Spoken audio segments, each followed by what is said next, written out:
छोलिया हो या लोबिया, सफेद चने या काले चने, सब कुछ मजेदार बने।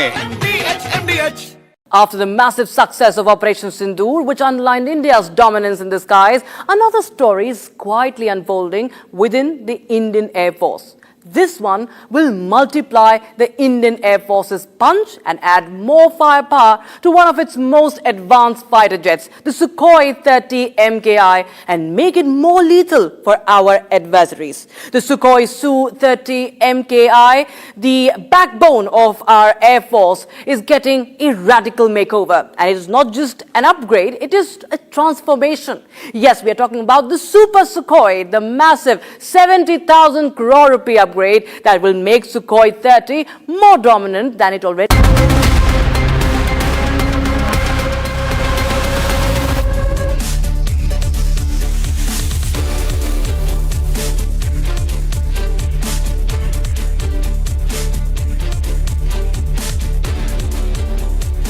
Thank you for joining us on the long form story. I'm Niranjan. On the show tonight, we look at the 5 biggest stories that dominated the headlines this week. In depth, the stories that made the headlines. First up, the $110 million aircraft, the world's most advanced fighter jet, stranded in Kerala. For days now and weeks now, we investigate the stealth, the snag, and the strange silence on this jet. From Kerala, we then go to Madurai, Tamil Nadu, where a 29-year-old temple guard, Ajit Kumar, was killed in police custody. We tell you about the police drunk on power in the Stalin government. From Tamil Nadu to Bengal, where a 24-year-old student was raped inside the South Calcutta Law College. Her rapist is a political predator, a serial offender. We get to his story. And then we move to a similar incident in Madhya Pradesh, where an 18-year-old trainee nurse stabbed to death inside a government hospital. Nobody saved her. No one stopped her killer as she was stabbed for 10 minutes. And finally, in Telangana's Sangareddy district, we get to the long-form story of a chemical factory that exploded, killing over 40 workers this week. Is there a cover-up on the explosion? Let's get started.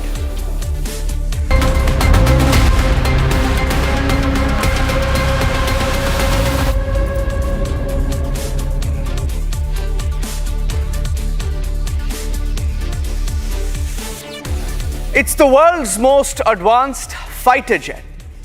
But in Kerala, it's stranded. A British Royal Navy F-35B, which made an emergency landing in Thiruvananthapuram on the 14th of June. And since then, it hasn't moved an inch. No official explanation, no timeline, just global headlines and growing questions. Some are blaming weather, some citing technical snags, but theories now go far deeper. And tonight on the long form story, we investigate the stealth, the snag, the strange silence around this 5th generation fighter jet that just can't seem to take off.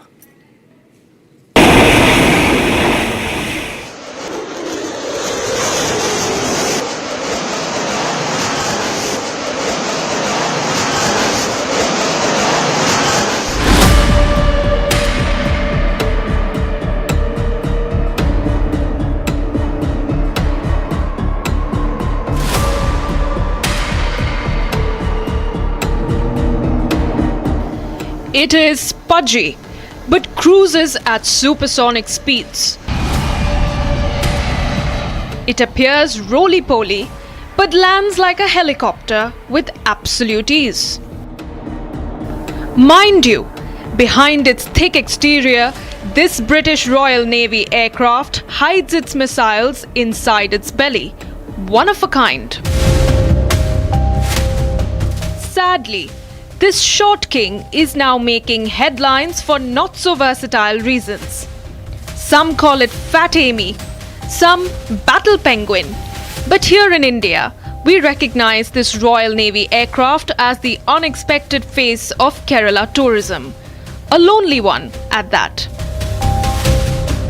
35B fighter jet that was grounded in the Thiruvananthapuram International Civil Airport on June 14th continues to be in the airport. It has been understood that there is a problem with the hydraulic system of this particular flight, because of which it has been grounded. It had made an emergency landing on June 14th, Saturday night at the Thiruvananthapuram International Airport, and in fact all support was given by the Indian government. However, many days there has been a fiasco that the fighter pilot in fact refused to move away from this flight and refused the Indian authorities' request to move it to a hangar as well.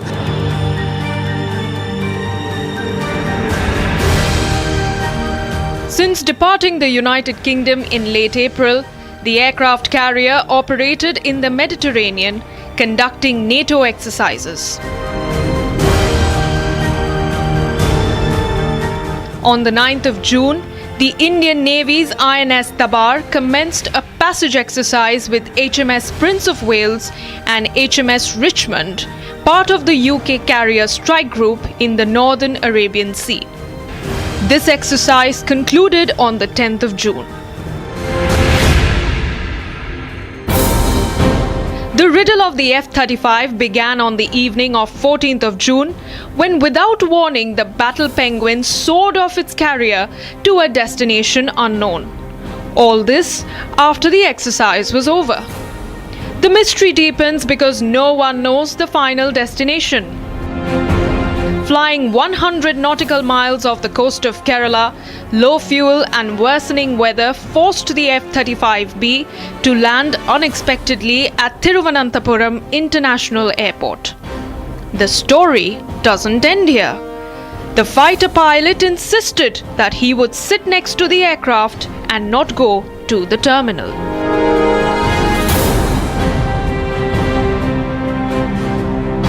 Stranded under unfamiliar skies for days, the aircraft was halted by a quiet mechanical failure, one that prevented its return to the carrier. The vacation of F-35B in Kerala begins, and with every passing day, it was turning out to be a global embarrassment for Britain.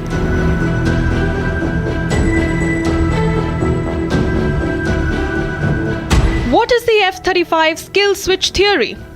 Well, some defense analysts claim the US holds ultimate control over the jet's systems through encrypted software and authentication keys. There's no physical switch, but in theory, the jets could be made inoperable without US approval. The Pentagon and Lockheed Martin strongly deny it. But yet, the debate raises a bigger question. In a software-defined fighter jet, who really holds the reins?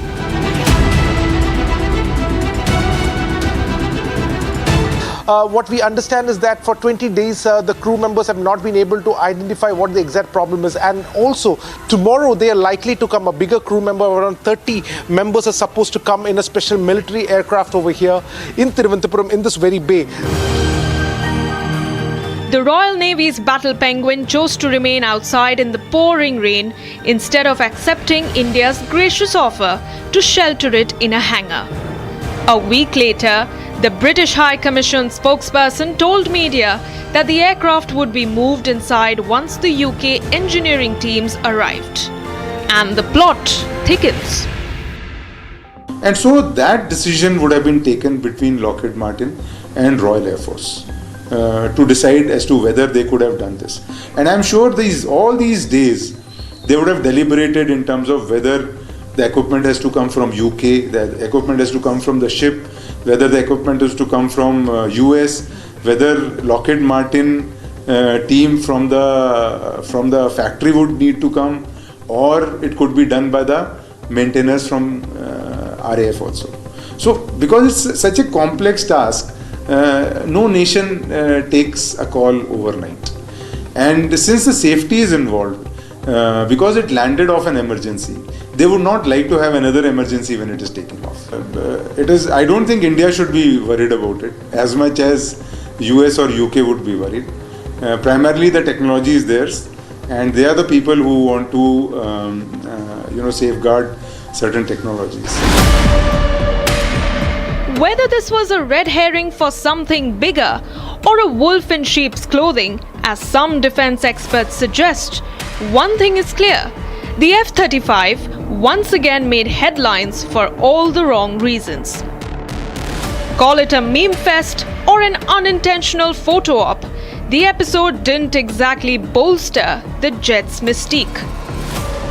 Stranded for days at the tarmac at Thiruvananthapuram airport, the stealth fighter may not have impressed militarily, but it certainly did wonders for Kerala's tourism. A team of UK aviation experts, engineers and officials arrived in Kerala's capital to begin dismantling the stranded stealth aircraft for transport back to a British naval base. No timeline has been provided yet on how long the process will take. As HMS Prince of Wales sails toward Australia, the final mystery remains. Will the F-35B ever reunite with its mothership? The vacationing of F-35B in Kerala isn't the only incident that has added to the bad press. A string of events linked to F-35 program. In June, Iran made a stunning claim of shooting down Israel's F-35, providing visual evidence. A claim that was vehemently denied by Israel.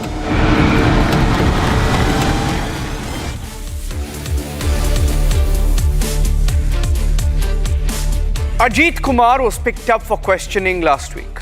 Since then, a video showing torture. A family left with a body and no answers whatsoever. In Madurai, a 29-year-old temple guard was killed in police custody, tortured, after being detained on suspicion of theft. There was no FIR, no arrest memo, and no post-mortem transparency.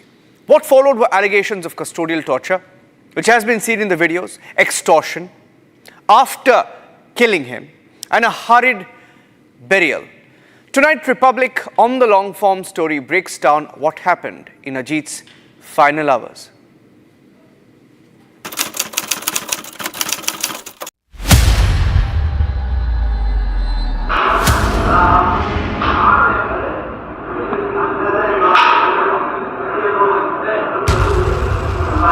The video that shook Tamil Nadu and forced open a case that system may have buried.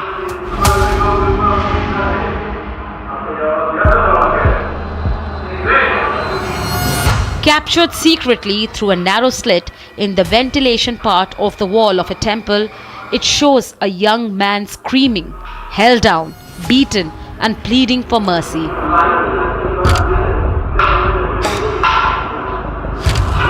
The footage is grainy, the frame unsteady, but the violence is unmistakable.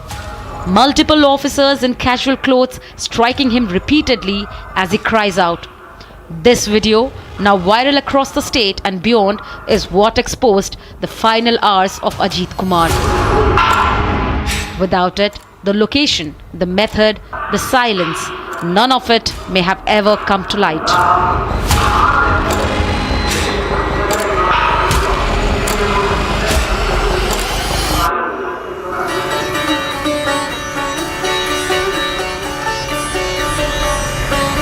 Madurai, often called the city of temples, faith and culture.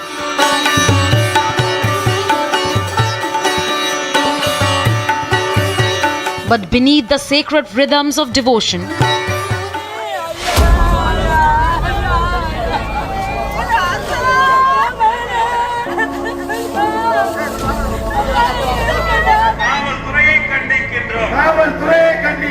a disturbing incident has shaken this spiritual heartland.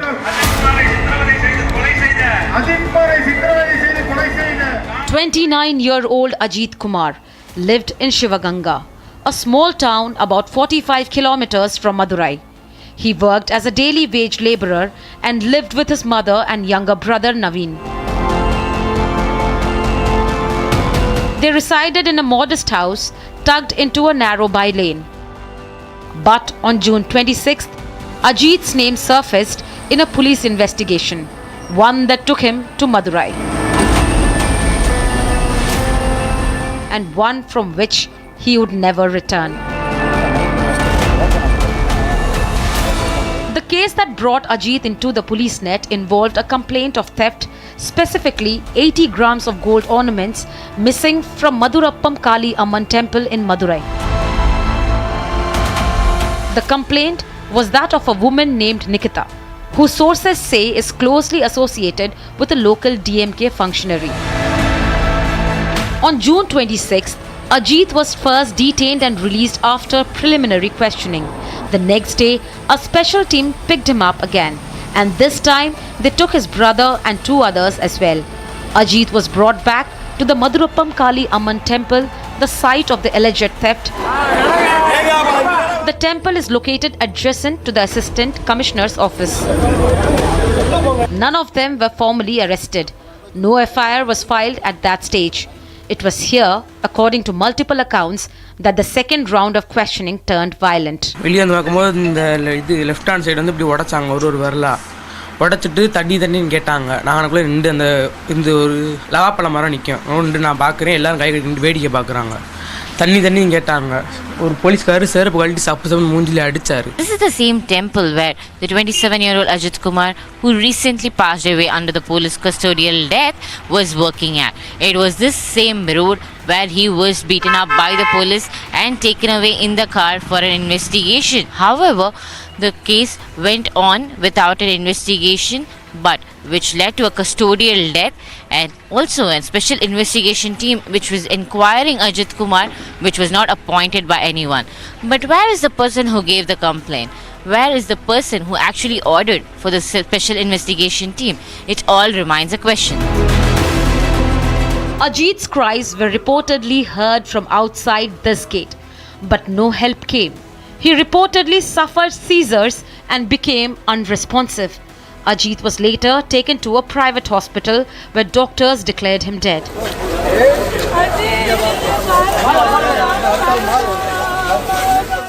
This is the exact hole from which the video that's been surfacing online is what we are receiving. It was exactly from that spot where they have spotted Ajit Kumar sitting right here, being hit by the police under the custody of multiple head constables and under the DSP of Mana Madurai. The local people also tell that one of the officials from inside the temple had asked the police to beat Ajit Kumar so that he will tell the truth. However, the locals here try to say that Ajit would not have done the mistake of stealing the gold, and it was police that had an ulterior motive, and that's the reason they had brought him back to the temple here and was hitting him right here in front of the other officials that were inside the temple. Republic visited the spot where Ajit reportedly collapsed. According to reports, he suffered an epileptic shock due to internal and external injuries. The site, marked by witness accounts, now stands as a grim reminder of what transpired. The family alleges that both Ajit and his younger brother were taken in. Only one returned.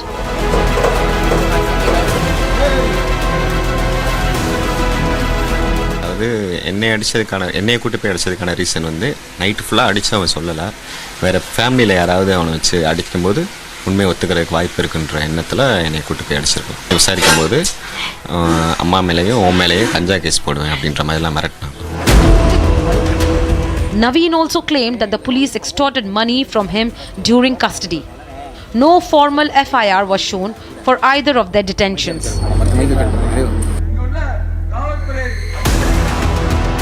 In Madurai, protests broke out over the incident. Human rights organization and opposition leaders demanded an independent investigation.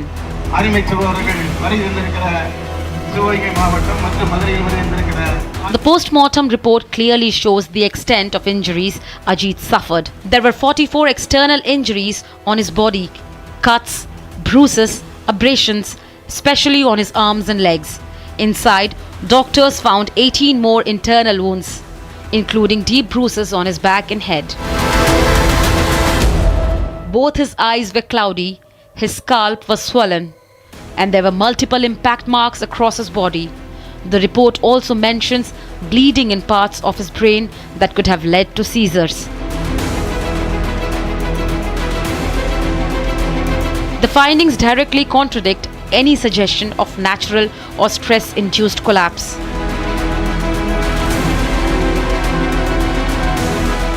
I met the victim's family, particularly mother and his brother.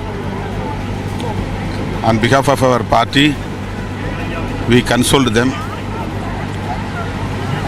In this case, our Honorable Chief Minister have taken proper action against this brutal murder by the police. And he permitted to investigate this case by CBI. This is really appreciable one. Our Honorable CM expressed his genuinity through this declaration, CBI inquiry. I demand the Tamil Nadu government should give compensation to this family 1 crore rupees. Already they have announced that brother of Ajit Kumar, Mr. Navin Kumar, will get government job immediately, and Tamil Nadu government is assured that free house patta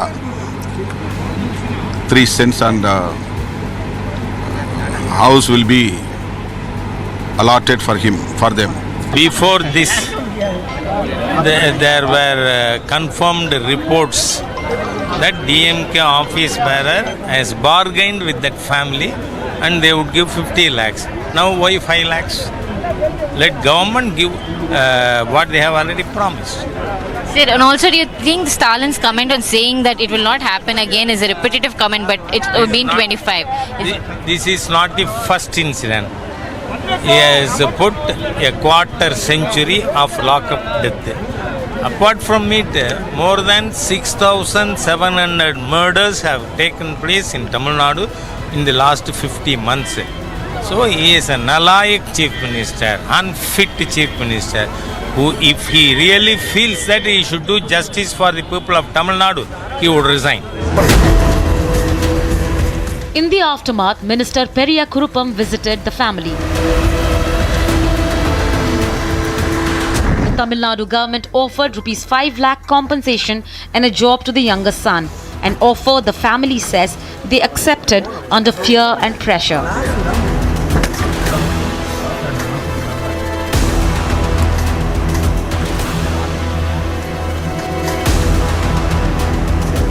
என்னோட குடும்ப சூழ்நிலை தான் sir, அவ்வளவுக்கு வசதி இல்லை, யாரையும் தெரியாது. அதனால சரி நம்ம பிள்ளை அனுபவிக்க முடியாத ஒரு கொடூரத்தை அனுபவிச்சு இறந்து போயிருக்கு, அதை எப்படியோ நல்லடக்கம் பண்ணணும் அப்படின்ற மாதிரி நான் செஞ்சேன். Neighbors told Republic they saw Ajit being taken away by the police. Multiple accounts claim chili powder was used during the assault and that plastic pipes and rods were recovered from the location. An FIR under the section 196(2)A of the Bharatiya Nagrik Suraksha Sanhita was filed nearly 30 hours after Ajit's death, naming the police officers involved. Court filings say the location of torture was a cattle shed behind the Assistant Commissioner's office near the temple. 6 police officers have since been suspended pending investigation. A writ petition filed before the Madurai bench of the Madras High Court prompted judicial scrutiny. Taking note of the seriousness of the allegations, the court ordered a judicial inquiry. The case is now listed for hearing on July 8. Ajit's case is not the first time that Tamil Nadu has been forced to confront custodial violence. In June 2020, during the COVID-19 lockdown, the father-son duo Jairaj and Benix died after being detained by police in Shantakulam, also in Tamil Nadu. The incident sparked outrage across the country and led to the arrest of several officers. 4 years later, Ajit's death has revived those questions again about what happens behind closed doors in custody and how long it takes for accountability to follow. It it was only after the gruesome video of Ajit Kumar being brutally beaten up by the police inspectors and the head constables, the magistrate court of the Madras High Court bench took an action stating that the DMK and the TN Chief Minister Stalin should react on this particular case, following which the DMK has now settled the family with a certain amount of money, a land and a work for his brother Naveen. However, now the family do states that it was not under pressure of the DMK that they agreed to it, but the situation of the family at the moment they are in right now, and with the loss of their son, the family is no more ready to fight this tedious process of going against the government and the police officials. This is not the first case. It is let it be the ADGP case where is an abduction of a minor, and there's also the Anna University sexual harassment case where the main culprit seems to be missing according to the opposition's claim, and also the very old Phoenix and Jairaj case which was also a custodial death. And apart from this are more than 24 other deaths just like Ajit Kumar who lost their life for the police brutality in the state of Tamil Nadu. From a locked temple gate to a rushed cremation, from a cattle shed to High Court, the echoes of Ajit's last moments have stirred long-standing questions about custodial violence and accountability. Ajit's name now joins a long list of custodial deaths in Tamil Nadu. As the investigation progresses, his family awaits a decision that the law must now deliver.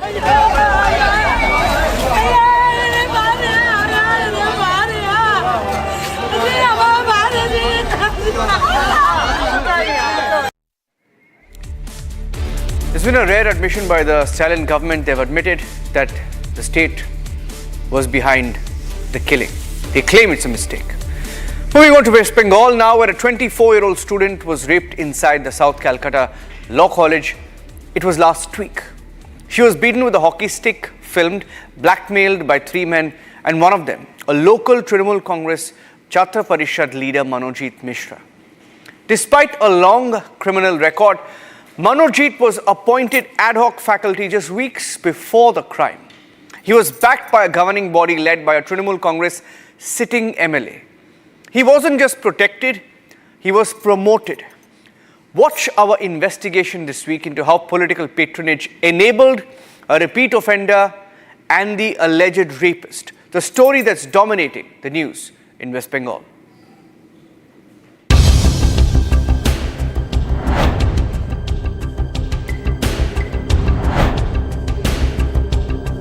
In the heart of South Kolkata, under the glow of heritage and history,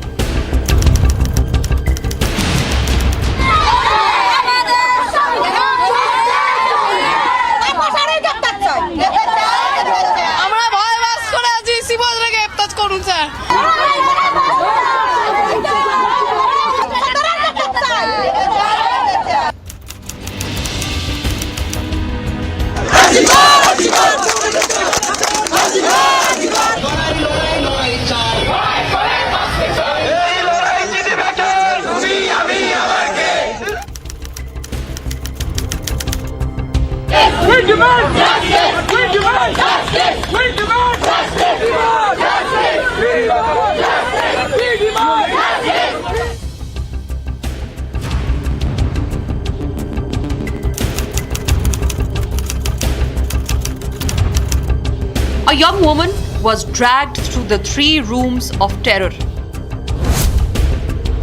Beaten, raped, filmed, and blackmailed. The FIR tells of 3 crime scenes inside this college.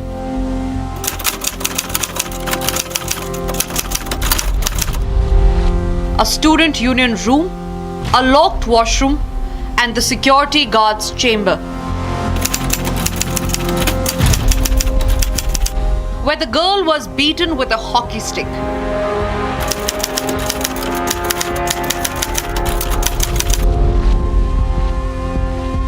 Where they stripped her, raped her, recorded her, threatened her life. She was fighting for breath, begging for her inhaler. This isn't a case of allegations. It's a case of overwhelming evidence, cross-verified, clinical. South Calcutta law কলেজে যে case হয়েছে ওটা police তদন্ত করছে যেহেতু case খুবই sensitive আছে we would not like to আমরা খুব ডিটেলস আমরা কিছু দিতে চাইছি না আমি এটাই বলবো দ্রুত করে এফআইআর করা হয়েছিল 3 জন এফআইআর অ্যাকিউজড প্রথম দিনেই ধরা পড়েছে ইন লেস দেন 12 আওয়ার্স প্রথম 3 জন ধরা পড়েছে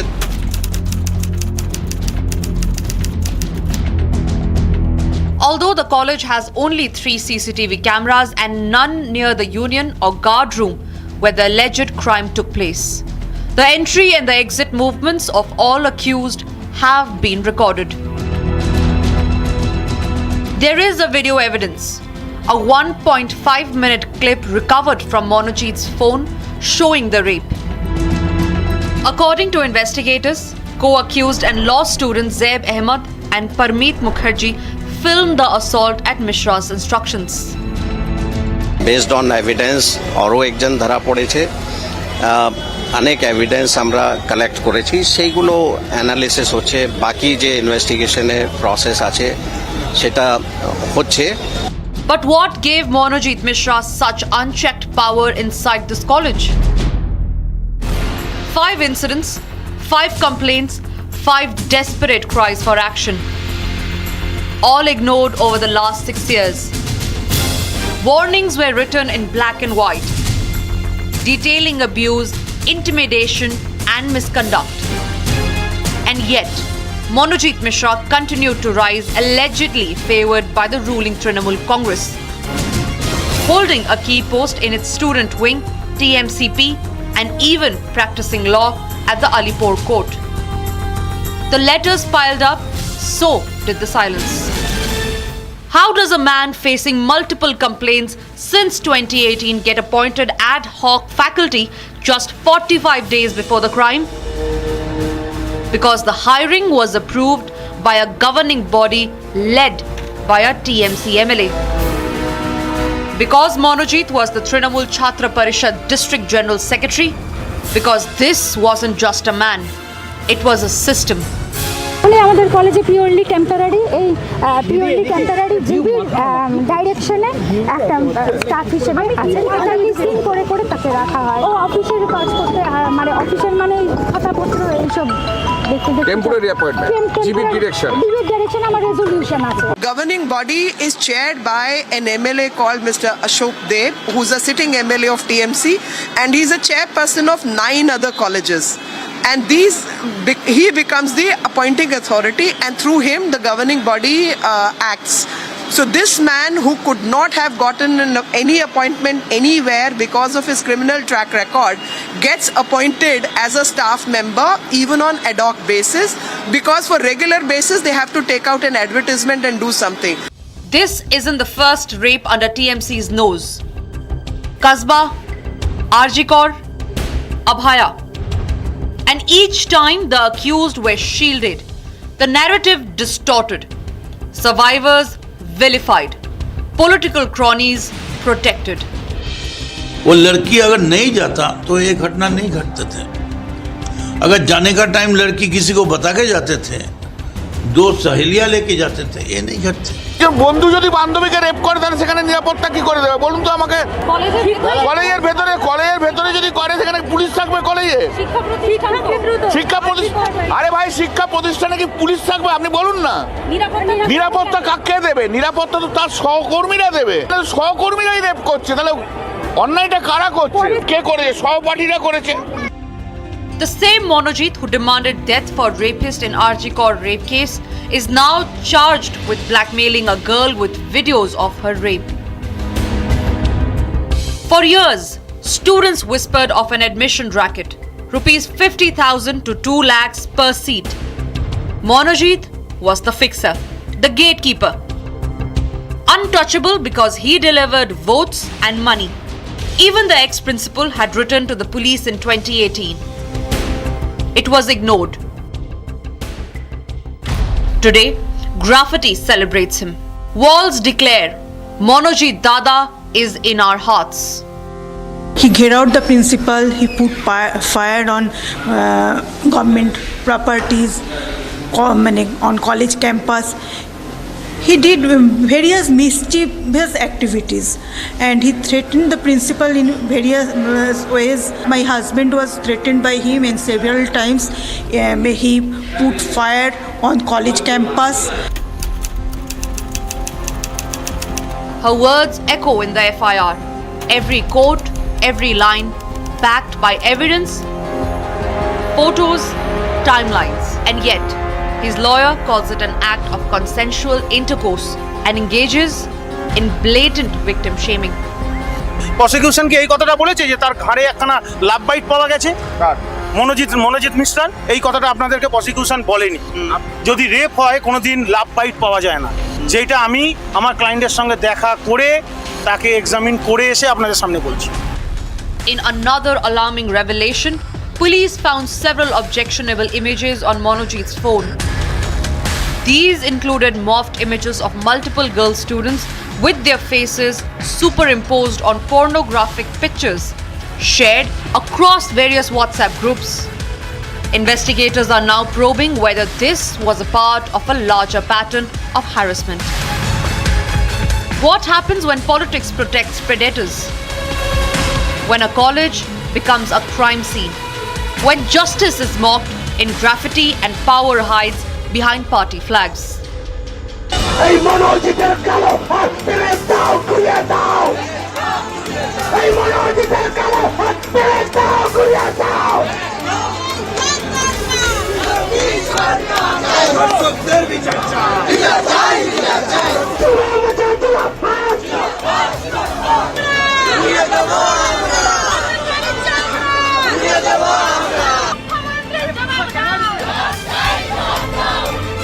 This could not have happened without political protection.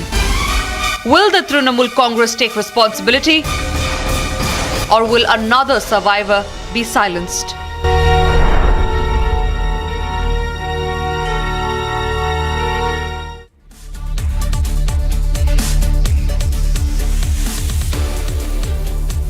An 18-year-old trainee nurse is stabbed to death inside a government hospital in Narsinghpur, Madhya Pradesh.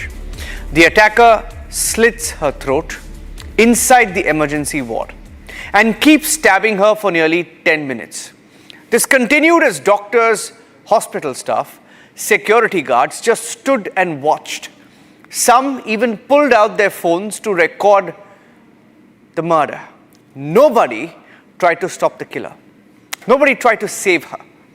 Horrific details that went unnoticed last week is on the long form story tonight.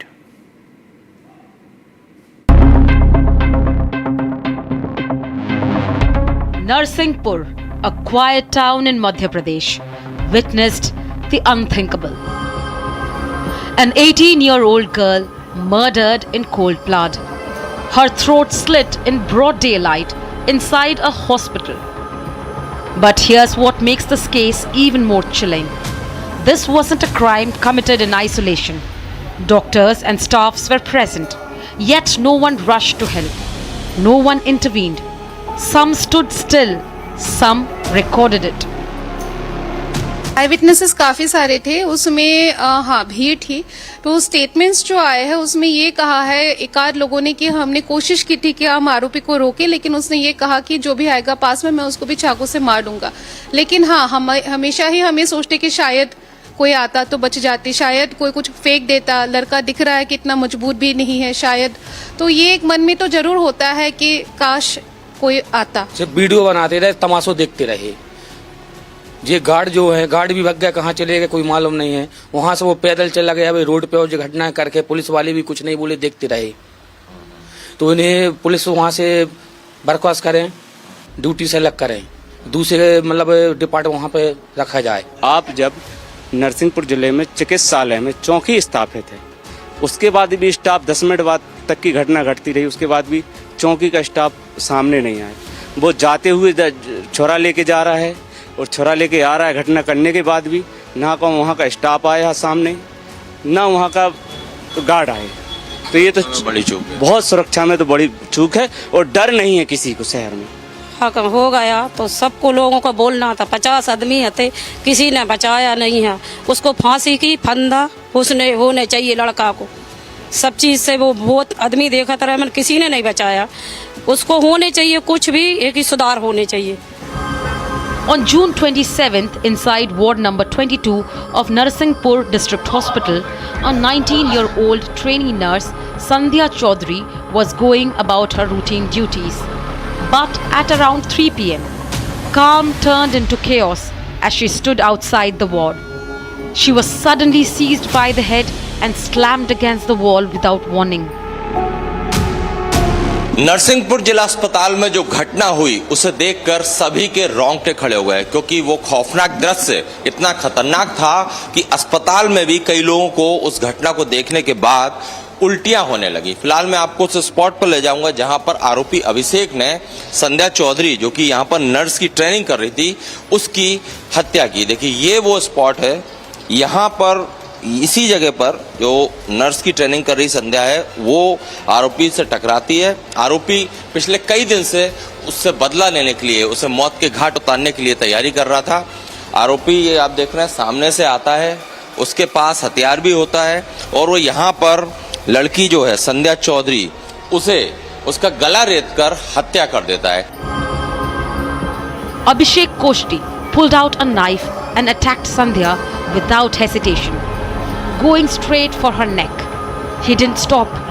He kept stabbing for nearly 10 minutes. Doctors and nurses and staff stood by. सबसे बड़ी बात यह है कि ये जो जगह है काफी चहल पहल वाली जगह है। सामने आप देखिए आकस्मिक चिकित्सा कक्ष है। जिस तरह से आप ये लोग देख रहे हैं, मरीज, डॉक्टर, तमाम नर्सिंग स्टाफ, सभी लोग यहाँ पर उस समय मौजूद थे और किसी ने भी उस बच्ची को, संध्या चौधरी को बचाने के लिए पहल नहीं करी।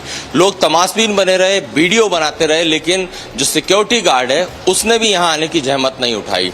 इसी जिला अस्पताल में कैंपस में ही पुलिस चौकी है, लेकिन परिवार का और स्थानीय लोगों का कहना है कि वहां से यहाँ तक आने में पुलिस वालों को इतना टाइम क्यों लगा।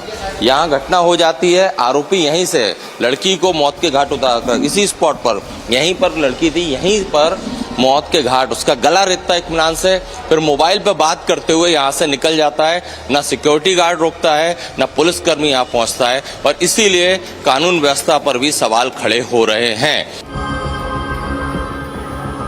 After the brutal murder, Abhishek, cold, unflinching, turned the knife on himself in a failed attempt to self-harm. And then, as if nothing had happened, he simply walked out. Blood on his hands, phone to his ear, calmly leaving behind the body, the chaos and the deafening silence he had unleashed. हमने यहाँ पर कई लोगों से पूछा कि वो यहाँ पर थे, किसी ने देखा। अधिकांश लोग मना करते दिखे, जैसे कि अभी ये जो डॉक्टर भाई, आपने उस घटना के समय आप थे यहाँ? नहीं, मैं नहीं था, मेरी नाइट चल रही थी। अच्छा, कोई नहीं देखा? नहीं, मेरी नाइट चल रही थी, मैं अब इवनिंग में आया हूँ। अच्छा जी। उस दिन कौन था? उस दिन मेरी नाइट थी, तो मैं नहीं बता सकता आपको इस चीज़ को। ये जो घटना स्थल मैं आपको दिखा रहा हूँ, यहाँ पर तमाम पेशेंट रहते हैं, हॉस्पिटल का स्टाफ रहता है, डॉक्टर रहते हैं। किसी ने भी उस आरोपी को हत्या करने से नहीं रोका। वो यहाँ पर वारदात को अंजाम देके इसी रास्ते से, जिस रास्ते से आया था उसी रास्ते से निकल जाता है। देखिए पूरा ये जो इलाका है हॉस्पिटल के अंदर, यहाँ पर ये वारदात हुई। The superintendent of police, speaking to Republic, explained the unfolding of events as they have now taken cognizance of the whole crime scene and intend to move it in a fast-track court. जैसे ही ये घटना हुई है, हमने तुरंत चिन्हित करके fast track कर दिया है और अभी हम चालान भी करेंगे विदिन 7 days और डीएनए और स्लाइड जो भी फॉरेंसिक है उन सब से भी हम विदिन 5 days लेके चालान करेंगे। The police and Abhishek's brother claim that Abhishek and the victim knew each other before the incident as well. हमारे पास स्टेटमेंट्स अभी घर वालों का नहीं आया है, लेकिन जो हमारे पास स्टेटमेंट्स आया है वो है लड़के का और लड़की के कुछ दोस्तों का, जिनमें लोगों का कहना है कि लड़की ने बात की थी, फ्रेंडशिप थी। तो ऐसा कहना है कि लड़की की भी जान पहचान थी उसके साथ। Speaking to Republic's reporter, Abhishek's brother opened up about the fact that he had been planning to harm Sandhya, as he was aggrieved by her alleged ignorance for him. लड़की से क्या उसकी दोस्ती थी? दोस्ती नहीं, वो 2 साल से उसका पेड़ था। अच्छा। 2 साल से पेड़ था और मतलब एक दूसरे को चाहते थे वो। अच्छा। से कुछ बताया अभिषेक ने? नहीं, वो बता रहा था कि मतलब मेरी माँ मतलब मम्मी से बोल रहा था कि मतलब मेरी शादी करवा दो उससे। लड़की राजी नहीं थी। लड़की बोलने लगी हम मतलब राजी नहीं है, तुम हमसे मतलब दूर रहो, मतलब हम तुमसे मतलब रखना नहीं चाहते। अच्छा। फिर आपने क्या समझाया अभिषेक को? उसने कभी ये हिंट किया था आपको कि मैं ऐसा कर दूंगा? नहीं, हालांकि बोल रहा था वो, मनोपन ने सोचा यार जी ऐसा नहीं करेगा, क्योंकि वो बहुत के दिनों से बोल रहा था, महीने 1.5 महीने था जी बोल रहा था कि मतलब करके मैं मर्डर कर दूंगा ऐसा वैसा। Sandhya's mother, stunned by grief, said her daughter never spoke of Abhishek, now branded her boyfriend. She knew nothing of any such bond. Silent with shock, she can utter only one demand: justice for the daughter who was her sole support. तो यही चाहते जैसी हमारी बेटी को मारा है ऐसे उसी को फांसी की सजा होना चाहिए। हमें तो कुछ नहीं चाहिए, उसको तो फांसी होना चाहिए। हमारी बच्ची की एक तो याद होती है, मेरी बेटी ये कही तो थी जैसे मेरी बेटी है मारो ऐसा ही फांसी होना चाहिए, उसका भी गला कटना चाहिए। मेरे तो ये कई सहारो तो वही छीन लो रे। बेटी ने बताया था कि उसे कोई परेशान कर रहा है? मेरी बच्ची ने कुछ नहीं बताया, ऐसी कोई बात नहीं थी। Her father, a humble vegetable vendor, first heard something was wrong through a call from Sandhya's uncle, but nothing could prepare him for what he saw at the hospital. His daughter lying still, her throat brutally slit. हमने साड़ू भाई ने phone लगाया था, कई अपनी संध्या की तबीयत खराब। मैंने की भैया फिर मैंने बात करी है, मैंने कही अब हमने सामने गई है मोड़ी तई से, तो अचानक क्या तबीयत खराब? नहीं तुम सीरियस है, तुम जल्द ले जाओ। हम गए तो देखो गला कटा लगा डला था बेटे का। Sandhya's uncle called it a collective failure. Guards vanished, police arrived too late, and bystanders stood frozen as she was butchered in full public view for nearly 10 minutes. The family says they never knew the accused and refuse any compensation. हमारी मांग ये है कि फांसी की सजा चाहिए हमें। जो सरकार हमें वो दे रही है, पैसा दे रही, जो न दे मतलब फांसी की सजा दे। मुआवजा ना दे चलेगा, लेकिन फांसी की सजा दे। वो फिर उसके ऊपर मतलब फांसी की सजा चाहिए पहले। वो मुआवजा दे अथवा न दे, वो उनकी मर्जी, मुआवजा दे वो न दे, वो मतलब फांसी की सजा चाहिए। He did say that his brother should be punished, but was hesitant to show sympathies for the victim's family and their demand for justice. लड़की का परिवार है, वो कह रहा है कि ये जघन्य अपराध है और लड़के को फांसी की सजा होना चाहिए। आप कुछ कहना चाहेंगे इस पे? आपको मतलब पछतावा है आपके परिवार को? पछतावा का नहीं रहेगा, वो भी देखो घर परिवार का बड़ी बात ये भी है, किसी की लड़की की जान भी गई है यार, तो वो तो अपने हिसाब से सो बोलेंगे। मतलब सजा होना चाहिए। अब देखो सजा की तो मैं कुछ नहीं कह सकता। बताइए सजा होनी चाहिए। हम तो नहीं मतलब जो हत्या कर दी, इतनी बड़ी वारदात है, नहीं थोड़ा बहुत उसको भी सबक मिलना चाहिए। ऐसा नहीं है, देखो मैं मेरा भाई है, मैं जरूर ये नहीं बोल रहा हूँ, थोड़ा बहुत उसको मतलब सबक मिलना चाहिए। उसको मतलब ऐसा कि पता चलना चाहिए कि भाई किसी की जिंदगी अपन ने बर्बाद करी है, तो भाई अपन को भी मतलब कुछ उसको भी कुछ महसूस हुए। When speaking in the victim's neighborhood, our reporter encountered a few people who were ready to speak about the gruesome murder that has put them in a state of shock. Narsinghpur में जो खौफनाक घटना हुई उसके बाद से पूरे इलाके में दहशत है। जिसने भी वो वीडियो देखा जिसमें आरोपी जो है वो लड़की को गला काट रहा है, लोग उसके बाद से बीमार तक पड़ चुके हैं। फिलहाल ये जो मोहल्ला है, इसी गली में ये जो घर है, ये संध्या चौधरी का घर है। हमने घर के लोगों से भी बात की और हम इस मोहल्ले के और नरसिंहपुर के स्थानीय लोगों से भी बात करेंगे कि आखिर ये जो घटना हुई है इसके बाद यहाँ का माहौल क्या है, लोग क्या कहना चाह रहे हैं। तमाम स्थानीय और जागरूक लोग हमारे साथ हैं, इनसे मैं बात करूंगा। सर, ये जो घटना आपने देखी, किस तरह से वो लड़की को दिन दहाड़े सरेआम गला काट रहा है? नरसिंहपुर की ये घटना जिले की क्या प्रदेश देश की घटना, इतनी खतरनाक घटना हुई है कि कोई कह नहीं सकता। दिल दहला वाली घटना है। इस घटना में वो जैसे कोई कसाई काटता है जानवरों को, उस तरीके से अभी से वो कोष्टी ने उसको काटा है। कहीं ना कहीं अपने शहर में लॉ एंड ऑर्डर की कमी है। इसके कारण मैं ये चाहता हूँ पुलिस स्टाफ में थोड़ी सी कमी सुधारी जाए, क्योंकि कोई डर नहीं है अपराधियों को। दिन दहाड़े अपराध हो रहे हैं, शहर में नेता पिट रहे हैं, क्या आम आदमी की क्या सुरक्षा है? मेरे को तो ये लगता नहीं। A man who sat on a dharna near the hospital against the lapse of law and order stated that the police did little in the aftermath until the protesters had arrived. घटना स्थल पर हम लोग थे, अच्छा धरना दिया था, हम लोगों ने मांग भी की थी। तो ये जहाँ कहाँ अपन चाहे तो ये सिक्योरिटी की बहुत कमी है। पुलिस एक्टिव हुई, तब जाके एक्टिव हुई है police. This cold-blooded crime in Madhya Pradesh has exposed the darkest sides of human nature, with a man that killed a woman by slitting her throat that he allegedly was in love with, and the bystanders not moving a single inch to help the girl who was stabbed again and again for over 10 minutes. It is now difficult more than ever to judge who is to blame for the young girl's life, the one who did it or the ones who stood and did nothing.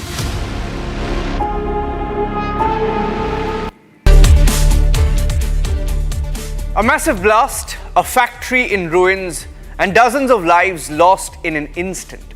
In Telangana's Sangareddy district, a chemical unit exploded this week, killing over 40 workers in what is now one of the biggest industrial disasters in India. What caused the explosion? Was it negligence, poor maintenance, or oversight by authorities for years together? As officials begin investigation and families demand answers, all the details are on the long-form story tonight.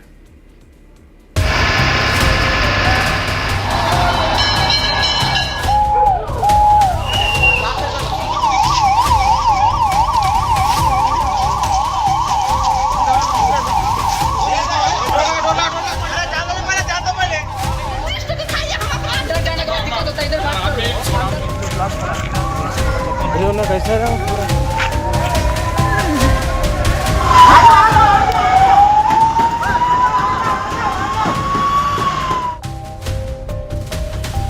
47 kilometers from Hyderabad, deep within the industrial stretch, stood Sigachi Industries, a chemical unit that manufactures microcrystalline cellulose powder, a flammable substance used in pharmaceuticals. At the entrance, a whiteboard still displays the company's name, Sigachi Industries, a silent marker of what once was a 3-story high factory painted in blue and white. On the morning of the 30th of June, around 9:20, an explosion tore through this unit, bringing down the entire structure in a matter of few seconds. The blast killed over 40 and left at least 35 injured. 10 workers are still feared missing, buried beneath the rubble. The number of casualties are high. Workers from 2 shifts were present at the factory on the day of the explosion. They were present to attend a key meeting.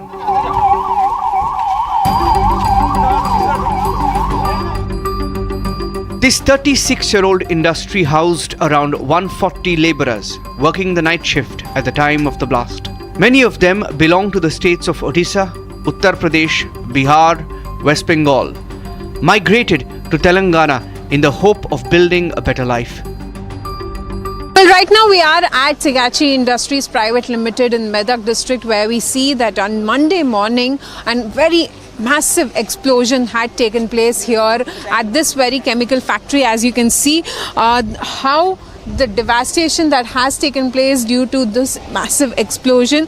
What we are being told is that near about 36 people have lost their life, whereas 17 people are still missing, and also many of them are still undergoing treatment at the hospital. And as you can see, due to the massive explosion, it is being said that there was a dryer that had blasted and which led to the explosion, due to which a 3-story building has been completely collapsed. And right now, as you see, NDRF teams, SDRF teams, the local administration, fire department officials have been working on to clear the debris.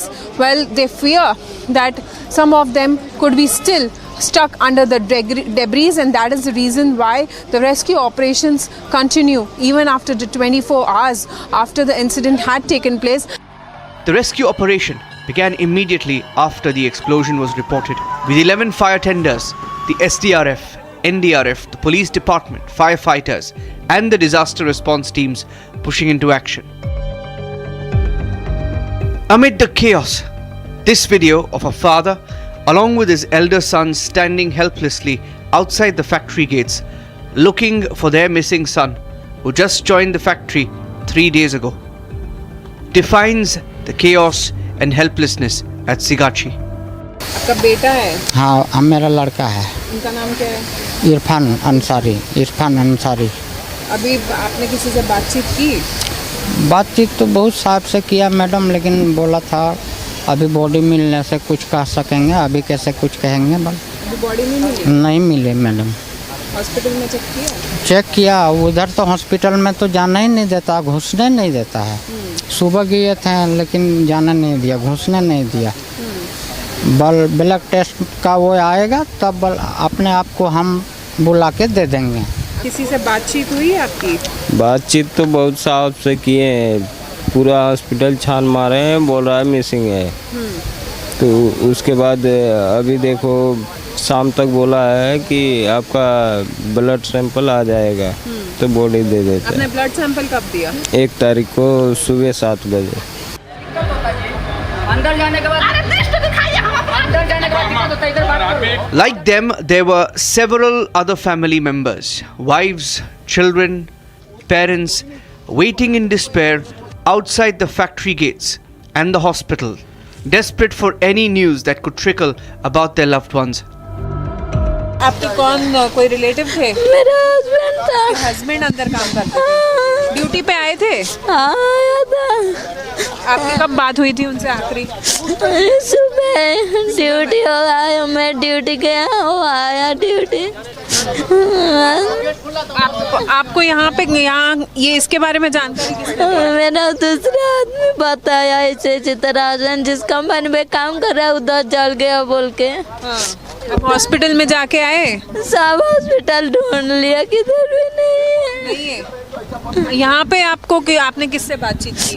किसी से नहीं है, ये लोग से सब पूछ रहा था, बोल रहा डिटेल आएगा तो बताऊंगा। जितना नाम आया उसमें से मेरा हस्बैंड का नाम नहीं है।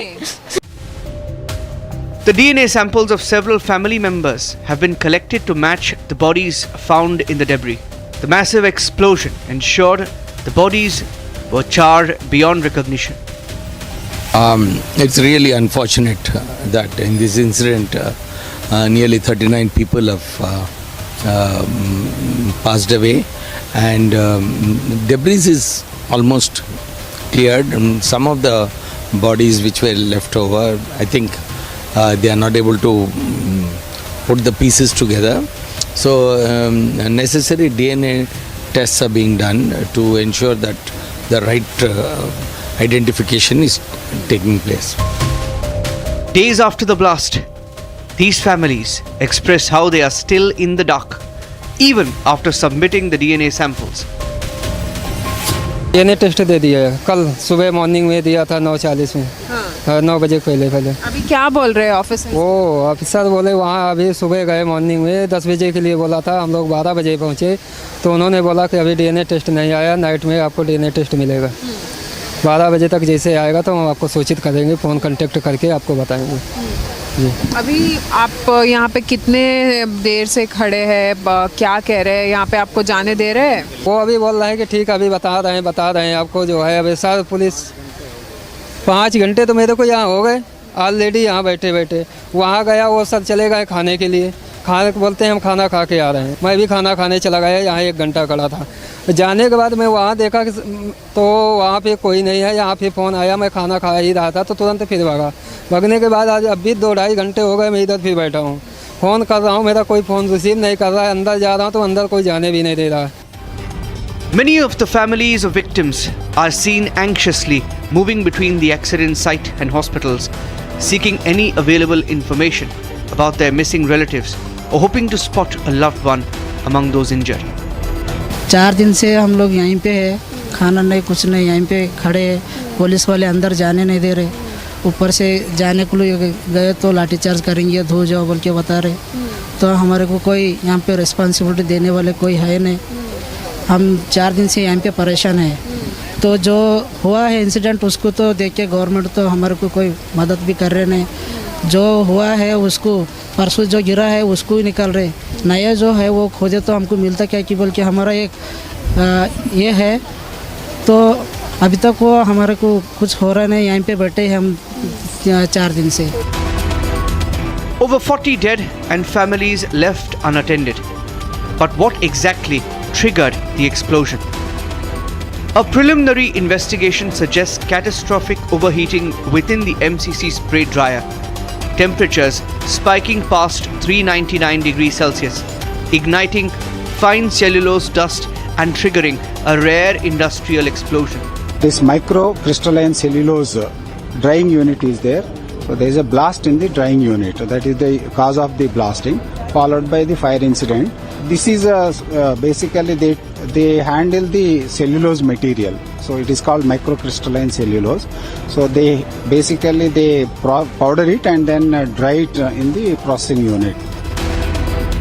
While allegedly old machines were being used in the factory, the state government has washed its hands of any accountability and claims the accident was the result of poor management.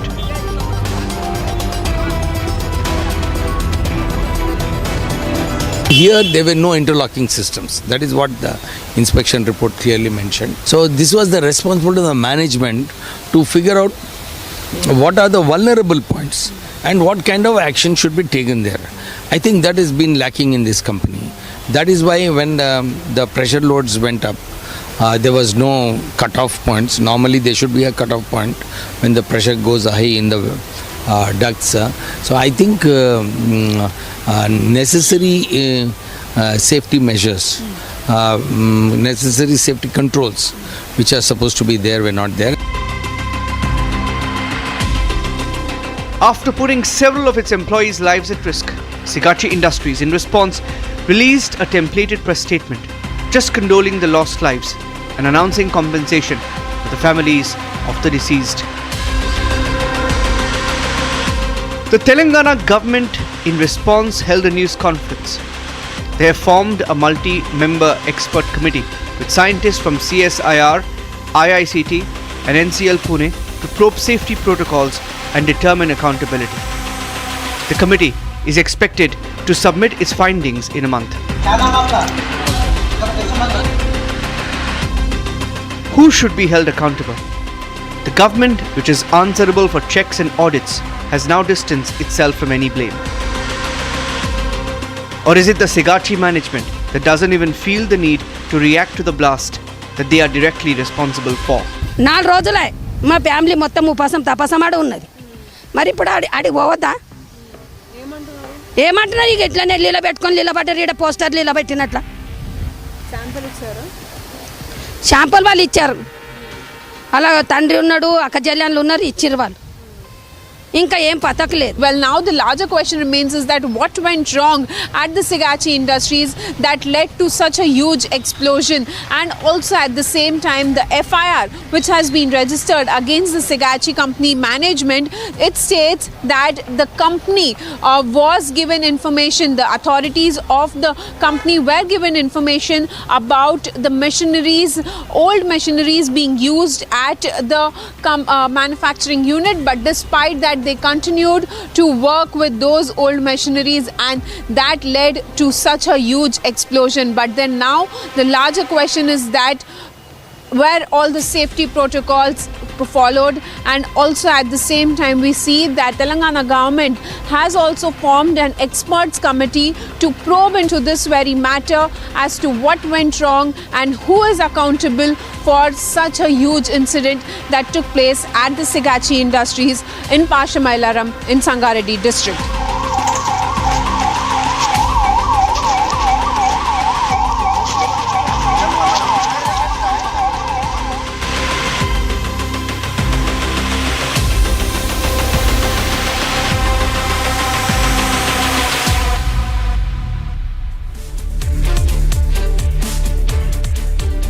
That's it on this edition of the Long Form Story, India's only show that goes deep into the biggest headlines of the week. In case you missed it, you can catch the full show again at 11 p.m. tonight or 12 p.m. on Sunday. Thanks for watching.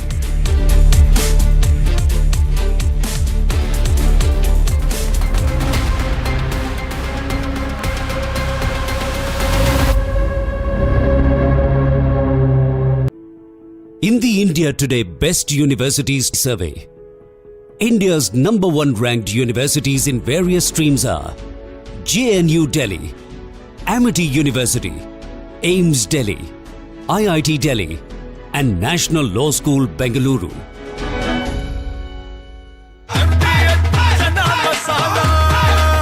अब छोलिया हो या लोबिया, सफेद चने या काले चने, सब कुछ मजेदार बने। इसको घर पे लगाओगे तो शादी का तो पता नहीं, पर घर पक्का नहीं टूटेगा। रुंगटा नहीं तो घर स्ट्रॉन्ग नहीं। रुंगटा स्टील TMT बार एकदम सॉलिड। पहाड़ों में एक हाइकिंग स्टिक भी बन सकती है।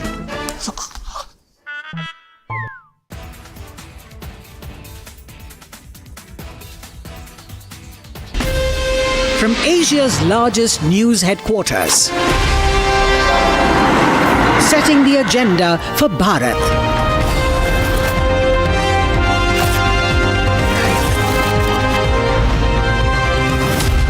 You're watching Republic.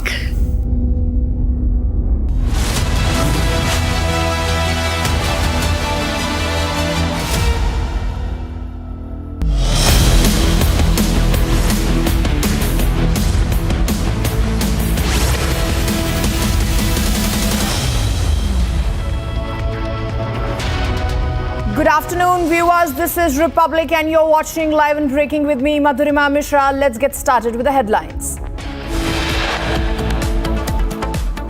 25-member British aviation engineering team arrives at Trivandrum Airport to examine the F-35 jet today. Jet stranded for over 3 weeks. One dead, 4 injured after blast at a firecracker factory in Tamil Nadu. CBI busts biggest medical college scam. Godman, ex-UGC chief, among 34 named.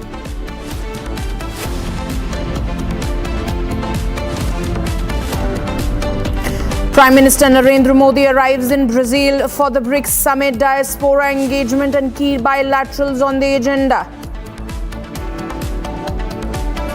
Prime Minister Modi wishes Dalai Lama on his 90th birthday. Union Minister Kiran Rijiju attended his birthday event in Dharamshala.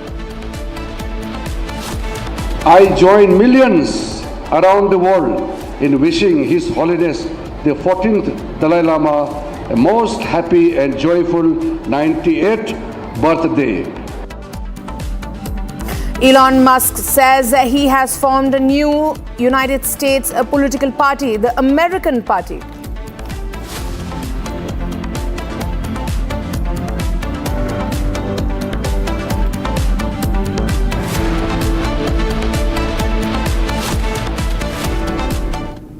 The breaking news coming in, viewers, 20 days after British F-35 stealth fighter jet made an unscheduled landing on Kerala's Trivandrum International Airport. The state-of-the-art aircraft remains grounded with field repair attempts yet to succeed. The United Kingdom is now exploring the options of airlifting the aircraft aboard a C-17 Global Master Transport aircraft, a rare move for the fighter's jet of its class. We are now getting the visuals of arrival of the 400 aircraft, from which the crew that is going to deal with the situation will be coming out, and the dismantling could also take place. Joining me live on this broadcast is my colleague Ashwin.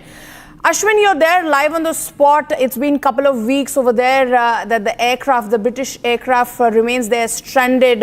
What can we expect now that the British crew has arrived there on the ground?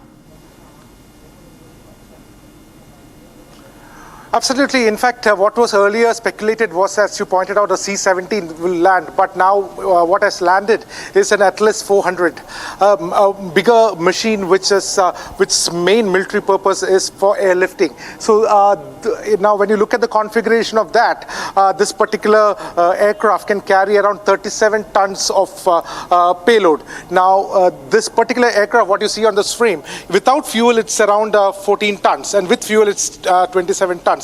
Which essentially will points to gives us an indication that all formality is being looked into for possibly taking this aircraft as it is back to repair it in the designated space. Where now this flight landed exactly at 12:42 today from Muscat, and I mean Republic was the first channel to even break this news that aircraft is starting from Muscat at 9:57. So our information was truly credible, and as per the information, this flight landed exactly at around 2:42. We had stated earlier also, Madhurima, that it will take around 3 hours. So certainly all this information that we had put out for our viewers turns out to be true. And what we know right now is that after landing, this particular Atlas 400 is there in one corner because there are certain restrictions which are there. We are not able to show you the aircraft that has landed right now, but in some time we are expecting this aircraft to maneuver itself towards this flight where you're seeing the F-35 landed at the Bay 4 of the domestic airport. Now, all operations are likely to be conducted there, but one thing is certain, today a decision will be taken. Flight that landed on June 14th, today is day 21. Certainly a decision about it will be finalized and concluded today. It certainly looks like it. Madhurima. Absolutely, Ashwin. Ashwin, like you were telling us as to how difficult it is to dismantle the stranded aircraft. Also, talk to us about how the British aircraft, will they be getting, the British crew, will they be getting some help from here in India, or have they brought in the entire team that is going to help them dismantle this stranded aircraft? What could be the procedure from here on? Madhurima, earlier the speculation was that C-17 is landing. C-17 cannot carry this particular aircraft because of the Bay Area entrance will not fit in. But what is landed, Madhurima, is Atlas 400.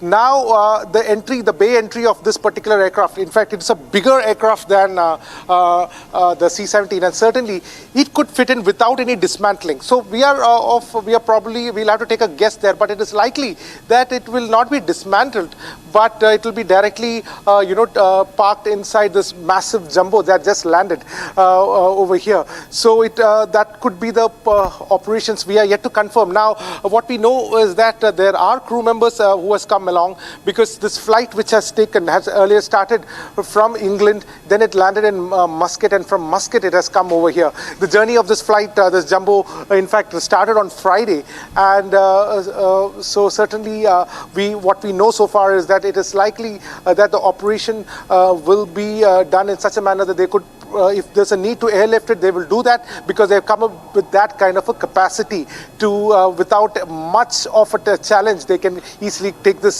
flight into F-35. Because essentially the F-35 with fuel and all the payload in it will weigh around 27 tons.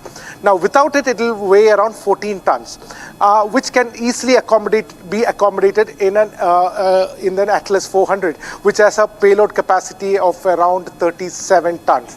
So all that is, when we look at these figures that we compare it, we can point it out that it is likely to be airlifted inside. It will be taken inside this vehicle, and then it is likely to be flown back where it will be repaired. This is the assumption that we are doing right now, because the UK authorities have been tight-lipped about it. We have had sent several mails to the designated email addresses. We haven't got a prompt response. All they have said is like there are many speculations, and they didn't answer specifically about it. But one thing is certain, at 12:40, just a while ago, the jumbo has landed over here, and there may be crew members in it who will be looking into it. What we know also is that Lockheed Martin engineers is definitely have to be there. This is what some of the defense experts and the aircraft engineers have told us, that they have to be there in order for this F-35 to be moved back to the place where it belongs. Absolutely, Ashwin. Ashwin also talked to us about as to how long will it take for them to, like you said, that dismantling would not be an option here, because they have come with an aircraft that has the capacity to subsume the aircraft that is stranded there on the Trivandrum airport. How long will this entire procedure take, even if they're planning to drag it and put it in the Atlas 400 aircraft? And also, Ashwin, give our viewers a quick recap as to what really happened in the past couple of weeks, how this plane got stranded and what has happened since then. Madhurima, in fact, after this aircraft landed, we could, earlier, because we have seen this, we could see a flurry of the CISF convoy which was going around. There were multiple turns taking, they were doing few rounds around it. Perhaps it was part of protocol or something like that. But what we understand is that once there is definitely, because there is an immigration department in Delhi which gives permission for them to, all the officials and these experts and the crew members to land in India, and the MEA is definitely involved in it, and their permission has to be given. And also there are some strict protocols, because remember, this is a civilian airport and there are other flights in schedule which has to land over here. There are bays which has been allotted for it. Now, since this is a procedure that is going to take a few hours, all that have to be arranged by the airport authorities over here. And when we look back into this entire saga, usually we all say that stories are pretty stories which are very loud stays for long. But remember, this story started on June 14th, Madhurima. June 14th night, a jet landed over here, and we had taken reports of people who live close by saying they were really shocked. They even thought that some war has started, because the jumbo landing in the dead of the night scared a lot of people in the surroundings. Now, after that, it was found that there was a technical problem. Initially, they said there's a fuel-related problem, because of which they were not able to land, and there was some inclement weather condition later that shifted to a possible problem with the hydraulic system. Now, after that, what we heard was a series of diplomatic relations that was on display. Very, very astute diplomatic way of working with the Indian and the UK authorities, where all support was rendered. There has never been any kind of a tiff or a tension that happened in this last 21 days. Since June 14th, there was several set of talks that happened. We know for a fact that between June 14th and June 20th, the British High Commission members were here in this airport talking about how to go forward. We also know that it was between June 14th and 20th that the fighter pilot who was manning this and the co-pilot refused to take their eyes off from it. And we also know that since then they also refused any kind of parking this F-35 in a hangar also. We also know that there was some talk going on of providing temporary hangar exactly where this jet is landed. Even that was very politely denied by the UK authorities, is what we get to know. Now, ever since that, what India has done is a spectacular display of diplomacy and the kind of support that has been rendered. In fact, in multiple emails that the official emails that has been exchanged, we have seen that they have profusely thanked the Indian authorities for giving this kind of a red carpet reception for a flight which landed. As per protocol, this flight is considered as a country itself. So all protocols were in place, and India has displayed a very amicable attitude towards this, and that is something which will be carried forward in history. Also, very important to say is that ever since this flight landed, this could have been a possible embarrassment for a developed country, a country like UK. And all that, the Indian authorities didn't speak anything regard to that. However, on one side this was there, but there was a meme festival also. Even the Kerala government official to a tourism handle saying those who come to Kerala do not want to leave, and that particular meme went viral as well, and several other meme was there. Humor thing aside, what was put on display was a spectacular relationship between UK and India on display. Media was hardly given access to many of this information that were privy, and we were able to cull out some of this information. But saying that on day 21, what we know is that today it will be a concluding day for taking this flight back to its source. This flight had landed on June 14th. It was part of the joint operations that was exercise that was going on 100 nautical miles away from Thiruvananthapuram. This flight is also supposed to take part in massive operations, in a joint operations in Australia in mid-July, and all this is there. Certainly a big story. A flight that has very quietly landed has turned the national attention, and that is something which we have seen. In fact, Republic has been relentlessly showing you all the updates. We have waited for hours and hours. In fact, our video journalist Mani S and myself, we have been waiting over here. There has been several security protocols which we had to do it, and certainly it is the moment has come today. At least we will see the concluding part where this flight, where you see behind me, will be taken back to its right source. Madhurima.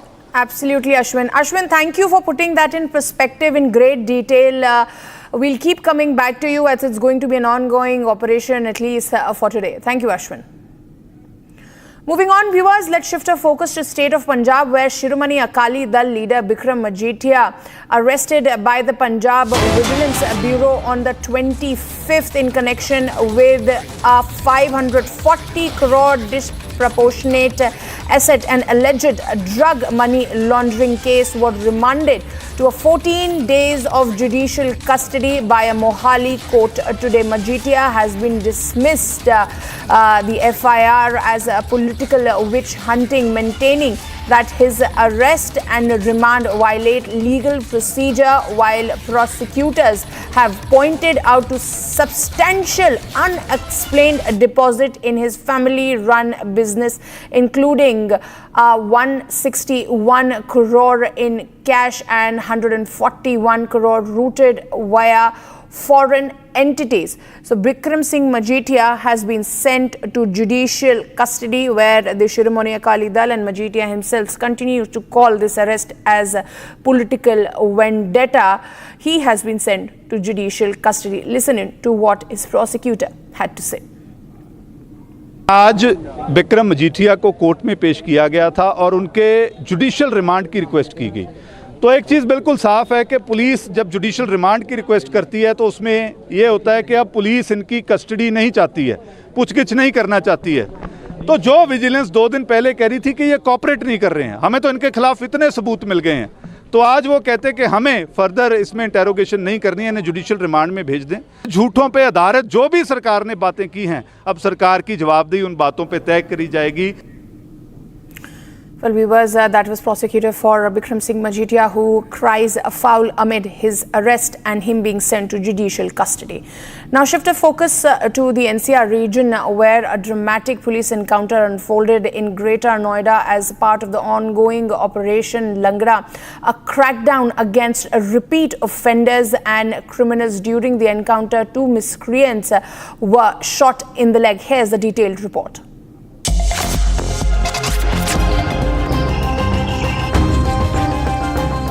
An encounter took place between Surajpur police and a gang of miscreants near the Omax roundabout during routine checking. According to the police, 2 miscreants were shot in the leg during the brief gunfight, while one accused was caught during the follow-up combing operation. In a major breakthrough, police have recovered a looted Kia Sonet car from Bisrak area in Greater Noida West. In addition, 3 pistols, several live cartridges, rupees 6,000 in cash, and stolen items from multiple homes including stolen caps were seized. Sources confirm that over half a dozen cases are already registered against the arrested accused. With Greater Noida police stepping up the night patrols and checkpoints, officials say such encounters send a strong message to criminals operating in the area.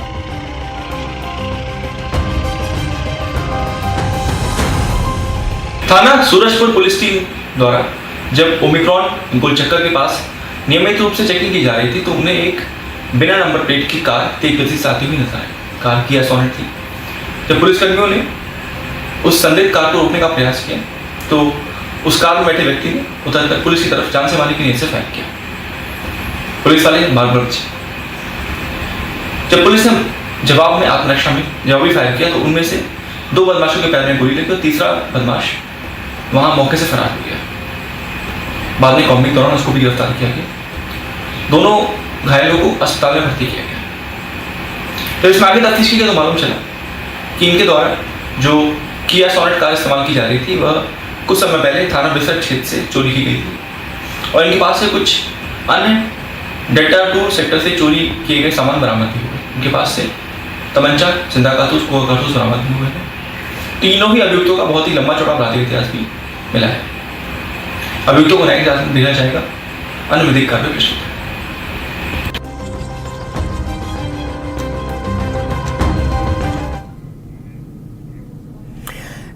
Viewers, we're getting more breaking news where the Central Bureau of Investigation has uncovered one of the biggest medical education scams in India. The case spans across multiple states and involves top officials, middlemen, private college representatives, prominent educationists, and even a self-styled godman.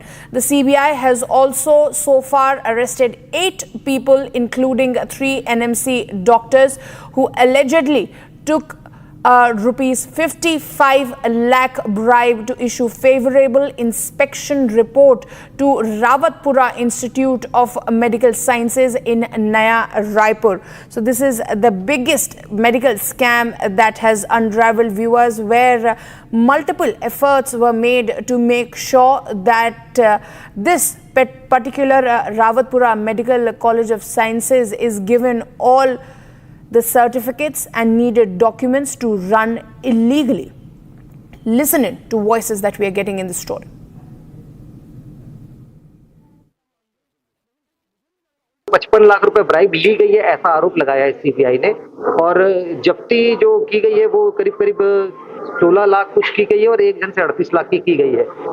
लेकिन जो जब्ती भी जो बताई जा रही है वो जिस व्यक्ति को जो व्यक्ति जिस नाम का बताया जा रहा है कि भ्रम है, वो उसके व्यक्तिगत जो संपत्ति और प्रॉपर्टी के पेपर्स के रिलेटेड जो उसने बेचा खरीदा है, उसकी जो पैसे थे वो उसके घर से जब्त किया गया है। सीबीआई की 3 जो बेंच मतलब है दिल्ली की, उन्होंने एक शिकायत की है किसी मयूर रावल के नाम पर, जो उदयपुर के किसी संस्थान का डायरेक्टर है या वहाँ का रजिस्ट्रार है। और ये बताया गया है इस पूरे उसमें कि खाली सिर्फ रावतपुरा सरकार का नहीं है। आरोप ये लगाया गया है कि जो निरीक्षण समिति गुप्त रहती है, पूरी तरह से किसी को बताया या डिस्क्लोज नहीं किया जाता है, उस डिस्क्लोज किसी ने किया है। अब किसने किया है उसकी जांच की जा रही है। और ये बताया गया है कि जो रावतपुरा सरकार यूनिवर्सिटी में जो लोगों को जांच करना था मेडिकल कॉलेज में, रावतपुरा मेडिकल कॉलेज में, वो डॉक्टर्स की जो 4 लोगों की टीम थी, वो 4 लोगों ने रिश्वत ली है कि उनके जो मानक स्तर सही था या नहीं था, उनके फेवर में रिपोर्ट बनाने के लिए ये केस बनाया है, आरोप ये लगाया है सीबीआई ने। और सीबीआई आज 6 लोगों को पेश किए हैं यहाँ कोर्ट पे, जिसमें कुछ लोगों के संबंध में उनके पास कोई विशिष्ट जानकारियां उपलब्ध नहीं है। और हमने उसी का ऑब्जेक्शन लगाया है कि बिना 41 की नोटिस दिए, बिना किसी 35 की नोटिस दिए आपने कैसे गिरफ्तार किया। पहले आप जांच करें, आप सिर्फ संदेह के आधार पर आप गिरफ्तार नहीं कर सकते। Joining me live on this broadcast is my colleague Satyavijay. Satyavijay, ये जो स्कैम है जो अब अनर्थ हुआ है, किस तरीके से इसकी जांच हो रही है इस वक्त? कौन कौन लोग शामिल हैं इसमें? क्योंकि ये पता लगने में आ रहा है कि एक सेल्फ स्टाइल्ड गवर्नमेंट भी इन्वॉल्व हैं, कई एजुकेशनिस्ट इन्वॉल्व हैं, मेडिकल फील्ड से लोग इन्वॉल्व हैं, तो किनका किनका नाम सामने आ रहा है? जी बिल्कुल, देखिए बड़ा स्कैम, मेडिकल स्कैम का खुलासा हुआ है और सीबीआई ने खुद 6 राज्यों के 40 ठिकानों पर एक साथ सर्च किया था, रेड किया था, उसके बाद ये खुलासा हुआ है। सबसे बड़ी बात यह है कि छत्तीसगढ़ की राजधानी रायपुर में रावतपुरा मेडिकल कॉलेज है, उससे स्कैम की शुरुआत हुई है, क्योंकि रावतपुरा सरकार मेडिकल जो कॉलेज है वहां पर अवैध तरीके से मान्यता देने के चलते रिश्वत का पूरा ये खुलासा हुआ है कि रावतपुरा सरकार मेडिकल कॉलेज को जिस तरह से सीट बढ़ाने के लिए और मान्यता के लिए जो निरीक्षण किया गया उसकी गलत रिपोर्ट बनाने के आधार पर इसी आधार को बेस बनाते हुए रिश्वत ली गई। और जैसा कि अभी सीबीआई ने जो प्रेस नोट जारी किया उसमें भी ये चीज बताई कि 55 लाख की रिश्वत लेते पकड़ाए हैं, जिसमें 3 डॉक्टर हैं और 3 अन्य लोग हैं। कुछ इसके अलावा चूंकि इस रैकेट के तार छत्तीसगढ़ के अलावा मध्य प्रदेश, राजस्थान, दिल्ली, तमाम राज्यों से जुड़े हुए हैं। इंदौर के एक इंस्टीट्यूट के डायरेक्टर हैं सुरेश भदौरिया, उनका भी इन्वॉल्वमेंट सामने आ रहा है। तो एक बड़ा इस मेडिकल स्कैम है जिसको लेकर अब सीबीआई इन्वेस्टिगेट कर रही है। जिन आरोपियों को गिरफ्तार किया जिसमें कि 3 डॉक्टर और 3 अन्य लोग हैं, इसमें बिचौलिए भी हैं, मेडिकल काउंसिल से जुड़े कुछ अधिकारी हैं जो कि ग्राउंड पर जाकर निरीक्षण करते हैं और उन्हीं ने गलत रिपोर्ट बनाई है।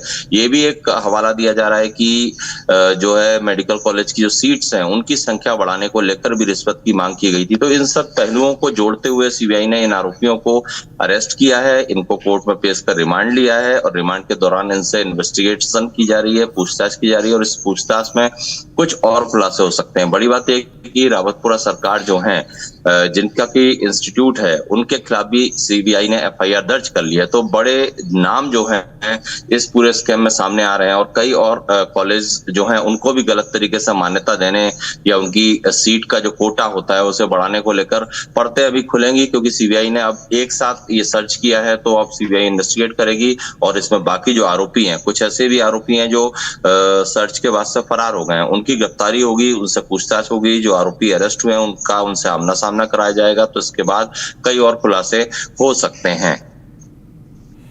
बिल्कुल Satyaprakash, thank you for those details. We'll keep coming back to you as this is the biggest scam that we have exposed here at Republic Media Network. Thank you Satyaprakash.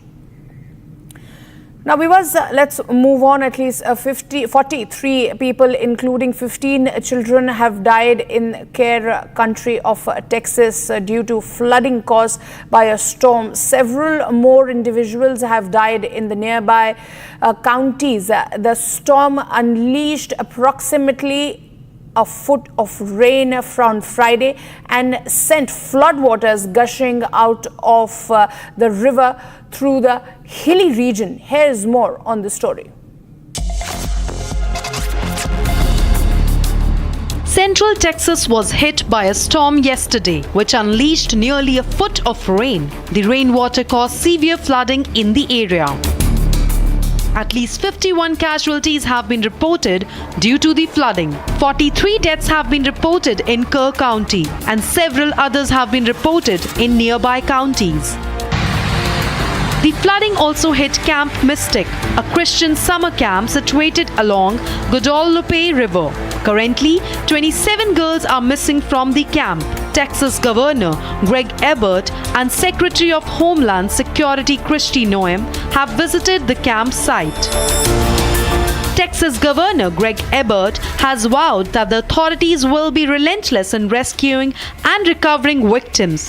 He stated, "We will find every one of them."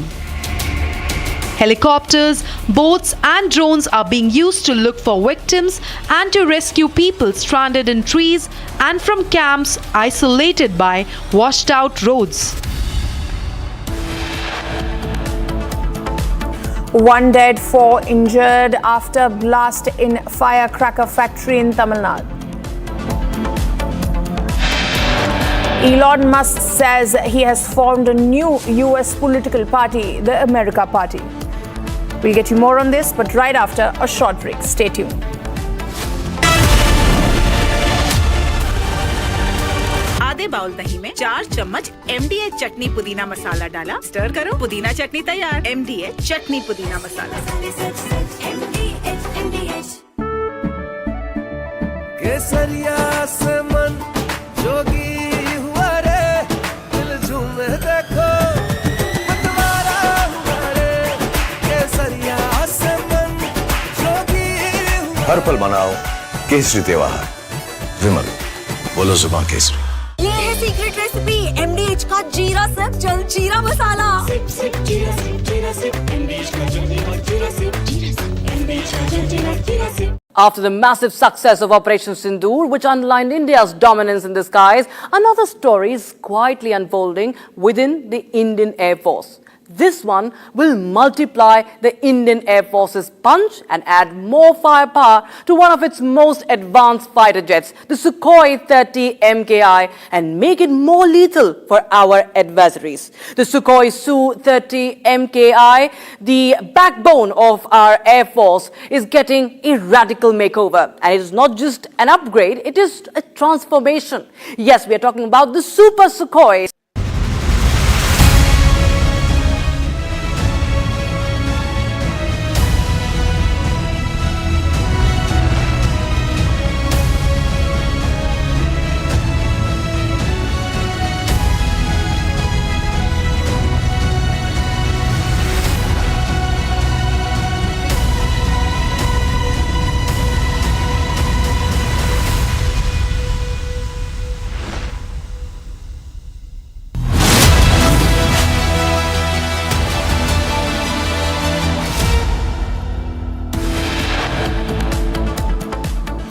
Viewers, top headlines. 25-member British aviation engineering team arrives at Thiruvananthapuram airport to examine the F-35 jet today. Jet stranded for over 3 weeks. 1 dead, 4 injured after blast at Firecracker factory in Tamil Nadu. CBI busts biggest medical college scam godman. Ex-UGC chief and one godman among 34 named. PM Modi arrives in Brazil for the BRICS summit, diaspora engagement and key bilaterals on the agenda. Shiromani Akali Dal leader Bikram Singh Majithia sent to 14-day custody following completion of 11-day remand.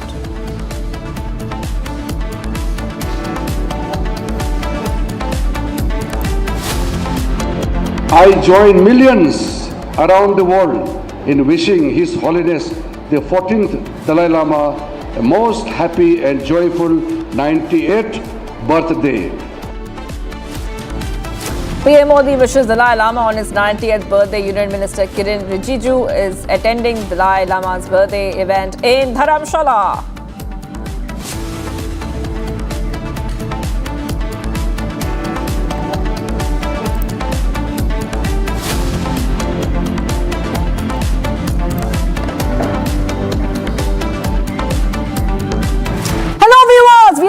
I'm Shubhangi Shukla getting you the latest. 20 days after British F-35 stealth fighter jet made an unscheduled landing, viewers, now we see there has been more movement. This happened at Thiruvananthapuram. Those pictures are coming in. This is the Atlas 400 aircraft which has arrived. This is a state-of-the-art aircraft, remains grounded with field repair attempts yet to succeed. The UK is now exploring the option of airlifting this jet aboard a C-17 Globemaster transport aircraft. Rare move for a fighter of its class. And we'll put those pictures out once again for you, but this is the information that we have so far. UK technicians have arrived to examine the stranded F-35. And this is coming in as we see that this fighter jet has been stranded for around 3 weeks there in Thiruvananthapuram. Multiple attempts have been made to repair this fighter jet, but they are not successful so far. Additionally, viewers, we're coming to know that this team has arrived and the pictures are coming in. This is the Atlas 400 aircraft. And I want to go across to my colleague who's joining us right now. We have with us Ashwin joining us live. Ashwin is right outside where the F-35 jet has been parked for like 21 days, Ashwin. And now we know that the crew has arrived to assess this jet. a short while back. If you could just take our viewers through what is happening right now. Has the crew left the Atlas 400? Have they started assessing the jet yet? We have some breaking updates. In fact, the breaking update is that from official sources and very credible sources, we have confirmed that 31 crew members have arrived in this particular A400, which landed at 12:42 in Thiruvananthapuram. That is 31 crew members are here. And we have also got information that this entire operation will be wrapped up by 4 p.m. That is right, A400 will fly back today by 4 p.m. That is what the plan of the UK is, the UK authorities are. So if it is so, if this is the likely time, then that essentially means there won't be any repair or anything that is to be done. It in all likelihood, this flight will be taken inside the A400 is what we can definitely affirm, and that is what it is pointing to. So 4 p.m. today, this entire operation is going to be wrapped up, is what we are getting from very credible sources on the ground, and which essentially means within a matter of few hours from now. Now the time is 1:35. By another 1.5 hours, 2.5 hours, in fact, this entire operation will be completed and the flight will be going back at 4 p.m. So this is a breaking update that we are bringing in right now. As far as the current update is concerned, the flight A400, which came down with 31 crew members, have now gone into the international airport side.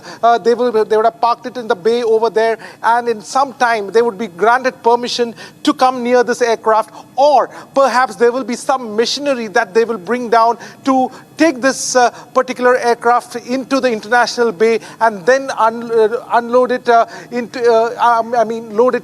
the A400 and take it. Certainly the kind of information that we are getting when it says that operation will be concluded by 4 p.m., we can definitely ascertain and take a very logical guess that this flight will not be repaired. I think that is a logical conclusion that we can come at right now. It will not be repaired right now. It will all be, the flight will be taken, the F-35, which has a capacity which is around 27 ton when it has a payload, fully payload and fuel. Without payload and fuel, it will be around 14 tons. This 14-ton massive 5th generation stealth fighter will be carried on an A400. In fact, the A400 is well designed to do similar kind of operations, and it has done so in the past as well. So the A4, when it landed, this jumbo of the jet which landed over here, it certainly has come to bring the entire operation to a conclusion. So certainly we can expect that to be concluded by 4 p.m. Back to the studio. That is right. That is right. Ashwin, this is a huge update coming in right now. So are you saying that the crew members will be wrapping up the operation by 4 p.m. today? Absolutely, absolutely. 4 p.m. is what we are getting.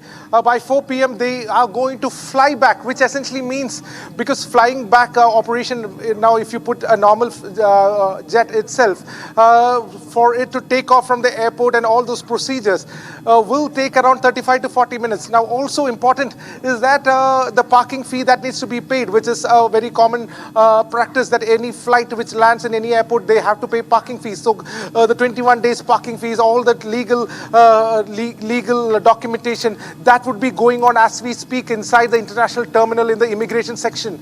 That would be done, is what we are getting information. At the same time, so it is a matter of just a few minutes operation is what we can. Now the time is around, as I said, 1:35.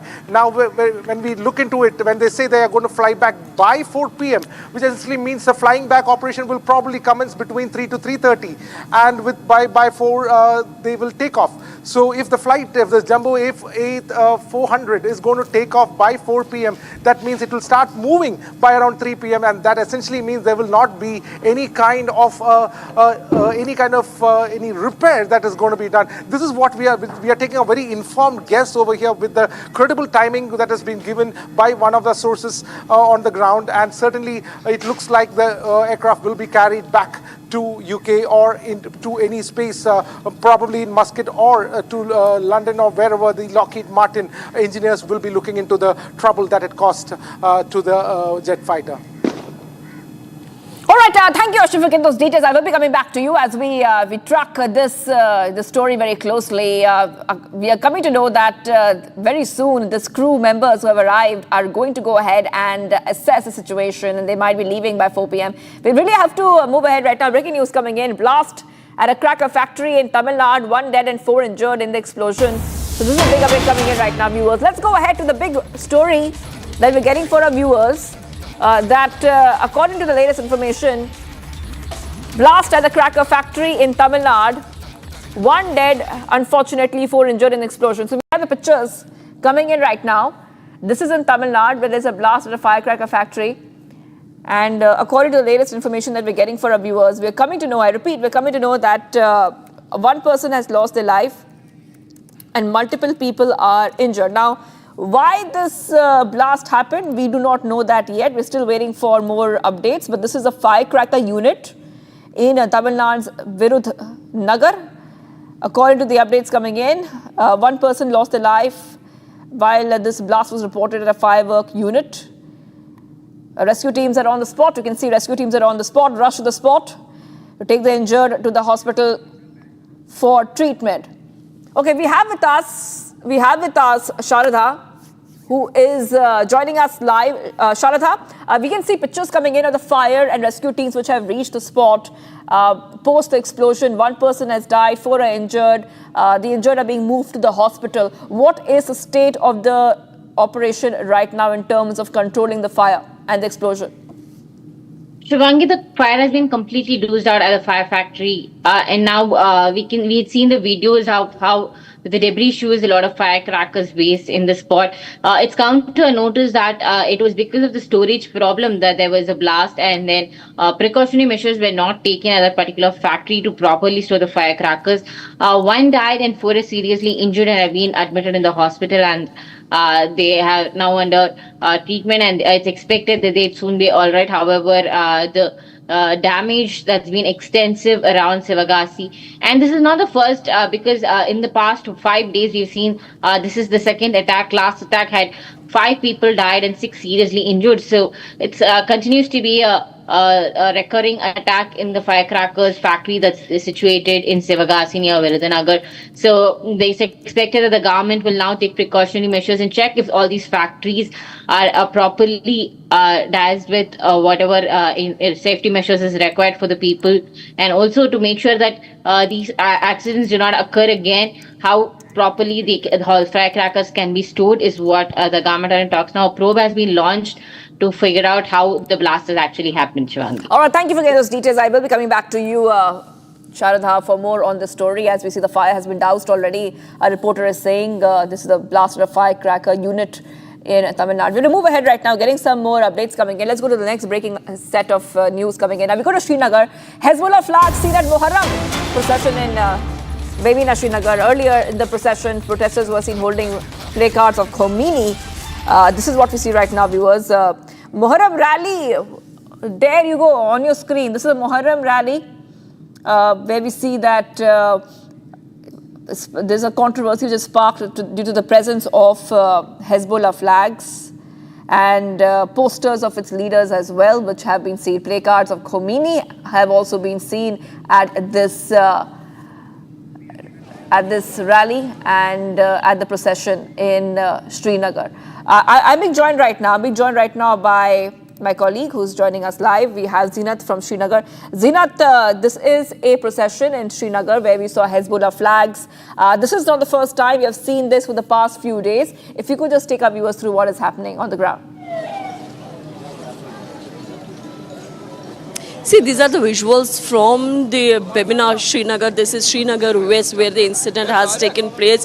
The procession, the Muharram procession was going on. There was a brawl between the police corps and the mourners, and in this, the police officer was pushed to the wall. The mourners tried to trash, although the police is trying to take the situation into control. Meanwhile, the Hezbollah flags were also wavered by the mourners in Srinagar's west, the Bebina area, area where this incident had taken place. We have already spoken to IG Kashmir, who has said that the things will be taken into control, and also the action will be followed who will be violating the law. The incident has taken place in the Bemina, where the DSP was seen and the mourners was trying to push to the wall the DYSP concerned from the west of Srinagar, where the procession was going on, as this is the 10th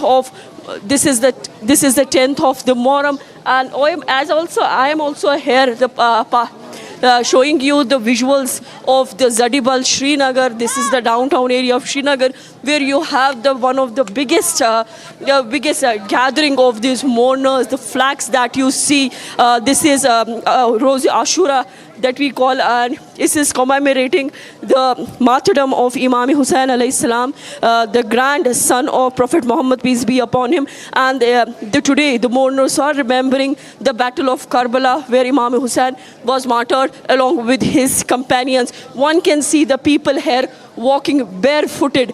These are the mourners who you can see walking barefooted. Some of the police cops are also assisting these mourners. We have been seeing the SSP Srinagar monitoring the situation so that everything goes peaceful.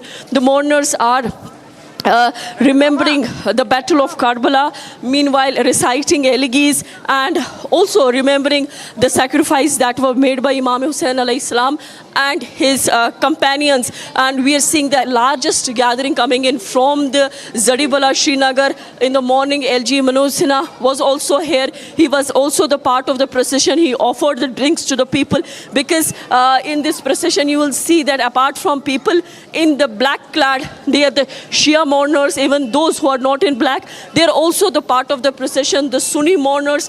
And the flags that you see here, although we didn't see in Zadibal the Palestinian or the Hezbollah flags, but those flags were seen in Bemina, Srinagar. Meanwhile, people are waiting for Zul Jalan and also the Alam that will be seen, and for which the people, they will be moving with the procession. This procession is going to continue till midnight. Today is the 10th of the Muharram, and the engagements that are coming in from Srinagar police here and the district administration, we are seeing the proper plans that have come from the traffic department. There had been multiple diversions that have been given for the people convenience, and so that there is no people won't face any inconvenience. You can see here, you see apart from the flags, you see the picture of the Ayatollah Khamenei and the Palestinian flags that tells you the solidarity with the Palestinian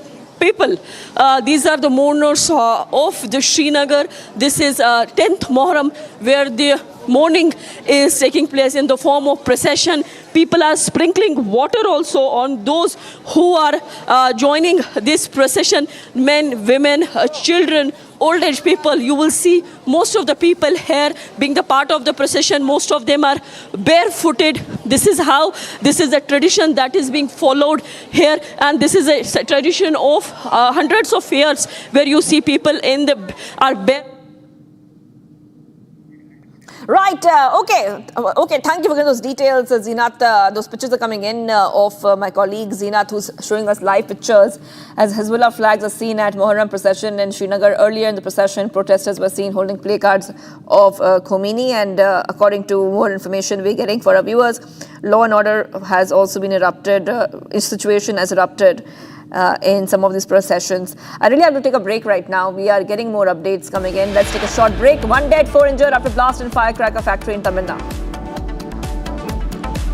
Plus, Elon Musk says he has formed a new US political party, the America Party. Stay tuned. We are live in Breaking.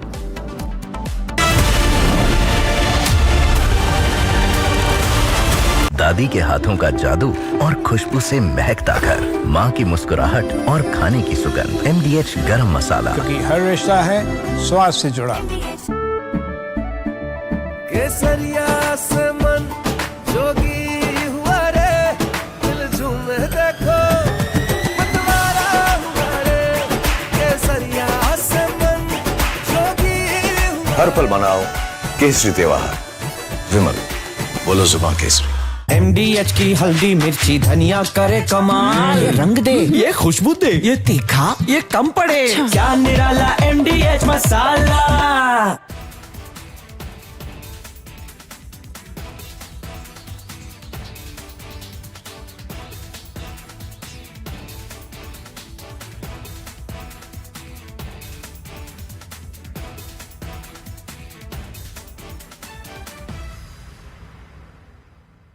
After the massive success of Operation Sindoor,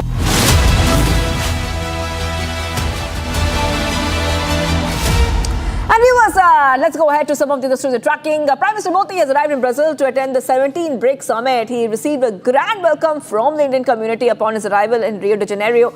And you can see a beautiful program, a cultural program for the Prime Minister.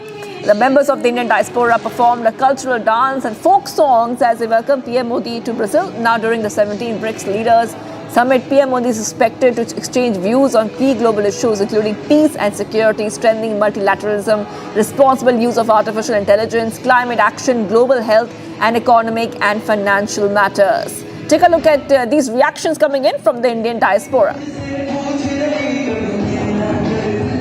Feeling रही मोदी जी से मिलके, एक अद्भुत सी energy नज़र आई मुझे उनमें और उनका बहुत बहुत स्वागत है ब्राज़ील में। शुभकामना करते हैं कि मतलब जो भी यहाँ पे डिस्कशन हो हमारे देश के लिए प्रभावशाली हो, जो भी डिसीजन यहाँ पे लिए जाएं वो अपने देश के लिए बेहतर हो। It was a wonderful feeling and I met him first time and felt really well. The energy is very different. BRICS will be very nice for India. It is a great opportunity in the world for India to come up. We were very excited to meet him and it was a moment of joy for us and also a privilege because in India it is not possible to meet the Prime Minister but here it was possible. बहुत खुशी हो रही है, इसीलिए आए हैं, specially इसी के लिए आए हैं और बहुत अच्छा लगा मिलके। पिछले 10 सालों में जो इंडिया का एक स्टैम्प वर्ल्ड पे है वो बहुत ही अमेजिंग राइज जो हुआ है, चाहे वो इकोनॉमिकली, पॉलिटिकली, डिफेंस, सब कुछ ही बहुत ही वर्ल्ड स्टेज पे आज की डेट में नज़र आता है। और बहुत ही अच्छा मोदी जी सही में पर्सनली मिलने का अवसर मिला आज। ऐसा बहुत कम मुझे लगता है कि अपॉर्चुनिटी मिलता है। It's very exciting and I think it was a good opportunity. जब हमें ये पता चला कि यहाँ पे ब्राज़ील के अंदर सबमिट होने वाला है मोदी जी प्राइम मिनिस्टर के साथ, तब हमारा जो पॉइंट ऑफ व्यू होता है कि हम जब इंडियन बताते हैं कि आई एम फ्रॉम इंडिया, तो लोग यहाँ पे बहुत रिस्पेक्ट देते हैं हमें। तो ये चीज़ जब हम रियलाइज करते हैं, हमने तो सुना था, जब हमने एक्सपीरियंस किया तो बहुत हाई लेवल से हमारा नजरिया होता है इस चीज़ के अंदर। And viewers, let's go ahead to some of the other stories we're tracking in our next segment, Bharat in 1 minute. Let's get started. Bharat 1 minute brought to you by Canara Bank. Together we can. Monsoon season has unleashed severe weather across Himachal Pradesh with torrential rains triggering flash floods, landslides and widespread destruction in multiple districts. At least 74 people have lost their lives and more than 246 roads, especially in Mandi, are blocked. Himachal Pradesh LOP and former CM Jairam Thakur visited the flood affected areas. Red alert issued in Himachal. Encounter in Greater Noida. 2 miscreants were shot in the leg. The police recovered looted cars, stolen cash and 3 pistols from the miscreants. More than half a dozen cases were registered against miscreants. Operation Langra continues in Uttar Pradesh. SIA charge sheets 11 terrorists in narco terror case in Jammu. 11 terrorists charge sheeted including Hizbul chief Saeed Salahuddin and Basharat Ahmad Bhat on charges of funding terrorism through cross-border narcotic smuggling. Investigation in the case uncovered a well-organized network of terrorist associates and couriers aiding Hizbul Mujahideen by facilitating smuggling of narcotics and raising funds for the terrorist outfit. We're getting some big breaking news coming in right now, viewers, and SC, Supreme Court admin, is seeking immediate eviction of ex-CGI Chandrachud from official bungalow. A Supreme Court has written to the government, and what they are saying right now is that they're seeking immediate eviction of former Chief Justice of India, D.Y. Chandrachud, from the official bungalow for CGI. The letter reportedly stated that Justice Chandrachud has stayed at the residence beyond the permissible period with permission granted for retention expiring on May 31st. This is the update coming in right now, where we see that Justice D.Y. Chandrachud has been asked to vacate his official residence as soon as possible. The Supreme Court is saying that he should leave his residence without any further delay. Supreme Court seeks his removal from the residence and writes to the centre as well, requesting the centre to reclaim the official residence of former CGI Diva Chandrachud, as his permitted occupancy has now exceeded the deadline.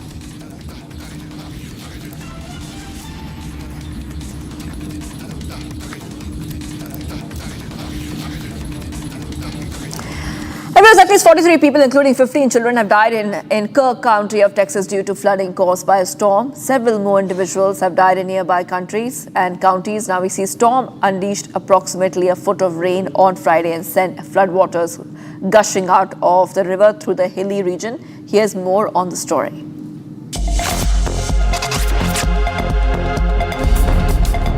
Central Texas was hit by a storm yesterday, which unleashed nearly a foot of rain. The rainwater caused severe flooding in the area.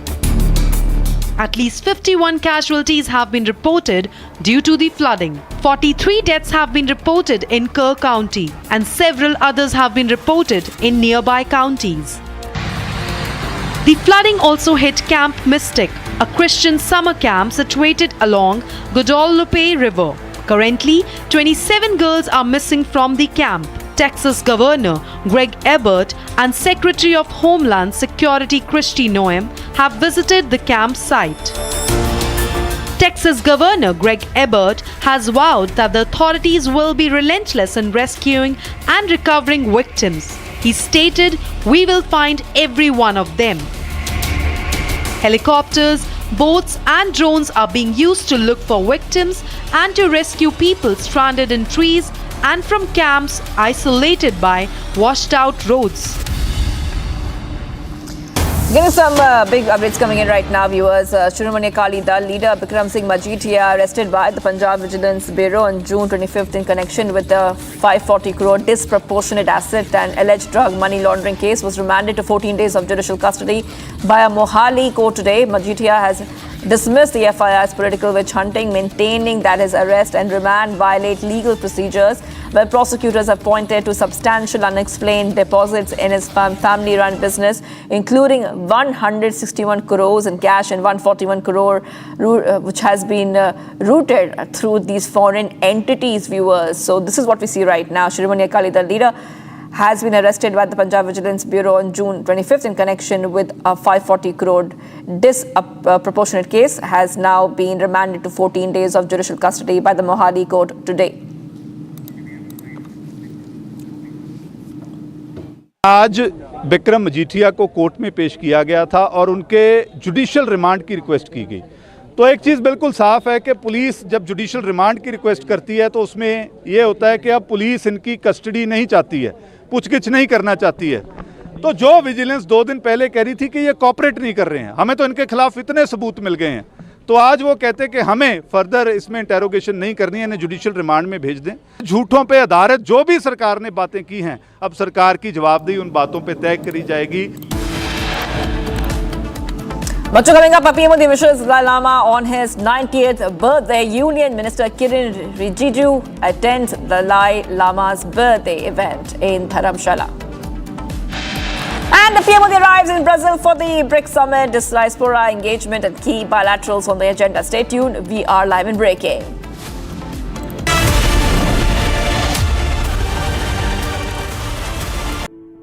In the India Today Best Universities Survey, India's #1 ranked universities in various streams are JNU Delhi, Amity University, AIMS Delhi, IIT Delhi, and National Law School Bengaluru.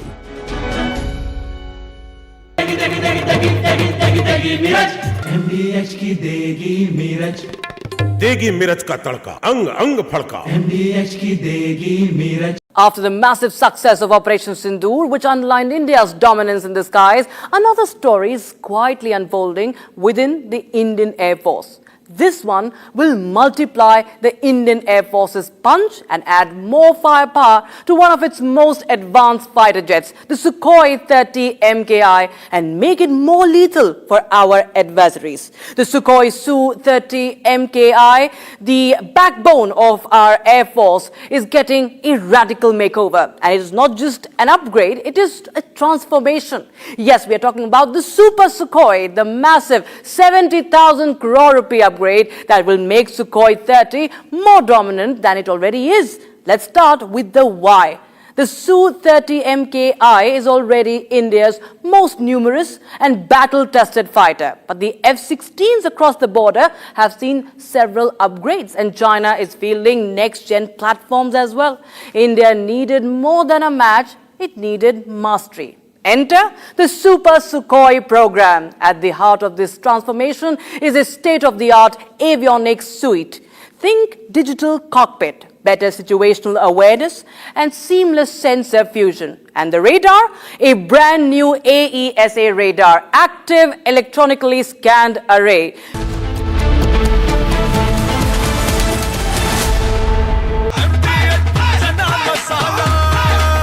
अब छोलिया हो या लोबिया, सफेद चने या काले चने, सब कुछ मजेदार बने। केसरिया से मन जोगी हुआ रे, दिल झूमे देखो मतवारा हुआ रे। केसरिया से मन जोगी हुआ। हर पल मनाओ केसरी त्योहार। विमल, बोलो जुबान केसरी। MDH की हल्दी मिर्ची धनिया करे कमाल, ये रंग दे, ये खुशबू दे, ये तीखा, ये कम पड़े, क्या निराला MDH masala.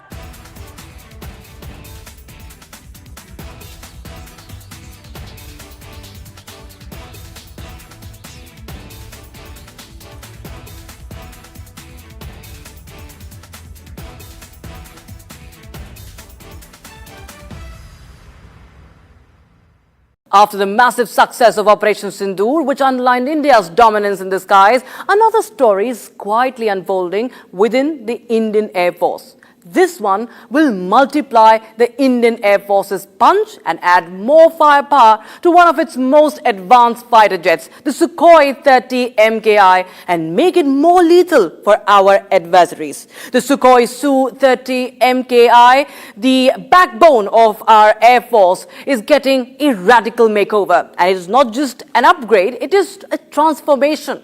Yes, we are talking about the Super Sukhoi, the massive 70,000 crore rupee upgrade that will make Sukhoi 30 more dominant than it already is. Let's start with the why.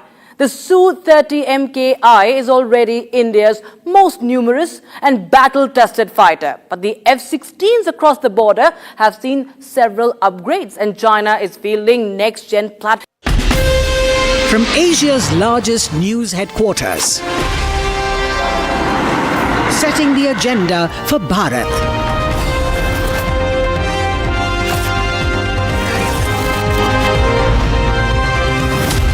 You're watching Republic.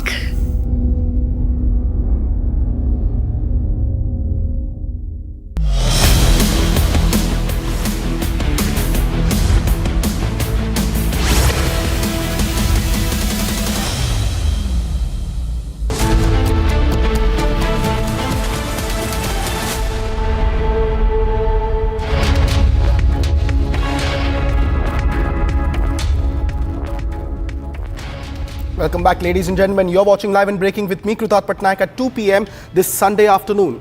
The lonely F-35B of the Royal Air Force finally has a compatriot from back home. An Atlas 400 of the Royal Air Force has landed in Thiruvananthapuram with a team of technical experts and a lot of hope to perhaps take this stalled aircraft back in air. But will both of them take off together? That's the story we'll be tracking in this bulletin in just a moment. But as always, let's start this Live and Breaking bulletin with the headlines. 25-member British aviation engineering team arrives in Thiruvananthapuram airport to examine the F-35B jet today, the jet that has been stranded for over 3 weeks now. 1 dead, 4 injured after a blast at a firecracker factory in Tamil Nadu. CBI busts biggest medical college scam. Godman, an ex-UGC chief, among 34 accused named in the FIR. PM Modi arrives in Brazil for the BRICS summit, diaspora engagement and key bilateral meetings on the agenda of the Prime Minister.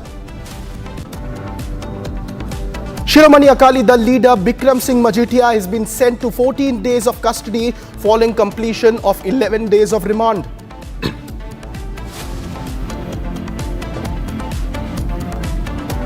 I join millions around the world in wishing His Holiness the 14th Dalai Lama a most happy and joyful 98th birthday. Prime Minister Narendra Modi joins to wish Dalai Lama on his 90th birthday. Union Ministers Kiran Rijiju and Ranjan Rai also attended Dalai Lama's birthday event in Dharamshala.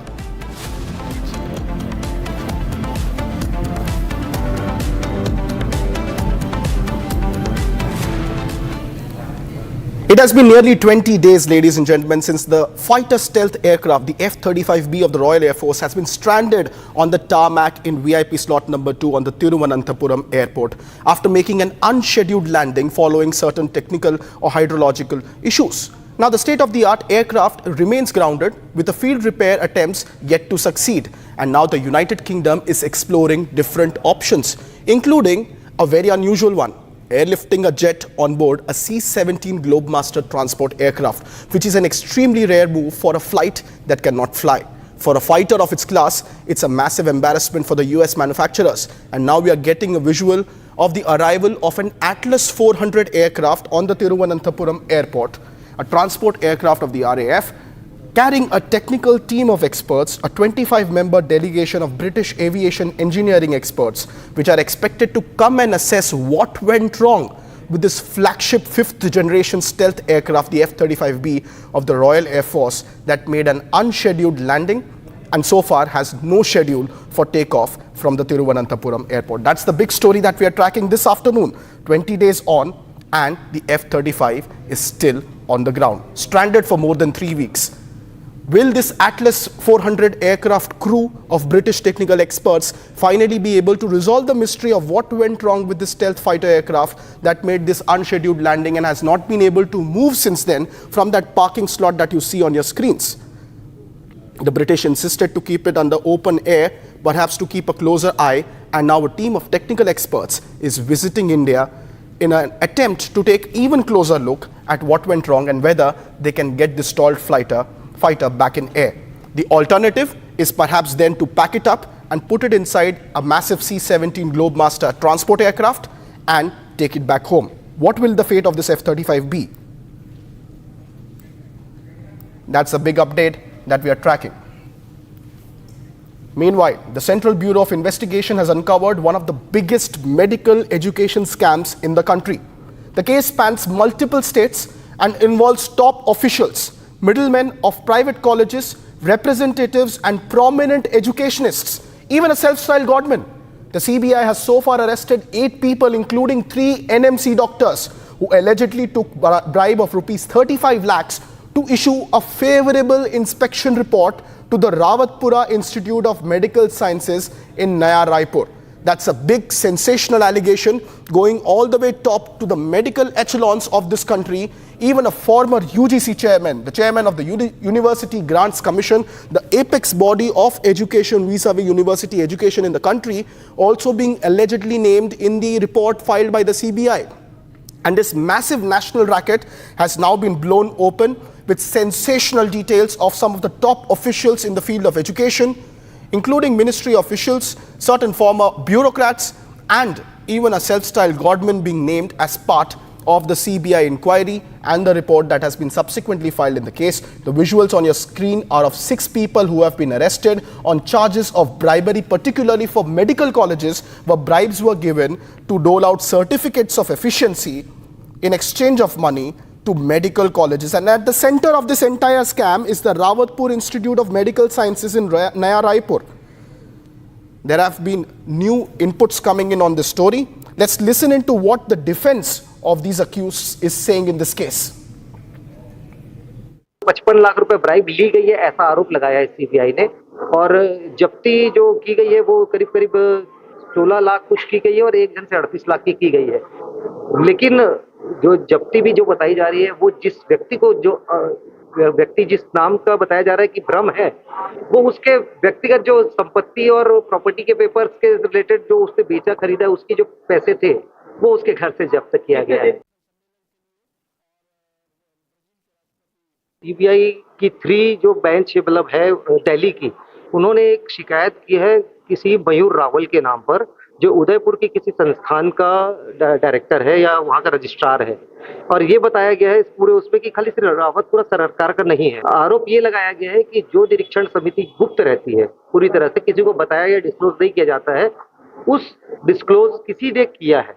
अब किसने किया है उसकी जांच की जा रही है। और ये बताया गया है कि जो रावतपुरा सरकार यूनिवर्सिटी में जो लोगों को जांच करना था मेडिकल कॉलेज में, रावतपुरा मेडिकल कॉलेज में, वो डॉक्टर्स की जो 4 लोगों की टीम थी, वो 4 लोगों ने रिश्वत ली है कि उनके जो मानक स्तर सही था या नहीं था, उनके फेवर में रिपोर्ट बनाने के लिए ये केस बनाया है, आरोप ये लगाया है सीबीआई ने। और सीबीआई आज 6 लोगों को पेश किए हैं यहाँ कोर्ट पे, जिसमें कुछ लोगों के संबंध में उनके पास कोई विशिष्ट जानकारियां उपलब्ध नहीं है और हमने उसी का ऑब्जेक्शन लगाया है कि बिना 41 की नोटिस दिए, बिना किसी 35 की नोटिस दिए आपने कैसे गिरफ्तार किया। पहले आप जांच करें, आप सिर्फ संदेह के आधार पर आप गिरफ्तार नहीं कर सकते। Bogus patients, dummy doctors and bribes for certificates. That's the biggest medical scam that we are closely tracking. Meanwhile, ladies and gentlemen, from Uttar Pradesh, the Operation Langda continues with an encounter unfolding in Greater Noida, where 2 miscreants were caught in a firing incident with the police. Both of them walked away with a bullet in their feet. Here's a report.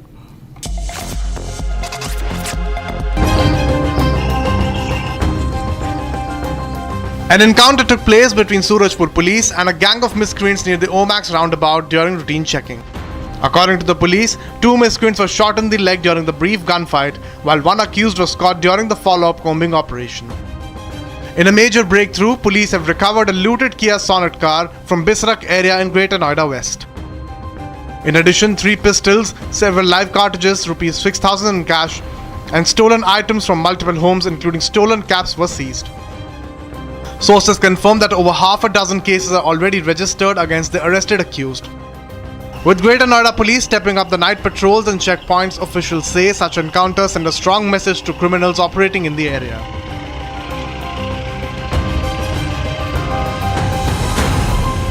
थाना Surajpur police team द्वारा जब Omicron गोलचक्कर के पास नियमित रूप से checking की जा रही थी, तो उन्हें एक बिना नंबर प्लेट की कार तेज गति से आती हुई नजर आई। कार किया सोनेट थी। जब पुलिसकर्मियों ने उस संदिग्ध कार को रोकने का प्रयास किया, तो उस कार में बैठे व्यक्ति ने उतरकर पुलिस की तरफ जान से मारने की नीयत से फायर किया। पुलिस वाले भाग बचे। जब पुलिस ने जवाब में आत्मरक्षा में जवाबी फायर किया, तो उनमें से 2 बदमाशों के पैर में गोली लगी और तीसरा बदमाश वहां मौके से फरार हो गया। बाद में कॉम्बिंग के दौरान उसको भी गिरफ्तार किया गया। दोनों घायलों को अस्पताल में भर्ती किया गया। तो इसमें आगे तफ्तीश की गई तो मालूम चला कि इनके द्वारा जो किया सोनेट कार इस्तेमाल की जा रही थी, वह कुछ समय पहले थाना बिसर क्षेत्र से चोरी की गई थी और इनके पास से कुछ अन्य डेल्टा 2 सेक्टर से चोरी किए गए सामान बरामद भी हुए। इनके पास से तमंचा, जिंदा कारतूस बरामद भी हुए हैं। तीनों ही अभियुक्तों का बहुत ही लंबा चौड़ा आपराधिक इतिहास भी मिला है। अभियुक्तों को न्यायिक हिरासत में भेजा जाएगा, अन्य विधिक कार्रवाई पेश होगी।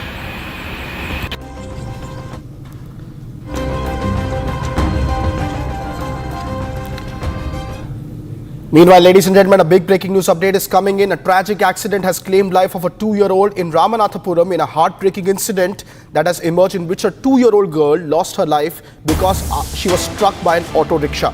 The child, the youngest daughter of Zakir Hussain, a hotel owner in the Chinakadai area, was reportedly playing near her home when she ran onto the road and tragically she was hit by a passing auto.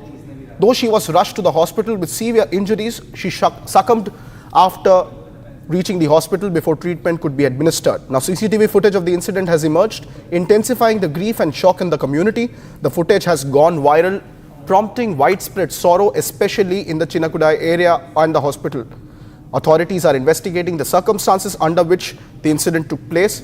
However, the visuals are on your screen. In a very unfortunate incident, A 2-year-old kid ran onto the road and came in the path of an auto rickshaw suddenly, and she was rushed to the hospital but could not survive the tragic incident.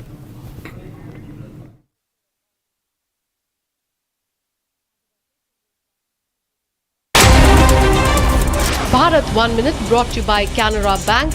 Together we can. The monsoon season has unleashed severe weather across Himachal Pradesh with torrential rains triggering flash floods, landslides and widespread destruction in multiple districts. At least 74 people have lost their lives and more than 246 roads, especially in Mandi area, are blocked. Himachal Pradesh's leader of opposition and former Chief Minister Jairam Thakur visited the flood-affected areas in the Tunag, and red alert has been issued in Himachal. In an encounter in Greater Noida, 2 miscreants were shot in the leg. Police recovered looted cars, stolen cash and 3 pistols from the miscreants. More than half a dozen cases were registered against the miscreants. Operation Langda continues in Uttar Pradesh. SIA charge-sheet 11 terrorists in narco terror case in Jammu. 11 terrorists charge-sheeted including Hizbul chief Syed Salahuddin and Basharat Ahmad Bhatt on charges of funding terrorism through cross-border narcotics smuggling.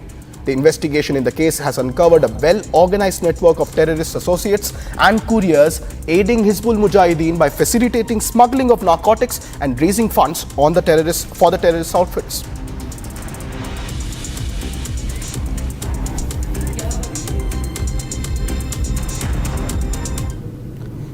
Meanwhile, ladies and gentlemen, panic struck the Spanish airport of Palma when a Ryanair flight headed to Manchester had to abort a takeoff after a fire alert went off inside the aircraft. Now, several passengers were injured in the emergency evacuation procedures, and here's a detailed report on what exactly happened when a fire was reported on board a Ryanair flight at the Palma airport in Spain.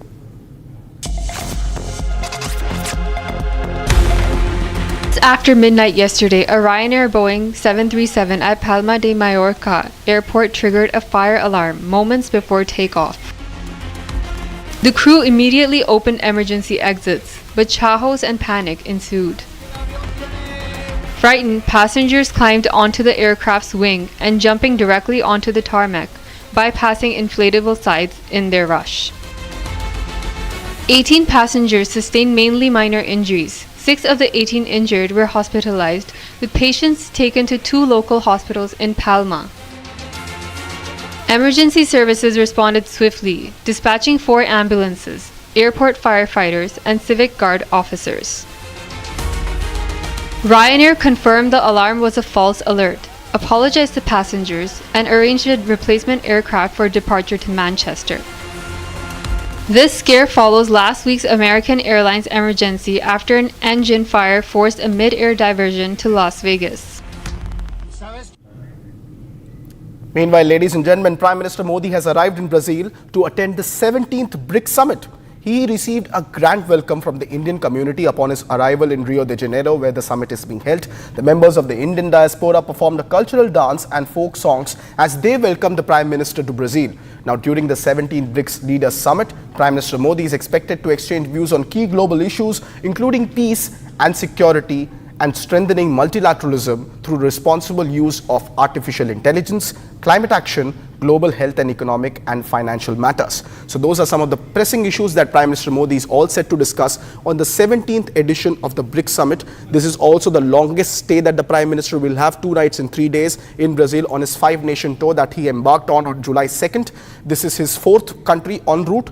After attending the Brazil summit in Rio de Janeiro, the BRICS summit, he will travel to the capital city of Brasilia, where he will be accorded a state welcome as a state guest and will be held for a state banquet by the President Lula as a state guest during his visit to Brazil, and will wind up with a stop in Namibia before returning back to New Delhi. But those are the visuals of welcoming in Brazil. से मिलके एक अद्भुत सी energy नज़र आई मुझे उनमें, और उनका बहुत बहुत स्वागत है ब्राज़ील में। शुभकामना करते हैं कि मतलब जो भी यहाँ पे डिस्कशन हो वो हमारे देश के लिए प्रभावशाली हो, जो भी डिसीजन यहाँ पे लिए जाएं वो अपने देश के लिए बेहतर हो। It was a wonderful feeling and I met him first time and felt really well. The energy is very different. BRICS will be very nice for India. It is a great opportunity. in the world for India to come up. We were very excited to meet him, and it was a moment of joy for us and also a privilege, because in India it is not possible to meet the Prime Minister, but here it was possible. बहुत खुशी हो रही है, इसीलिए आए हैं, specially इसी के लिए आए हैं और बहुत अच्छा लगा मिलके। पिछले 10 सालों में जो इंडिया का एक स्टैम्प वर्ल्ड पे है, वो बहुत ही अमेजिंग राइज जो हुआ है, चाहे वो इकोनॉमिकली, पॉलिटिकली, डिफेंस, सब कुछ ही बहुत ही वर्ल्ड स्टेज पे आज की डेट में नज़र आता है। और बहुत ही अच्छा, मोदी जी सही में पर्सनली मिलने का अवसर मिला आज। ऐसा बहुत कम मुझे लगता है कि अपॉर्चुनिटी मिलता है। It's very exciting and I think it was a good opportunity. जब हमें ये पता चला कि यहाँ पे ब्राजील के अंदर सबमिट होने वाला है मोदी जी प्राइम मिनिस्टर के साथ, तब हमारा जो पॉइंट ऑफ व्यू होता है कि हम जब इंडियन बताते हैं कि आई एम फ्रॉम इंडिया, तो लोग यहाँ पे बहुत रिस्पेक्ट देते हैं हमें। तो ये चीज़ जब हम रियलाइज करते हैं, हमने तो सुना था, जब हमने एक्सपीरियंस किया तो बहुत हाई लेवल से हमारा नजरिया होता है इस चीज़ के अंदर। Meanwhile, ladies and gentlemen, more breaking news coming in after Reuters. Now, Global Times' social media account has been withheld in India. That's the big breaking news update. China's CCP's official international news mouthpiece, the Global Times X account or the Twitter account, has been withheld in India. That's the big breaking news development coming in. It's the second international platform that has been blocked in India in the last 24 hours. Last night at around 11:30 p.m., we saw Reuters X account also being withheld in India, and now a big breaking development coming in. After Reuters, Global Times, the official mouthpiece of the CCP in terms of international news, has been banned or blocked in India on social media platform X. That's the big breaking news update coming in. Two major global news agencies and news platforms being blocked within a span of less than 12 hours. Reuters and then China's Global Times. Both accounts withheld in India. No official reasoning has been provided at the moment. We are awaiting more detailed inputs on what exactly led to Global Times' X account being withheld in India. But the big breaking news development coming in is that Global Times, which is accorded as often as China's mouthpiece, has been withheld on X in India. That's the big breaking news development.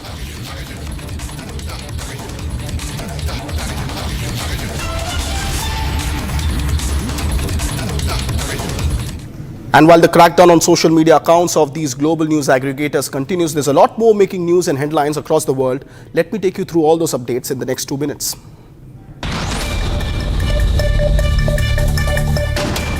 In the sensational twist of the Trump social media and Musk media wars, CEO of X, Elon Musk, has launched his own party. Musk went ahead with a critique that America is now becoming a one-party system and is no longer a democracy. Musk also went ahead and said in a tweet on X, "We have tried red, we have tried blue. Now America needs something that actually works. Now the middle way will have to have a voice." Torrential rains in Texas have resulted in a sudden flash flood at the central Texas area in the United States of America. More than 50 people have lost their lives. Secretary Kristi Noem of Homeland Security has assured speedy action to rescue the people. Sharing the spirit of Texans, the governor, Greg Abbott, has declared 6th of July as a day of prayer in response to the floods. An earthquake of magnitude 3.5 hit Nepal's capital city today. As per reports, the National Center of Seismology, an earthquake struck at the depth of about 10 kilometers deep. This is the second time an earthquake has hit Nepal in the last 10 days. No immediate reports of casualties or large-scale devastations coming in from Nepal. Taiwan's Ministry of National Defense has detected 9 Chinese military vessels and 1 official ship operating and patrolling around its territorial waters today at the break of dawn. Contrary to usual, no aircrafts were spotted on the radar, but this is a concerning development because earlier on Sunday, 18 People Liberation Army aircrafts, 11 People Liberation Navy vessels and 1 official ship were detected operating in these waters. A large number of Afghan deportees from Iran are facing homelessness, unemployment and lack of immediate support. The United Nations High Commissioner for Refugees claims that 1.4 million of native Afghans will be deported. There will be an urgent need of unprecedented support and the need of humanitarian assistance. The UNHCR also has stressed that the trauma of these people in exile should be avoided.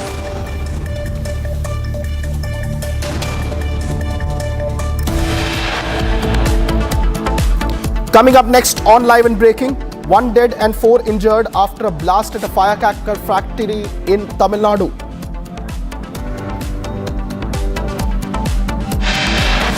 Also coming up next, Shiromani Akali Dal leader Bikram Singh Majitia sent to 14 days of custody following completion of 11 days of remand. More details on these stories when we come right back after a short break.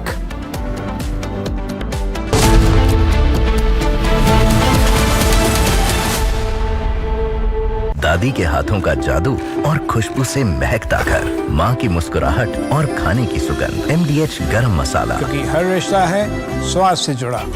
इसको घर पे लगाओगे तो शादी का तो पता नहीं, पर घर पक्का नहीं टूटेगा। रुंगटा नहीं तो घर स्ट्रॉन्ग नहीं। रुंगटा स्टील TMT बार एकदम सॉलिड। पहाड़ों में एक हाइकिंग स्टिक भी बन सकती है। आधे बाउल दही में 4 चम्मच MDH चटनी पुदीना मसाला डाला, स्टर करो, पुदीना चटनी तैयार। MDH चटनी पुदीना मसाला। After the massive success of Operation Sindoor, which underlined India's dominance in the skies, another story is quietly unfolding within the Indian Air Force. This one will multiply the Indian Air Force's punch and add more firepower to one of its most advanced fighter jets, the Sukhoi 30 MKI, and make it more lethal for our adversaries. The Sukhoi Su-30 MKI, the backbone of our Air Force, is getting a radical makeover. And it is not just an upgrade, it is a transformation. Yes, we are talking about the Super Sukhoi, the massive 70,000 crore rupee upgrade that will make Sukhoi 30 more dominant than it already is. Let's start with the why. The Su-30 MK.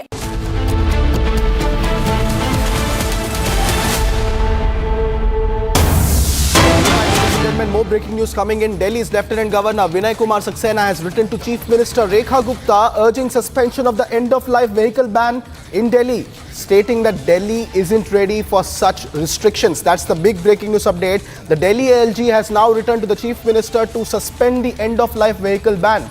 He has emphasized emotional and financial impact on the middle class and has requested a Supreme Court review of the 2018 order of the Delhi government. That's the big breaking news development coming in just days after Environment Minister of Delhi, Manjinder Singh Sirsa, also announced a temporary pause on the policy. Now the Lieutenant Governor has written to the Delhi's Chief Minister urging her to reconsider the ban on end-of-life vehicles in the national capital. Just last week, the Delhi government had initially implemented a policy in which petrol vehicles of 10 years or 12 years of age and diesel vehicles of that age will no longer be given fuel at petrol pumps and be mandatorily scrapped. That policy was temporarily paused, with Environment Minister making an intervention in Delhi, and now the Lieutenant Governor has returned to the Chief Minister of Delhi, Rekha Gupta, to suspend this end-of-life vehicle ban which was initially implemented in 2018 and has also requested a Supreme Court review of this 2018 policy. But the most biggest update coming in, the LG has now entered the conversation on the end-of-life vehicle ban, citing emotional and financial distress of the middle class. I have my colleague Riyanka joining us live on the broadcast with more details on the story. Riyanka, what are the details of this letter that has been now sent by the LG to the Delhi Chief Minister? Well, Delhi LG Vinay Kumar Saxena has written to Chief Minister Rekha Gupta and he has urged the suspension ban, and he has rather stated that Delhi isn't ready for such restrictions, and he also went ahead and emphasized rather on the emotional and the financial impact that the middle class have been facing. Remember, we also try to understand how this particular ban on fuel to the vehicles that had reached the end of life, criteria, how this affected the middle class. In fact, that is the same thing that the Delhi LG Vinay Saxena is now saying. He is saying that it is an emotional and financial impact on the middle class, and he has requested the review of the Supreme Court order of the 2018. Remember, back in 2018, the Supreme Court had very clearly said that 15 years for petrol vehicles and 10 years for diesel cars. These cars will not ply on roads, and now after the Delhi government said that they will not be giving in the fuel to these end-of-life vehicles, there was a huge uproar that we had seen from the people who were upset with this move by the government. And soon after that, remember, Delhi Environment Minister Manjinder Singh had briefed the media and saying that they are not going to be going forward with this particular rule, and they have sent a letter to the CAQM to decide on the future course of action. And this is another step moving forward by LG Vinay Saxena, who has now urged the Chief Minister of Delhi to somewhere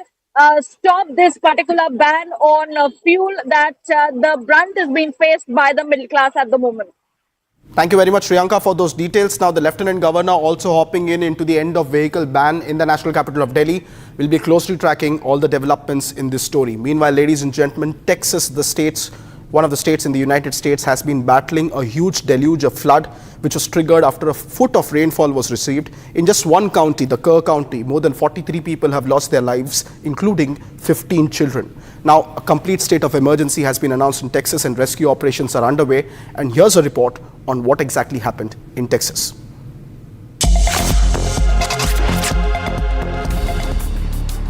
Central Texas was hit by a storm yesterday, which unleashed nearly a foot of rain. The rainwater caused severe flooding in the area.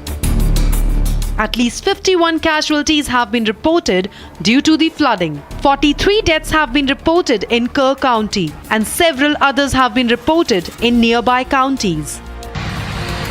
The flooding also hit Camp Mystic, a Christian summer camp situated along Guadalupe River. Currently, 27 girls are missing from the camp. Texas Governor Greg Abbott and Secretary of Homeland Security Kristi Noem have visited the campsite. Texas Governor Greg Abbott has vowed that the authorities will be relentless in rescuing and recovering victims. He stated, "We will find every one of them."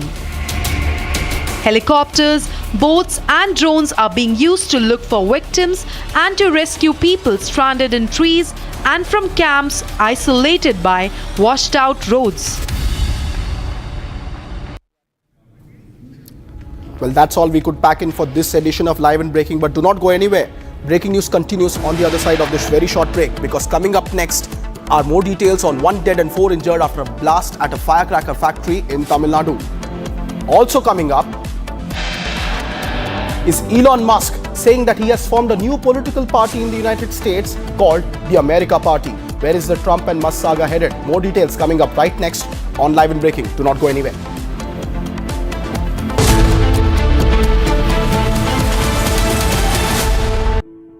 In the India Today Best Universities Survey, India's #1 ranked universities in various streams are JNU Delhi, Amity University, AIMS Delhi, IIT Delhi and National Law School Bengaluru. ये है secret recipe MDH का जीरा SIP जल जीरा मसाला। SIP SIP जीरा SIP MDH का जल जीरा सिप MDH का जल जीरा SIP.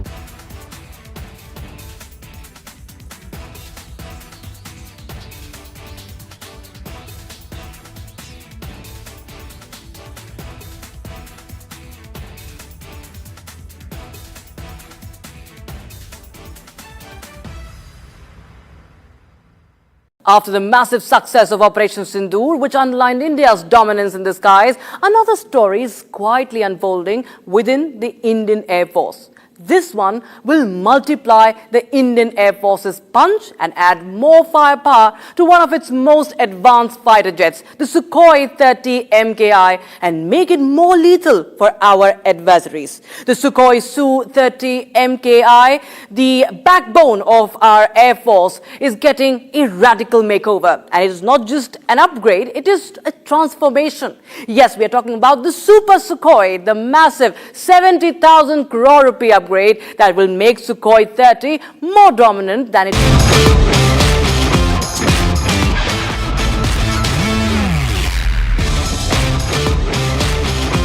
Hello, ladies and gentlemen.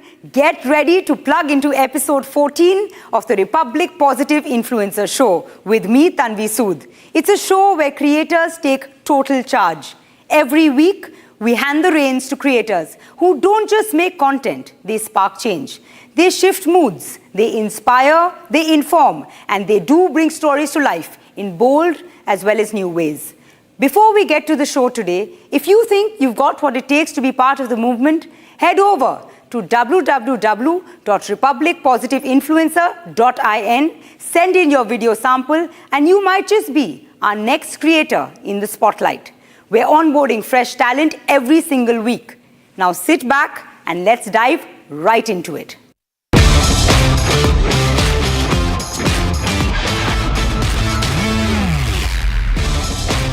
To get things rolling, we have the popular and the inspirational Captain Yashika Tyagi back with her Shaurya Tales. Captain Tyagi has been narrating some exceptional stories from the Kargil War, for which she too was deployed.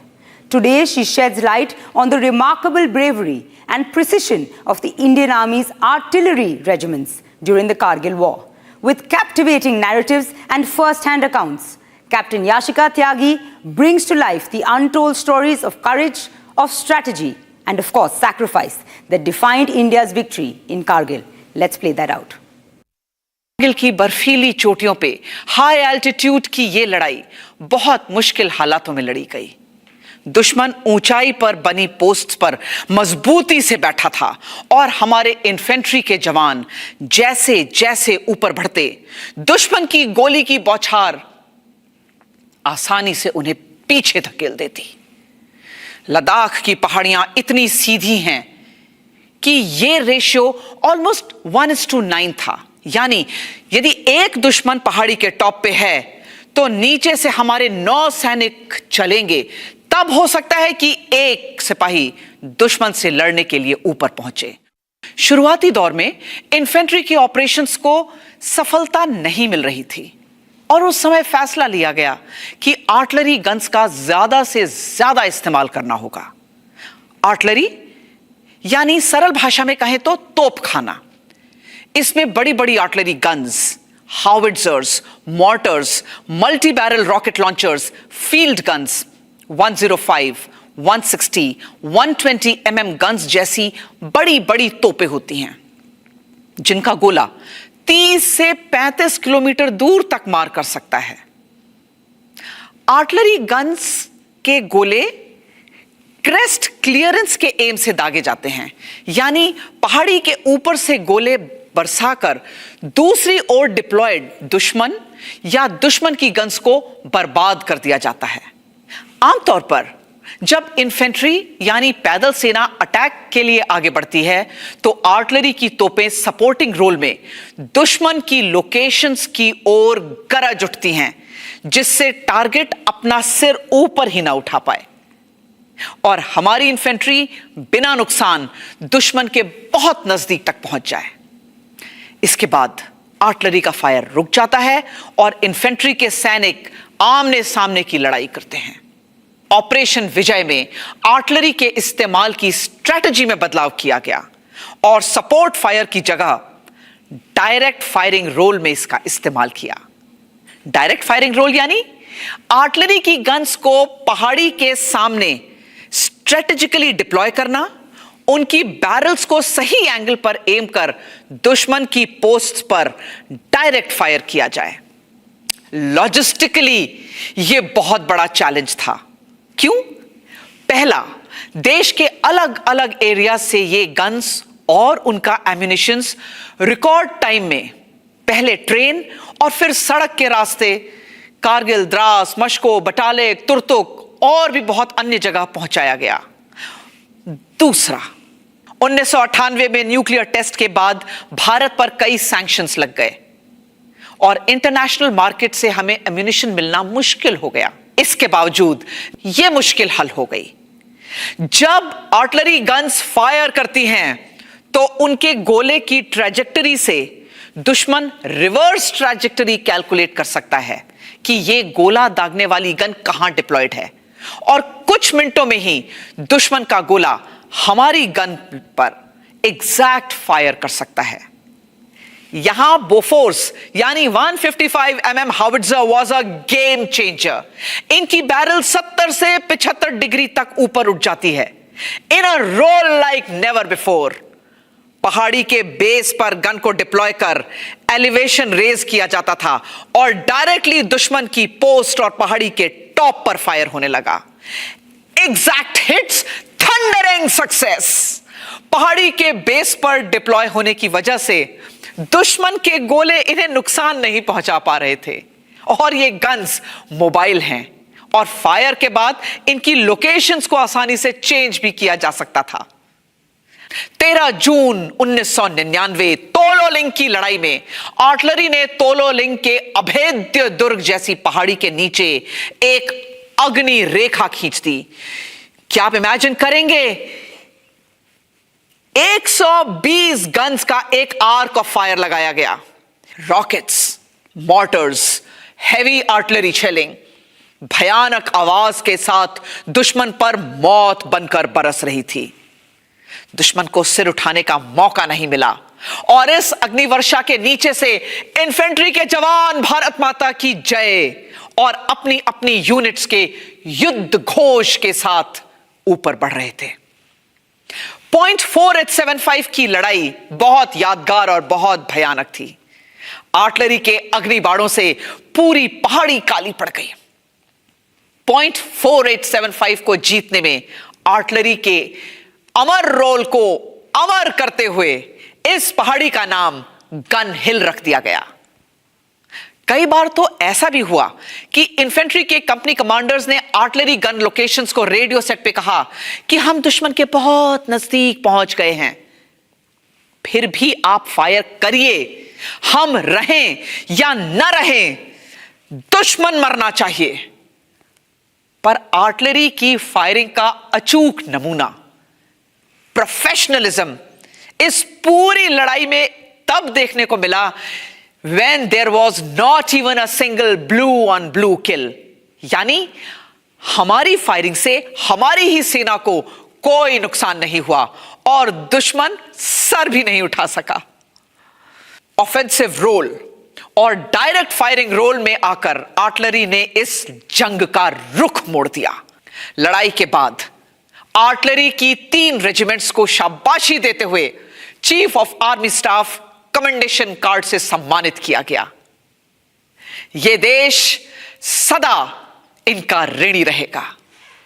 Shaurya tales में ऐसी ही और रोंगटे खड़े करने वाली कहानियों के साथ हम फिर मिलेंगे। जय हिंद की सेना। Captain Tyagi is always inspirational, isn't she? Now up next is a newly onboarded positive influencer. We welcome Dr. Anshika Gupta on board the Republic Positive Influencer Program. In her first video, Dr. Gupta has addressed the buzzword on the internet, the gut. In this video, she reveals the powerful connection between your gut and your brain and shares a very simple yet very effective recipe to heal your gut and boost your mental wellness. This is how small lifestyle changes can lead to those big goals of being a healthier and happier you. Anxiety, depression, stress and low mood. What if I told you they don't start here but here? Hi, this is Dr. Anshika Gupta and today we'll explore the most powerful connection in your body, the connection between your gut and your brain. We'll talk about how your gut and your brain together control your mood. We'll talk about what disrupts this wonderful balance. And we'll also talk about some lifestyle interventions that will help you heal this connection. So your gut and your brain are in a constant communication. This is called the gut-brain axis. First, let's understand the wired part of this connection. Your gut has its own nervous system, which is called the enteric nervous system. This is in direct communication with your brain through a nerve called the vagus nerve. Now, this system controls your digestion, it controls the movement of food through your gut, and even the rhythm of your heart. There is, however, also a wireless system in place. Now, this system works through certain chemicals called neurotransmitters. These neurotransmitters are made by your gut, but they act on your brain. So, chemicals like serotonin, which is your feel-good hormone, dopamine, which is your reward and motivation chemical, and even GABA, which is your relaxation and sleep chemical. These are all made in your gut, and they act on your brain and stabilize your mood. So basically, your gut and your brain are two best friends, and they're constantly texting each other, connected through both wired and wireless connection. Now, when your gut health is poor, when you have growth of bad bacteria in your gut or lack of good bacteria, when you have poor digestion, when you have inflammation in your gut or increased gut permeability, all of that can have a massive impact on your mental health. Because remember that all your happiness, relaxation hormones are made in your gut. And remember, it's a two-way street. So while poor gut health can cause low mood, having low mood or having a lot of anxiety and stress can slow down your digestion, impact your gut health as well. So your gut and your brain are best of buddies. And when your gut is unhappy, your brain is unhappy. The question that comes up is, how do you make them both happy again? Well, the good news is that the ball is in your court. Simple lifestyle changes can give you dramatic results. So you want to start by removing everything that's hampering your gut health and your digestion. So we're talking about sugar, processed foods, alcohol, even unnecessary medications like NSAIDs and antacids. You want to get them out. Second, you want to start focusing on adding the right things. You want to focus on fiber, on good fats like omega-3 fatty acids, on good amount of protein and whole grains. To step it up a notch, you can include fermented foods and targeted probiotic supplements. Contact your healthcare provider for specific strains that show promise with mood issues. Also, things like collagen, glutamine, vitamin D, bone broth, these are a few things that really support the health of your gut lining. And of course, stress management plays a huge role. Daily practices like breathing, meditation, mindfulness yoga can all help to calm your mind and gut. Healing your gut-brain axis is a journey. It's not a quick fix. It requires you to consistently make good choices with respect to your food and your lifestyle. When you nourish your gut microbiome, you support a calmer, clearer, a more resilient brain. Remember, the journey to better mental health starts from your kitchen. Now, Dr. Neeru Joshi, thank you so much for putting that together. It's something we all need. Now, on to the next video. The month of Sawan is ahead of us. And so many of you must be getting ready to fast or thinking if you're fasting this year. Now wait, there's a science behind it. And to break it down, the story and the science behind fasting is positive influencer Upasana Dewangan. Let's play out her next video. क्या आपने कभी सोचा कि सावन में व्रतों की परंपरा केवल धार्मिक ही नहीं बल्कि वैज्ञानिक भी है? चलिए समझते हैं कैसे। सावन 1 महीने का होता है और हिंदू पंचांग के अनुसार आस्था और स्वास्थ्य के लिए बहुत ही महत्वपूर्ण महीना होता है। माना जाता है कि इस समय समुद्र मंथन हुआ था और उस समुद्र मंथन में बहुत सी अनमोल वस्तुएं समुद्र से निकली थी, लेकिन साथ ही बहुत ही भयंकर विष हलाहल भी निकला था। अगर ये विष फैल जाता तो पूरी सृष्टि का सर्वनाश हो जाता। इससे डर के ऋषि मुनि, देव और असुर शिव भगवान से मदद की गुहार करने लगे। शिव जी ने जब ये सुना तो उन्होंने हलाहल को अपने कंठ में धारण कर लिया, जिसकी वजह से उनके गले का रंग नीला पड़ गया, इसीलिए उनको नीलकंठ कहा जाता है। विष के प्रभाव से शिव जी का शरीर तपने लगा और उनका तापमान धीरे धीरे बहुत बढ़ने लगा। उनके शरीर में शीतलता लाने के लिए उनको ठंडे गंगा जल, दूध, दही और शहद से स्नान कराया गया। तब से ये परंपरा है कि सावन के महीने में शिवलिंग पर दूध, दही, जल इत्यादि चढ़ाया जाता है। सावन का महीना शिव जी को अत्यंत प्रिय है, इसीलिए हर सोमवार को लोग व्रत रखते हैं। वैसे भी सावन का पूरा महीना त्योहारों से भरा होता है। इस बार सावन में 4 सोमवार, 2 एकादशी, हरियाली तीज, सावन अमावस्या, रक्षाबंधन और नाग पंचमी पड़ेंगे। तो आपके पास बहुत से ऐसे मौके हैं जब व्रत रख के आप अपने आराध्य को खुश कर सकते हैं। और वैसे भी अगर साइंटिफिकली आप इस चीज को सोच कर देखें तो सावन के महीने में लगातार बारिश होती है, तापमान लगातार बदलता रहता है और चारों तरफ नमी बनी होती है, जिसके कारण आपका पाचन तंत्र थोड़ा धीमा पड़ जाता है। तो अगर आप कम खाएं, हल्का खाएं या फिर उपवास रखें तो वह आपके पाचन तंत्र के लिए बहुत अच्छा है। इसीलिए कई लोग सावन के टाइम पर पूरे महीने भर इंटरमिटेंट फास्टिंग करते हैं, जिसके कारण उनका वेट कंट्रोल होता है और साथ ही एक तरह से बॉडी का डिटॉक्स हो जाता है, सारे टॉक्सिन्स रिलीज हो जाते हैं। तो एक तरह से ये आपके स्वास्थ्य के लिए भी बहुत अच्छा है। तो तैयार हो जाइए, सावन आने वाले हैं, आपके पास पूरा मौका है अपने आराध्य से जुड़ने का और अपने स्वास्थ्य को सुधारने का।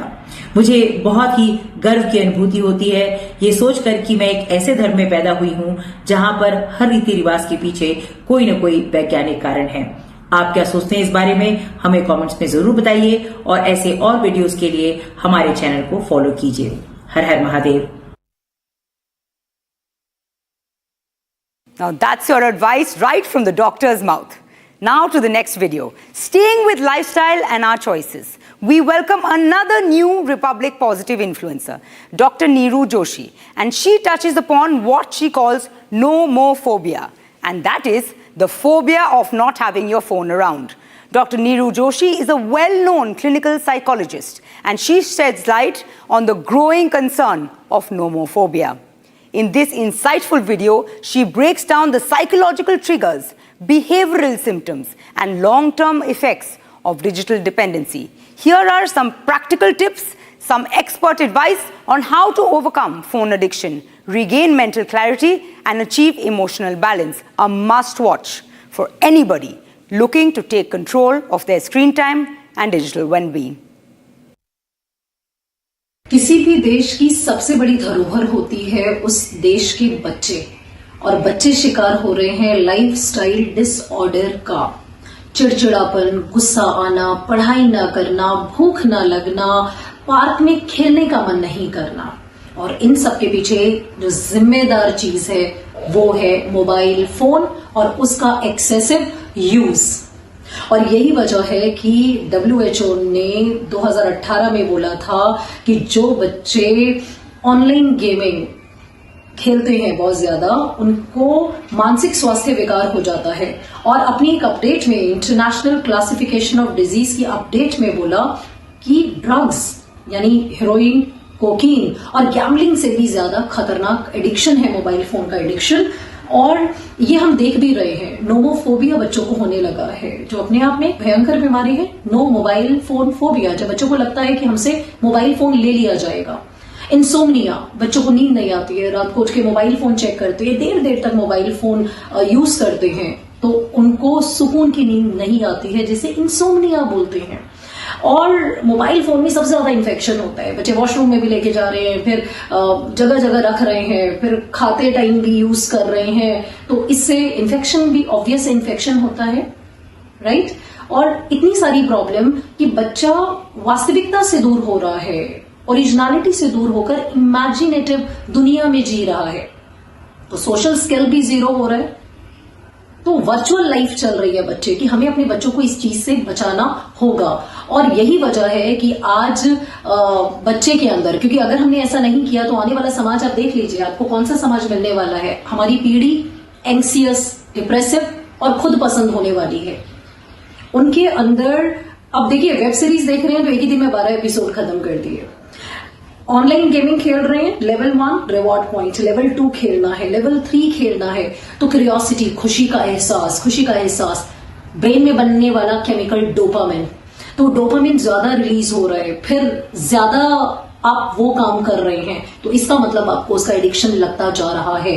तो जिस तरीके से उपवास किया जाता है खाने पीने का, डिजिटल उपवास भी करना पड़ेगा, डोपामिन फास्ट भी करना पड़ेगा, बच्चों को एक टाइम टेबल बना के देना पड़ेगा। टेक्नोलॉजी बहुत जरूरी है, मैं मोबाइल फोन के अगेंस्ट नहीं हूं, मोबाइल फोन के स्मार्ट यूज के नहीं जो करते हैं, मैं उससे परेशान हूं कि 4-4, 5-5 घंटे अगर एंटरटेनमेंट है तो वो नो। इंफॉर्मेशन और कम्युनिकेशन के लिए अगर यूज हो रहा है तो जरूरी है, और आज के टाइम पर इस फास्ट मूविंग वर्ल्ड में जरूरी भी है।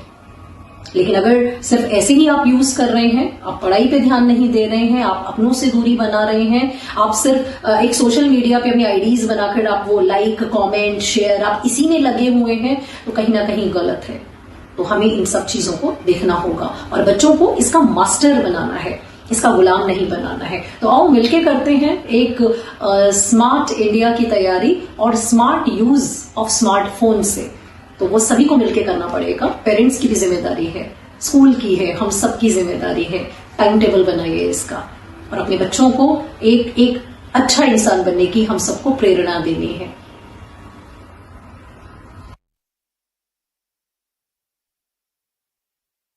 And to wind down the show today is Roma Abhyankar, who's back on the Positive Influencer show. Have you ever wondered what your emotions are really telling you?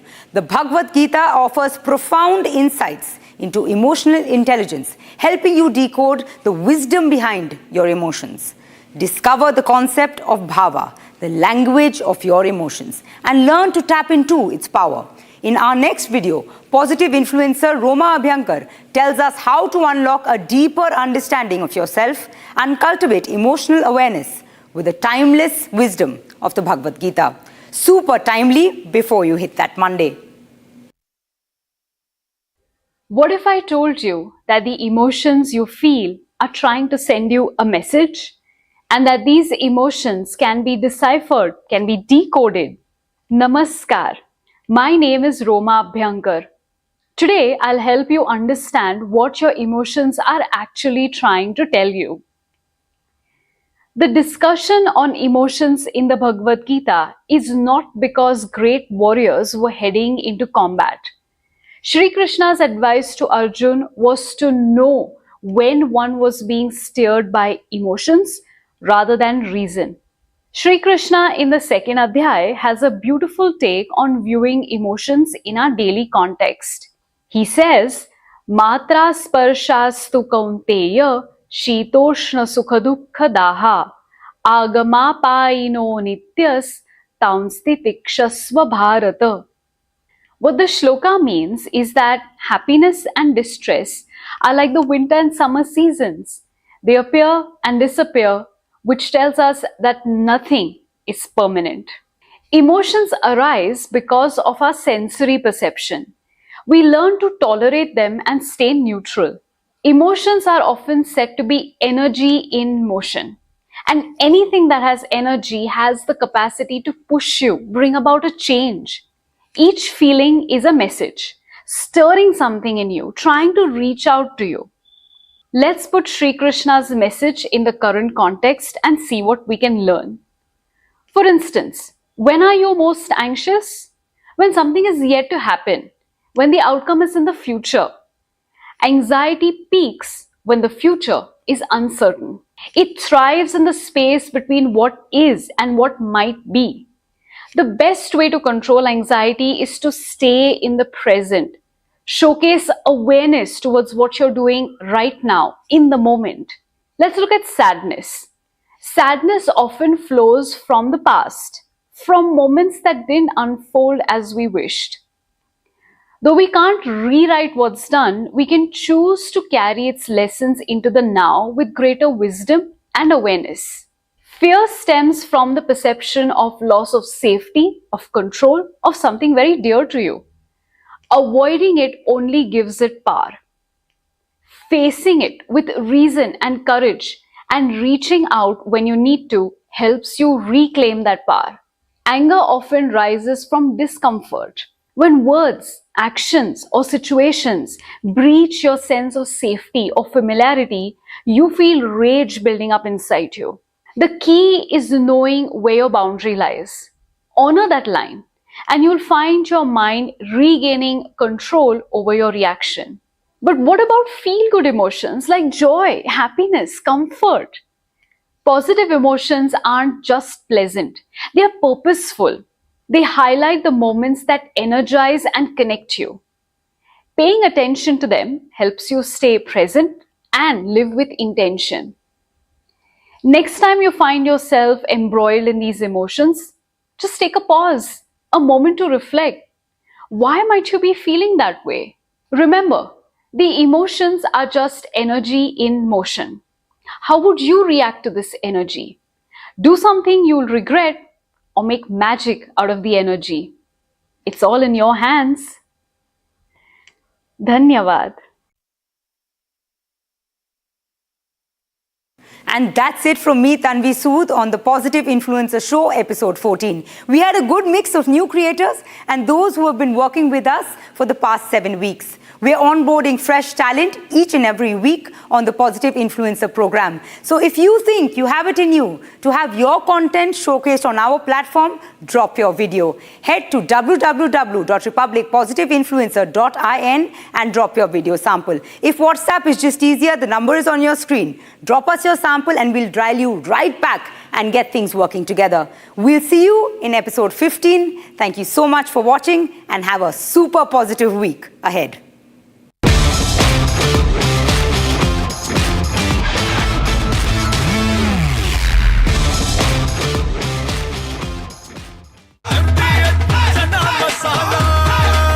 अब छोलिया हो या लोबिया, सफेद चने या काले चने, सब कुछ मजेदार बने। केसरिया से मन जोगी हुआ रे, दिल झूमे देखो मतवारा हुआ रे। केसरिया से मन जोगी हुआ। हर पल मनाओ केसरी त्योहार। विमल, बोलो जुबान केसरी। MDH की हल्दी मिर्ची धनिया करे कमाल, ये रंग दे, ये खुशबू दे, ये तीखा, ये कम पड़े, क्या निराला MDH मसाला।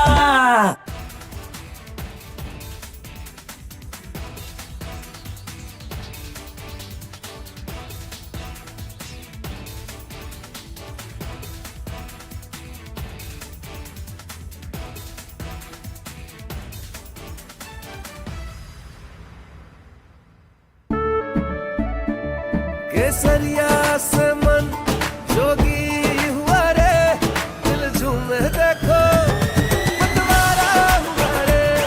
केसरिया से मन जोगी हुआ। हर पल मनाओ केसरी त्योहार। विमल, बोलो जुबान केसरी। MDH की देगी मिर्च, देगी मिर्च का तड़का, अंग अंग फड़का। MDH की देगी मिर्च। After the massive success of Operation Sindoor, which underlined India's dominance in the skies, another story is quietly unfolding within the Indian Air Force. This one will multiply the Indian Air Force's punch and add more firepower to one of its most advanced fighter jets, the Sukhoi 30 MKI, and make it more lethal for our adversaries. The Sukhoi Su-30 MKI, the backbone of our Air Force, is getting a radical makeover. And it is not just an upgrade, it is a transformation. Yes, we are talking about the Super Sukhoi, the massive 70,000 crore rupee upgrade that will make Sukhoi 30 more dominant than it already is. Let's start with the why. The Su-30 MKI is already... From Asia's largest news headquarters,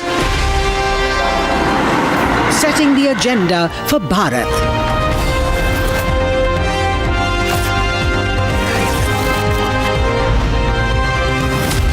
You're watching Republic.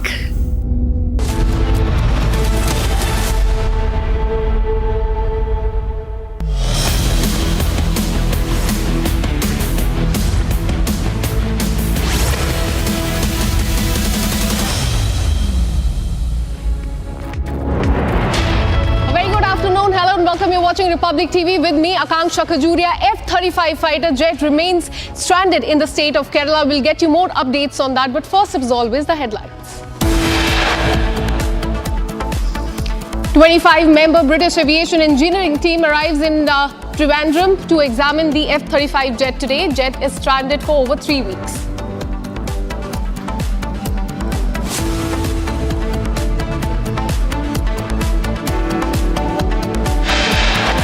One dead, 4 injured after blast at a firecracker factory in Tamil Nadu.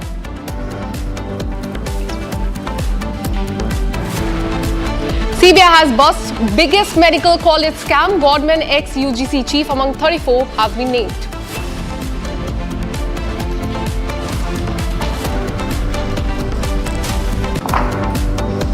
Prime Minister arrives in Brazil for the BRICS summit. Diaspora engagement and key bilaterals on agenda.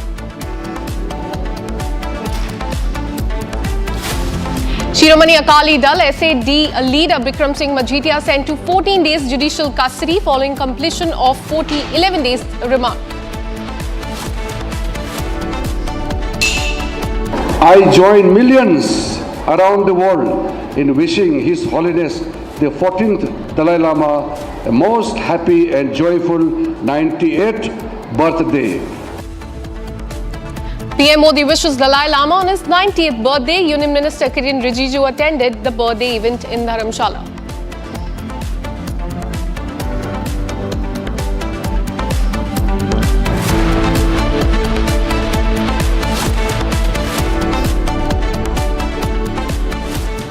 A team of technical experts on board the British Royal Air Force Airbus A400M Atlas arrived at Wyndham International Airport to assess the British Royal Navy F-35 fighter jet that made an emergency landing at the airport at least 2 weeks back, that is on June 14th. Now, after remaining grounded for over 2 weeks due to technical faults, the aircraft will now be dismantled and transported back to the United Kingdom on board the C-17 Globemaster transport aircraft is what we are learning.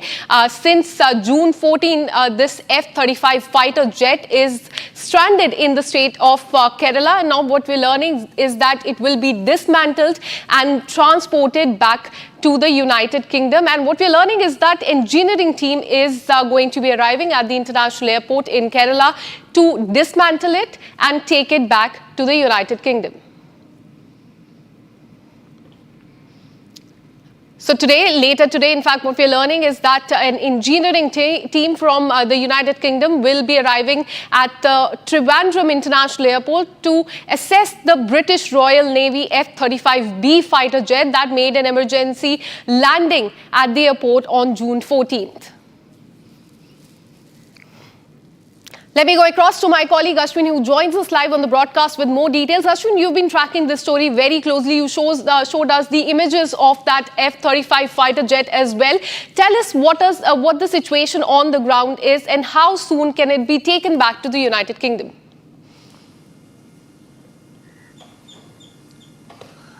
Well, Akanksha, there's a lot of update. In fact, just 15 minutes ago, we have been able to get the visuals of the F-35 being moved towards the Air India hangar. Now, the team of crew members of 31 people had in fact come on an A400 at 12:42, and after that, what we have seen is this. We have secured this very exclusive visuals where the F-35 was towed towards the Air India hangar on the other corner. It was essentially parked in Bay 4 in the domestic side, but now it has been moved towards the Air India hangar, which is very much close to the international terminal side as well. Now, this is a very important update that we are bringing in, and exclusive visuals, in fact, captured by video journalist Mani. What we are showing you is, in fact, these very important visuals. It is being towed now towards the Air India hangar. What is expected is that the engineers will be looking into the problem with the F-35 in the hangar. And earlier, it was also told that by 4 p.m., this particular flight which landed, the A400 which landed, is supposed to return back. Now, whether they will return it back with the flight or not was not clear earlier. But now we are getting information that a part of the crew members is likely to stay in Thiruvananthapuram to get it repaired in the hangar, while the eyes are always there on the F-35, the 5th generation stealth fighter jet. So these visuals speaks for itself. The aircraft which has been grounded at Bay 4 for the last 21 days, that's 3 weeks now, has now been moved towards the Air India hangar, and that's the big breaking update. Absolutely, Ashwin. And do tell us about India's assistance in this case, because what we're learning after dismantling and after the engineering work is done, it'll be taken with this C-17 aircraft. It'll be transported back to the United Kingdom. So tell us about the assistance that India is giving as far as this entire process is concerned. Akanksha, I want to correct you there. It is not the C-17, it is the A400 which has come over here. C-17 was a speculation. It is not true. What has come here is an A400. Now, stating that the A400 has come with the specialized equipments and engineers, and they are likely to repair it in the Air India hangar. Now, India has provided assistance on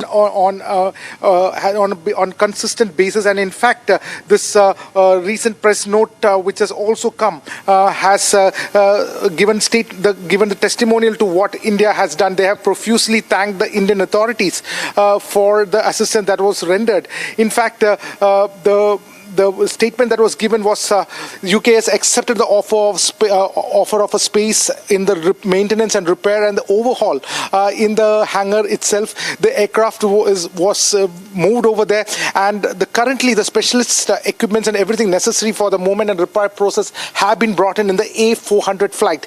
Now, after that, the UK has stated that they remain very grateful. I repeat, the UK remains very grateful for the continued support and collaboration of the Indian authorities and the airport team, which is manned by the Adani group. So certainly there has been a profuse thanking and gratefulness that has been expressed by the UK authorities in this regard, and India has shown a very tact diplomacy and in fact rendered all support to UK in this fiasco that opened up before them, an incident which is very minimally reported in UK press, but it has been extensively become a staple diet for the Indian media as well. Now, what we are unfolding today is the 21 days of enamor of anxiety and curiosity, which is now slowly coming to a conclusion. What we are showing you, these visuals, in fact, are the final possibility of getting it repaired and taking it off. So the dismantling part is currently right now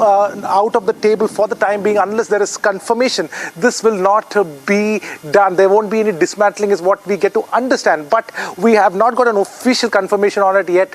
What is going to happen in the hangar, it will be a very information which will be extremely privy, and we'll probably try to get some information from our sources to know what is going to happen in the hangar, whether is it going to be a dismantling or is it going to be a repair that's going to happen in the hangar of Air India where F-35 has been moved. Akanksha. Absolutely, Ashwin. And as you also mentioned, the British High Commission has issued a press statement. They've said that the aircraft will be moved along following the arrival of the UK engineers who are carrying equipments necessary for the movement and repair process. So Ashwin, take us through what sort of repair process will be taken out, since you've been tracking this story since the last 3 weeks.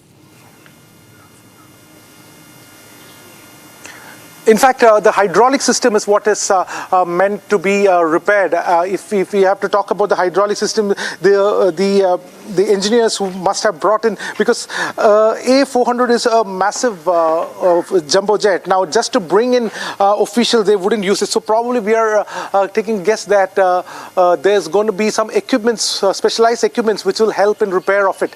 So what we understand is that is going to be used. These equipments will be put to use, and repair possibilities will be looked in by these 31 engineers. A significant part of these engineers we have been told by the Indian authorities that they will return back, but the preliminary investigation is being done by them, and that is why 31 members have come down. More information we are awaiting, but one thing is the F-35, which was grounded at Bay 4, has been moved to the Air India hangar, and it has completely been moved there. And the A400 is what you can see, this visual, the A400 which landed. Now you can see the A400 which is over there. That is also there right now. And what the image of the F-35, we cannot bring it because it has now been taken into the hangar. Now the members from the A44 are likely to come out. There might be some kind of movement that we are expecting, but at the moment what we can say is it has been moved to the hangar, and repair or whatever possible way ahead will be looked in by this team which has come from Muscat. They had taken a flight from Muscat that left at 9:57 a.m. IST, and now what you see is that the finally F-35 has been moved to the hangar. Absolutely, and the team has arrived there at the international airport. But let's talk about the transportation of this. It is the 5th generation stealth jet, which will be taken to the United Kingdom. It will not be a cakewalk, Ashwin, won't it be? When you look at it, certainly there is a lot of technicality. We are privy to those information, but the A400 is very well capable of taking this flight inside, is what we are understanding. And but the official confirmation that we have got from the sources is that they are trying to repair it, and then the jet can take off, because it's also a matter of pride for UK as well. And certainly these images speak for itself. What we have been following for the last 21 days of this flight, and what unrolled, the story that unrolled over it. Certainly very, very interesting. Today there's likely to be a conclusion on it and on the repair and all the possibilities. And it is likely that once the repair is done, the flight may take off by itself, or any other possible dismantling is not confirmed. But we have to wait and watch what the authorities are going to be doing in this regard. Akansha. Absolutely. This, in fact, aircraft made an emergency landing at that international airport on June 14th is what we're learning. It's been 3 weeks, and now what we're learning is that the engineering team has arrived there, and they will be carrying out the dismantling along with the engineering, the repair, etc. And then it remains to be seen how it will be taken to the United Kingdom. There you can see the visuals from Trivandrum Airport. That's the international airport, where just on June 14th, this aircraft made an emergency landing. Now the repair work will be happening. The dismantling will be happening. Ashwin.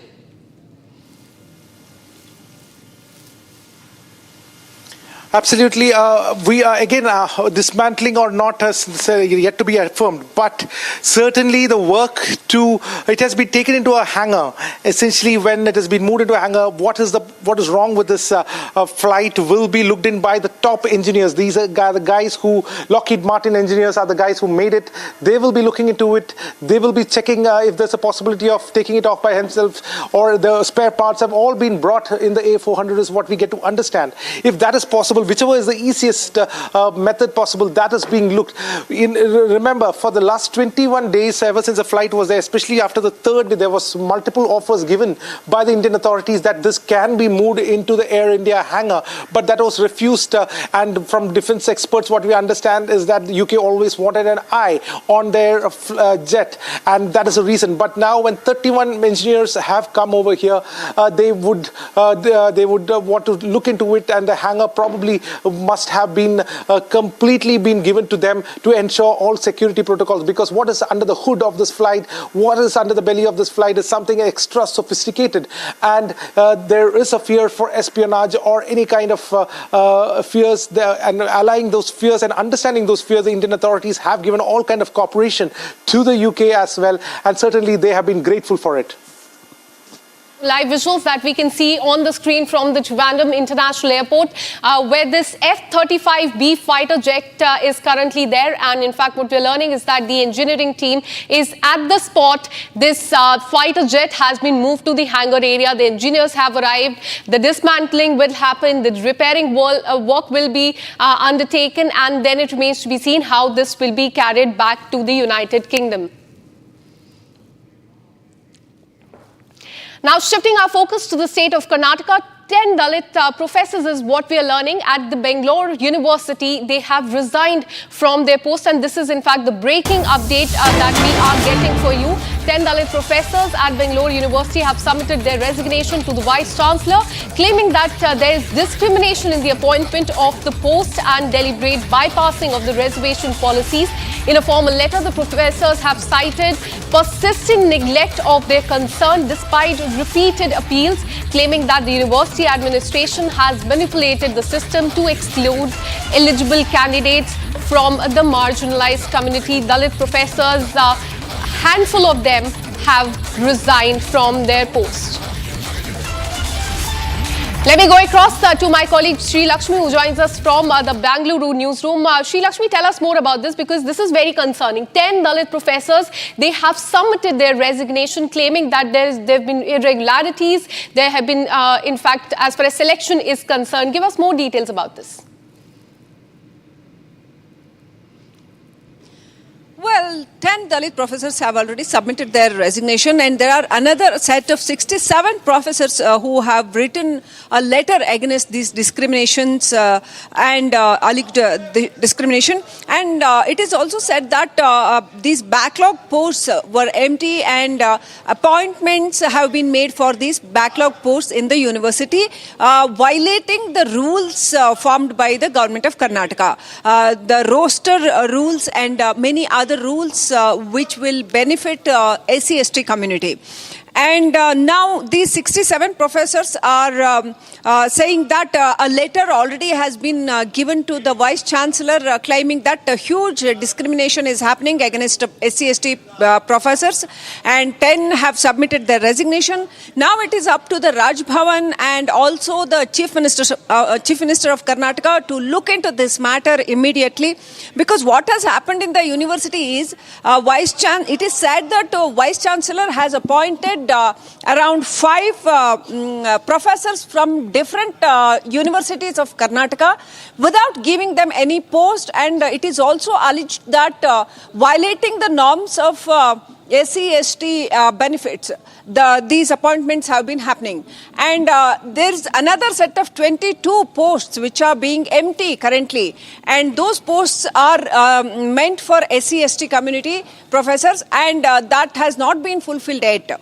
So asking these questions, on which basis these appointments have been made, and why those 22 posts are empty, and asking these questions and against discrimination, these professors have written a letter to the Vice Chancellor of the university. Now this case may go to the Chief Minister of Karnataka. Back to studio. Absolutely. Now this case will go to the Chief Minister, but these Dalit professors have said that they have faced discrimination and they have tendered their resignation. Shifting our focus, there's been a panic at the Palma airport in Spain. A Ryanair flight headed to Manchester had to abort takeoff after fire alert that went off inside the aircraft. Several passengers, what we're learning, were injured in this emergency evacuation. Here's more on that. After midnight yesterday, a Ryanair Boeing 737 at Palma de Mallorca airport triggered a fire alarm moments before takeoff. The crew immediately opened emergency exits, but chahos and panic ensued. Frightened, passengers climbed onto the aircraft's wing and jumping directly onto the tarmac, bypassing inflatable sides in their rush. 18 passengers sustained mainly minor injuries. 6 of the 18 injured were hospitalized, with patients taken to 2 local hospitals in Palma. Emergency services responded swiftly, dispatching 4 ambulances, airport firefighters, and civic guard officers. Ryanair confirmed the alarm was a false alert, apologized to passengers, and arranged a replacement aircraft for departure to Manchester. This scare follows last week's American Airlines emergency after an engine fire forced a mid-air diversion to Las Vegas. And back in India, in Uttar Pradesh, there's high alert as Muharram and Kawad Yatra, both major religious events, are overlapping this year, prompting unprecedented security measures. Authorities in Muzaffarnagar have deployed drones, installed thousands of CCTV cameras, set up multiple control rooms, barriers, mobilized tens and thousands of police officers, paramilitary, ATS, NDRF, SDRF, and bomb disposal squad on this particular day. Surveillance also extends to AI-enabled cameras, social media monitoring, and real-time crowd tracking as well. Here is the ground report. Muzaffarnagar में कांवड़ यात्रा और मुहर्रम को लेकर police लगातार alert पर है, मुस्तैद है। हम इस वक्त मौजूद हैं शिव चौक। ये वही शिव चौक है जहां पर जो कांवड़िया आते हैं यहां पर ज़रूर मत्था टेकते हैं, भगवान शिव को प्रणाम करते हैं और फिर हरिद्वार की तरफ रवाना होते हैं। बहुत व्यस्त चौराहा है और बहुत संवेदनशील ये माना जाता है शिव चौक, चूँकि यहाँ दोनों समुदाय की आबादी है। और ये सामने पुलिस चौकी, पुलिस की मुस्तैदी आप देख रहे हैं। यहाँ पर पुलिस तैनात है और हर गाड़ी को देखा जा रहा है। ये बहुत व्यस्त रूट, यहाँ से कांवड़ियों का भी रूट है। कांवड़िया बड़ी संख्या में आते हैं। जो 11 जुलाई को कांवड़ यात्रा शुरू होगी तो इस दौरान बहुत ये व्यस्त रोड हो जाएगी। इस लिहाज से यहाँ पर बंदोबस्ती की गई है ऊपर कांवड़ कंट्रोल रूम, यहाँ पर आप देख सकते हैं कांवड़ कंट्रोल रूम ऊपर तैयार किया जा रहा है और इससे भी शिव चौक पर निगरानी रखी जाएगी। लगातार यहाँ पर पुलिस मुस्तैद है और यहाँ पर कंट्रोल रूम तैयार किया गया है। अब हाँ, ऊपर किया हुआ है। तो ये कांवड़ रूट यही है, यहीं से कांवड़िया आते हैं और यहाँ पर भगवान शिव को प्रणाम करके आगे बढ़ते हैं। हाँ, ही पे जाते हैं। और मुहर्रम को लेकर भी आपको अतिरिक्त तैनाती की गई है, ज़्यादा मुस्तैदी दी। जी। मुहर्रम और कांवड़ यात्रा दोनों को ध्यान में रखते हुए लगातार मुस्तैदी की जा रही है। जो शिव चौक है, शिव चौक के पास पुलिस को लगाया गया है और यहाँ पर लगातार नज़र रखी जा रही है कहीं कोई असामाजिक तत्व ना हो, कहीं कोई उपद्रव की कोशिश ना करे। Let me go across to my colleague Sagar, who joins us live from Sambal in Uttar Pradesh. Sagar, tell us, because Muharram और कांवड़ यात्रा दोनों एक ही दिन है, किस तरह की सिचुएशन है अभी ग्राउंड में, किस तरह के सिक्योरिटी मेजर्स हैं पुलिस के द्वारा वहां पे? देखिए आकांक्षा, बिल्कुल अगर हम बात करें मुहर्रम का जुलूस इस समय निकाला जा रहा है रिपब्लिक भारत, ये संभल की लाइव तस्वीरें दिखा रहा है। साथ में देखिए ये जो है रूट कावड़ का भी है। इस जुलूस के दौरान जो है भारी संख्या में पुलिस बल की जो यहाँ पर तैनाती की गई, लगभग पीएससी की यहाँ पर 3 से 4 कंपनियां भी यहाँ पर तैनात की गई हैं। पुलिस के जवान जो है लगातार इस जुलूस के साथ ही साथ चल रहे हैं। जहां पर भी ट्रैफिक लग रहा है, जहां पर भी हालात जो है सही है, लगातार उसको मॉनिटर कर रहे हैं। खुद कंट्रोल में देखिए लगभग 4 से 5 देखिए यहाँ पर जो है जुलूस यहाँ पर मुहर्रम का इस पूरी रोड पर निकाला जा रहा है। जहां तक कैमरे की नजर जाएगी रिपब्लिक भारत की, आप देख पा रही हैं उस पर। लेकिन साथ में जो आसपास के पुलिस थानों के इंचार्ज है, जो चौकी है, वहां पर भी हमने दिखाया सुबह सुबह कैसे ट्रैफिक कंट्रोल रूम से माफ करी सीसीटीवी के जरिए पूरी निगरानी की जा रही है। पुलिस कर्मियों ने इस बात की भी जानकारी दी थी। लेकिन अब देखिए बड़ी बात यह है कि जो गाइडलाइन थी गवर्नमेंट की, जो प्रशासन की जो गाइडलाइन थी, लगातार उसका भी इस ताजिए में पालन किया गया। जूम करके एक बार दिखाइए, लगभग 12 फीट बोला गया था कि ताजिया की जो हाइट है वो होनी चाहिए जुलूस जिस दौरान निकाला जाएगा। लगभग देखिए प्रशासन की गाइडलाइन का यहाँ पर पालन किया गया है और जो भी मुस्लिम धर्म के लोग हैं बड़े शांतिपूर्वक देखिए इस मुहर्रम के जुलूस को यहाँ पर निकाल रहे हैं। प्रशासन ने जो यहाँ पर मानक तय किए थे उसी के आधार पर देखिए सब कुछ यहाँ पर किया जा रहा है। लेकिन देखिए 2 पर्व बड़े एक साथ है, कांवड़ यात्रा भी एक तरफ निकाली जा रही है तो इधर मुहर्रम का जुलूस भी है। इसको लेकर संभल जो है पूरी तरह से हाई अलर्ट पर है। बड़ी बात यह है कि संभल में जो जो रूट देखिए जाता है कांवड़ यात्रा के लिए, ये सब वही रूट है और इसी से देखिए ताजिया भी होकर जाना है। ऐसे में पुलिस कहीं से भी नहीं चाहती कि लापरवाही यहाँ पर हो, क्योंकि योगी सरकार की भी पूरी नजर है यहाँ पर। अब आप देखिए जहां अगर कुछ देर के लिए अगर यहाँ पर ताजिया को होल्ड अगर यहाँ पर किया जा रहा है तो वहां पर पुलिसकर्मी भी रोक के मॉनिटर कर रहे हैं कि आखिर कहीं से भी हालात यहाँ पर ना बिगड़े। इसको देखिए पूरा ख्याल यहाँ पर रखा जा रहा है। अगर मैं बात करूं इमाम हुसैन की शहादत को याद करते हुए ये मुहर्रम का जुलूस यहाँ पर ये लोग निकाल रहे हैं, इस बात को भी यहाँ पर ध्यान में रख रहे हैं कि जो प्रशासन की गाइडलाइन है उसका भी यहाँ पर पालन हो। देखिए ये पहला मैं आपको जुलूस दिखा रहा हूँ, पीछे अगर मैं दिखाऊं तो ऐसे ही लगभग 4 से 5 देखिए ताजिया यहाँ पर निकाला जा रहा है। एक बार पूछ भी लेते हैं, प्रशासन की गाइडलाइन का पूरा पालन आप? जी पूरा पालन कर रहे हैं। क्या क्या गाइडलाइन रही है ताजिया को? आपने 12 फीट की ऊंचाई बताई है, वही 12 फीट की ऊंचाई हम ला रहे हैं। जी जी। और जो कहा गया था कि नाबालिग बच्चों का नहीं है, कोई बच्चा नहीं है। देखा आपने जिस तरह से हमने बातचीत की, प्रशासन की गाइडलाइन का पूरा यहाँ पर पालन और इनका ये कहना कि जो भी मानक तय की गए उसी के आधार पर ये ताजिया यहाँ पर निकाला जा रहा है। बड़ी बात यह है कि इस पूरे मुहर्रम के जुलूस में संभल में ऐसा पहली बार है, कितना शांतिपूर्वक की पर्व देखिए लोग मना रहे हैं। और जो 52 से 55 फीट की ऊंचाई होती थी आकांक्षा, लेकिन देखिए इसको कम अब किया गया है। वजह केवल एक है, अब देखिए इस चौराहे से देखिए सभी जो है ताजिया होकर गुजरेगा और इसीलिए पुलिस जो है चारों दिशाओं में यहाँ पर अलर्ट पर यहाँ पर रखी गई है। ट्रैफिक पुलिस कर्मी भी लगातार देखिए इस रूट को यहाँ पर ब्लॉक कर रहे हैं और ये भी बता रहे हैं कि आप रूट को डाइवर्ट आप करिए, क्योंकि इधर से जहां जहां से ताजिया जा रही है, जहां जहां से कांवड़ यात्रा जा रही है, लगातार ट्रैफिक पुलिस कर्मी भी इस बात का खास ख्याल यहाँ पर रखते हुए दिखाई दे रहे हैं। अगर मैं जूम करके उधर दिखाइएगा संतोष, उधर भी देखिए तमाम पुलिसकर्मी पीएससी के जवानों की बटालियन जो यहाँ पर तैनात की गई है चप्पे चप्पे पर, वो भी मैं आपको दिखा रहा हूँ। क्योंकि हर एक चौराहों पर, हर एक चौक पर पीएससी के जवान, फायर ब्रिगेड की गाड़ियां मैं आपको दिखाऊं। फायर ब्रिगेड की गाड़ी भी इधर देखिए संतोष, प्रमोद दिखाइए, देखिए फायर ब्रिगेड की गाड़ियां भी यहाँ पर एहतियातन के तौर पर यहाँ पर रखी गई हैं, ताकि अगर कोई भी देखिए आपातकालीन अवस्था अगर आए तो पीएससी के जवान देखिए मोर्चा तो संभाले हुए, लेकिन फायर ब्रिगेड की गाड़ियां भी अगर कोई भी यहाँ पर घटना होती है तो उस दौरान यहाँ पर पूरी तरह से अलर्ट पर रहे। इनका मकसद केवल एक है कि शांतिपूर्वक कावड़ यात्रा और मुहर्रम का पर्व जो है यहाँ पर मनाया जाए। देखिए जहाँ पर भीड़ एकत्रित हो रही है वहां पर भी जो है देखिए तमाम यहाँ पर जवान जो है एकत्रित हैं। लगातार यहाँ पर भीड़ जो है ज्यादा इकट्ठी ना हो, हालात ना बिगड़े, उनको तितर बितर करने के लिए आंसू गैस के गोलों के साथ अपने पूरे वेपन्स के साथ यहाँ पर ग्राउंड पर लगातार मुस्तैद है। प्रशासन के लिए बड़ी चुनौती थी क्योंकि एक तरफ कावड़ यात्रा तो एक तरफ मुहर्रम का जुलूस इस तरह से निकालना, लेकिन इस बीच प्रशासन लगातार इस चुनौती को स्वीकार करते हुए और पूरी कड़ाई के साथ हर एक नियमों का पालन करा रहा है। Akanksha, back to studio. Absolutely, and this Sambal area in Uttar Pradesh is anyway a very sensitive area, and that's why we are seeing security arrangements there in place. But the situation remains normal on ground. Thank you so much, Sagar, for all the details. We'll keep coming back to you for more on this. Now, shifting our focus on Dalai Lama's 90th birthday, Buddhist monk offered special prayers at the Tibetan monastery in Bodh Gaya. Hollywood actor and practicing Buddhist Richard Gere has also joined his birthday celebration in Dharamshala in Himachal Pradesh. Here's more.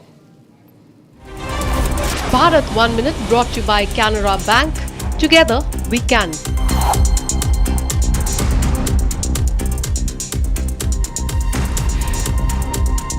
It's Dalai Lama's 90th birthday today, and all across the country we saw celebrations not just in Dharamshala but at several places across the country and in fact the world. There you can see several Buddhist monks offering prayers in Dharamshala, in Bodh Gaya in Bihar as well, and in the national capital as well. 4 people died after their car slipped off the road and fell down the mountain near Ryanair, which is in Rohtang Pass in Kullu district in Himachal Pradesh. There were a total of 5 people in this vehicle. 1 person is seriously injured. Rescue operation is currently underway. Delhi Police Crime Branch arrested a criminal, Ajay Lamba alias Bansi, a proclaimed offender who had been absconding from the last 25 years. The accused, a notorious robber cum murderer, was involved in 4 brutal robbery cum murder cases targeting cab drivers across the national capital, UP and Uttarakhand since 2001. And with this, we're taking a very short break. Coming up on the other side, CBI has busted biggest medical college scam. Government ex-UGC chief among 34 have been named. Shiromani Akali Dal leader Bikram Singh Majitia has been sent to 14 days custody following completion of his 11 days remand. This and much more on the other side. Keep watching Republic TV.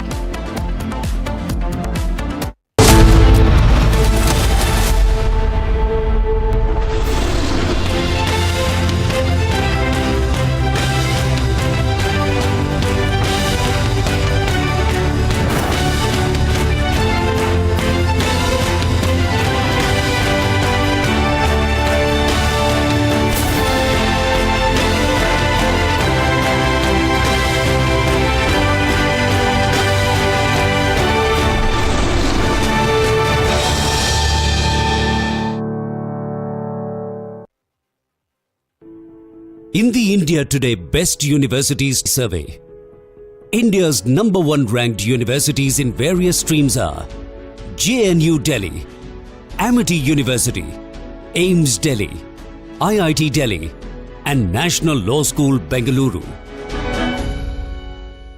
दादी के हाथों का जादू और खुशबू से महकता घर, माँ की मुस्कुराहट और खाने की सुगंध, MDH गरम मसाला, क्योंकि हर रिश्ता है स्वाद से जुड़ा। केसरिया से मन जोगी हुआ रे, दिल झूमे देखो मतवारा हुआ रे, केसरिया से मन जोगी हुआ। हर पल मनाओ केसरी त्योहार, विमल बोलो जुबान Kesari.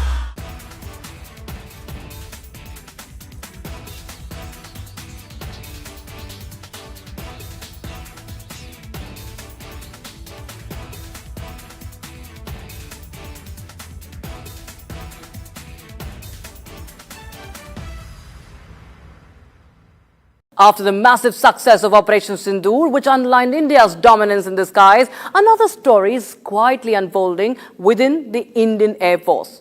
This one will multiply the Indian Air Force's punch and add more firepower to one of its most advanced fighter jets, the Sukhoi 30 MKI, and make it more lethal for our adversaries. The Sukhoi Su-30 MKI, the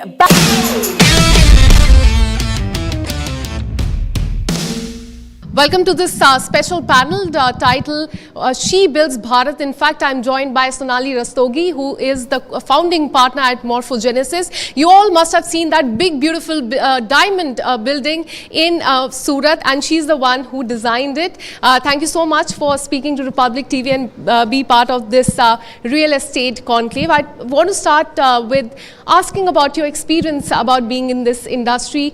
What led you to come here and start your own architectural design firm? Firstly, thank you for inviting me to this event. It's an honor to be here. And I have a very easy answer to that. I was born to parents who are architects. I was scribbling things on drawings, planting trees on models before I could literally walk. So I think it was my destiny. One that I have embraced with passion, with a mission, and with a vision. And I live every day by that. All right. Since the title of this panel is She Builds Bharat, what does building Bharat means to you? You're an architect yourself. You know, after my education in architecture, which was part in India in School of Planning and Architecture, Delhi, and part at Architectural Association, London, I returned to open this firm in '96 with my partner, Manit. At that time, you know, we were just seeing the impact of liberalization. There were private clients emerging in the market. There were new typologies coming in the market, and that's what attracted us to come back and set up practice here. You know, the building Bharat for us started at that point. You know, this was the first time there were developers across the country. This was the first time we were going to high-rise living. First time there were retail outlets like malls, different kind of institutional projects, a different interpretation of luxury, a different interpretation of sustainability, which before this was just called green architecture, something that sort of vaguely meant green gardens which people make abroad. So we came back to be part of this sustainable future that was to be created. In addition to that, having studied in early 90s in England and Europe, I realized that the Indian design prominence was absolutely missing. We were not part of any dialogue. Our centuries of tradition, heritage, we've known how to build cities before the world woke up to what cities are. And none of that was part of a global dialogue. And we were excluded. Earlier panel has talked about included. My journey started from feeling excluded. And hence, part of the vision of coming back and setting up Morphogenesis and building in India was to play my part to make the Indian design voice globally included. And I was going through your write-ups. You've mentioned that role of architects is very critical at this point because India has to lead. India doesn't have to copy the world. Do you want to elaborate on that? So, as per our economic projections, we have 1 billion square meters to build, and which is literally one whole city of Chicago. That's the amount of built-up area we have to build in this country every year to meet our economic projections. We are also talking in the next 10 years of 200 million migrants from rural to urban. So, and this is probably the fastest rate of internal migration in the history of the world. Who is going to accommodate this migration? Who is going to accommodate these people? Who is going to build this? So building 1 billion square meters, it's a sort of an unconceivable amount. So therefore, this is a key turning point for nation builders, for the developers who spoke before me, for me to play my role in fulfilling my vision and mission, personally and for my country. And this is the point at which the world will be looking at us.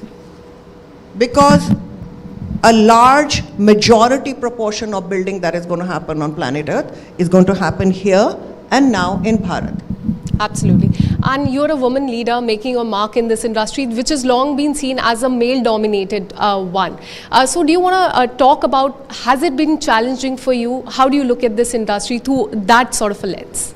I think what we have learned as a firm, which by the way is a gender-positive firm towards women, we are always more than 51% women at Morphogenesis by choice.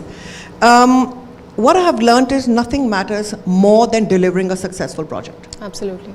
And once that reputation becomes important, the definition of woman or male architect recedes a little bit. Of course, gray hairs help, but generally that reputation recedes if you deliver in a very futuristic, in a technology-embraced way, in a timely fashion, product that meets global aspirations, and you have been an empathetic listener in the whole process, and you have been inclusive. That's what really helped me supersede the gender tag. And you're just not building homes, you're building dreams. So would you say that that being a women leader brings a human side to this entire the architectural design or home building? Would you say that? You know, I'd like to believe that it does, because architecture is, for me, it's like looking into a crystal ball. So it's a reflection of what is going on, but more than anything, it's a projection of what can be. And what can be is always part of an ecosystem. To get to what can be requires a lot of care and requires inclusiveness. I want to say that I think this comes more naturally to women. I'm not saying it's not there with men, but I think if I had to make a gender differentiation, I think to take along the social ecosystem in whatever you do is just somehow tends to be a more quality of the female gender. And staying on this topic, as far as architecture or design is concerned, what do you think, what are the glass ceilings that still need to be broken? So, I think the glass ceilings we need to break are as a real estate and architecture community as a whole. One of those is we need to embrace technology more strongly. You'll be surprised to know that actually the creators of technology that we use, architecture is and real estate is one of the top segments for which technology is created. Whether you look at softwares, whether you look at three-dimensional modeling, virtual reality, AI software, actually it's always created for designers, probably way ahead of other segments. But it's the embracing of technology. We need to today have a completely new vision rather than constantly worrying about this hurdle, this permission, that concrete, this, that, or the other. It just, the conversation needs to change. It needs to be a different paradigm. It needs to bring about that kind of change that first internet brought around to our lives, and now AI is very rapidly brought around to our lives.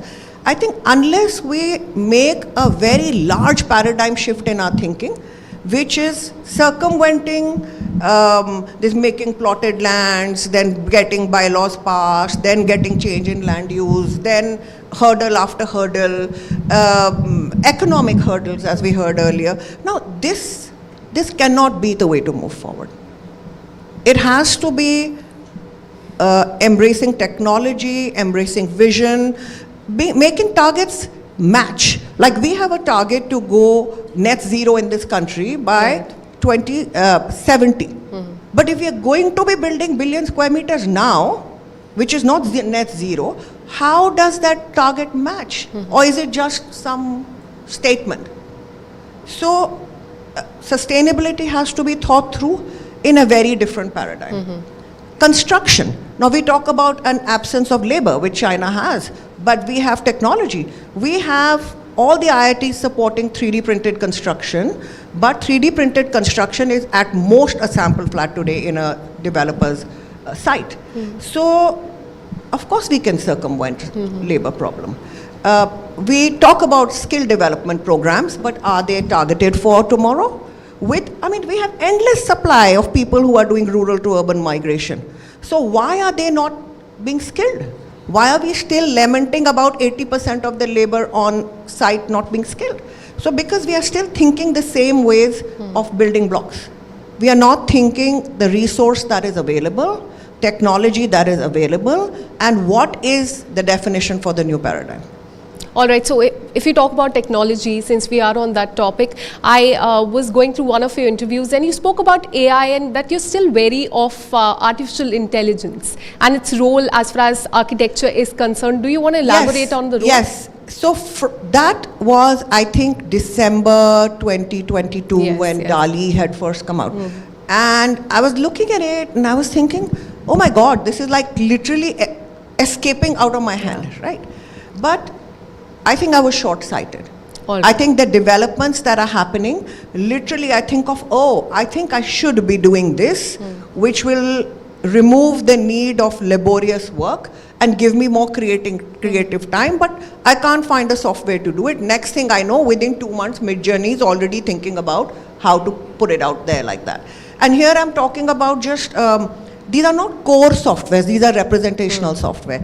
But generative AI is now addressing design solutions, I feel, above everything else. And I've committed myself as my learning skilling exercise, 8 hours a week where I spend on this. All right. I've recently done a workshop at IIT Delhi, and I think, my God, if we had to spend time with thinking and innovation, then AI is liberating that time for us. So it's not taking away, but it's giving me more headspace and mind space than ever before to actually think about thinking. Ownership is important, but what is your ambition being met with right here, right now is more important.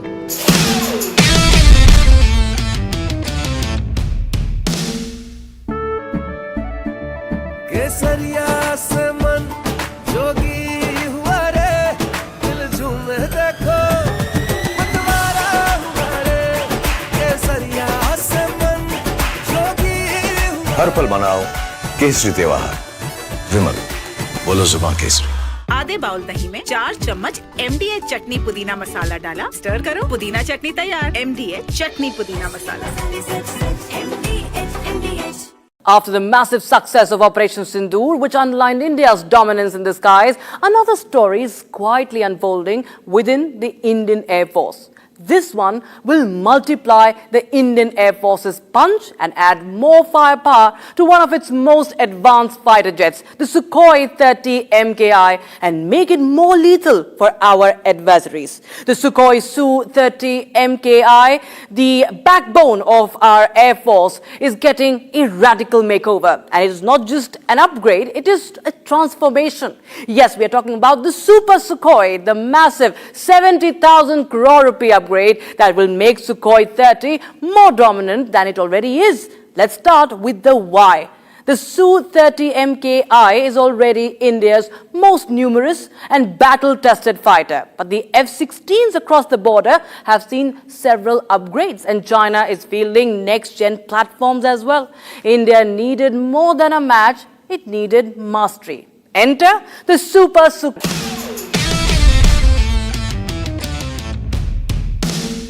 Let's talk more about urban design. It's as far as architectural real estate sector is concerned, it's long been tied to this idea of roti, kapada and makan. But today's generation is more ambitious, they're more fast evolving. So how do you stay connected to that old idea and still build people's house, build their dreams as well? So, you know, Uber changed it all. And roti, kapada, makan, gaadi, ghadi, ye sab kuch hota tha. Par right now, ownership is important, but what is your ambition being met with right here, right now is more important. So I think somewhere typology in real estate should and will soon be addressing that as well. It's no longer the case that I can wait till I'm 40 and then own a house. Either I own it now or I move on to another idea.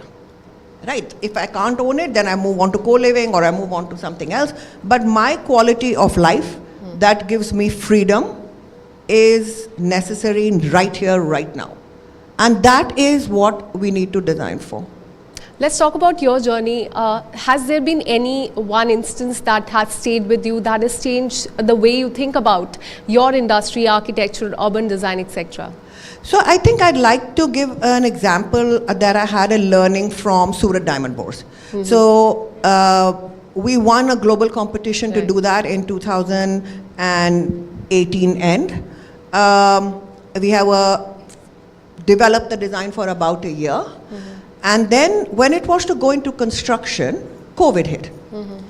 And the way the diamond merchants community came together to ensure that their dream did not get derailed during COVID was a learning. It was how communities and societies can organize themselves, how they can give each one a job description, how each community can say how to do this better.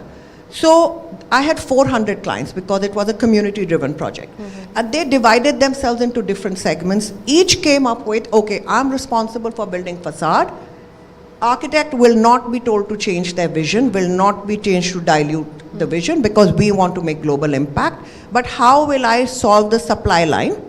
How will I make everything not just made in India? Now it became made in Gujarat because state boundaries used to get shut down every now and then. And then that used to derail construction.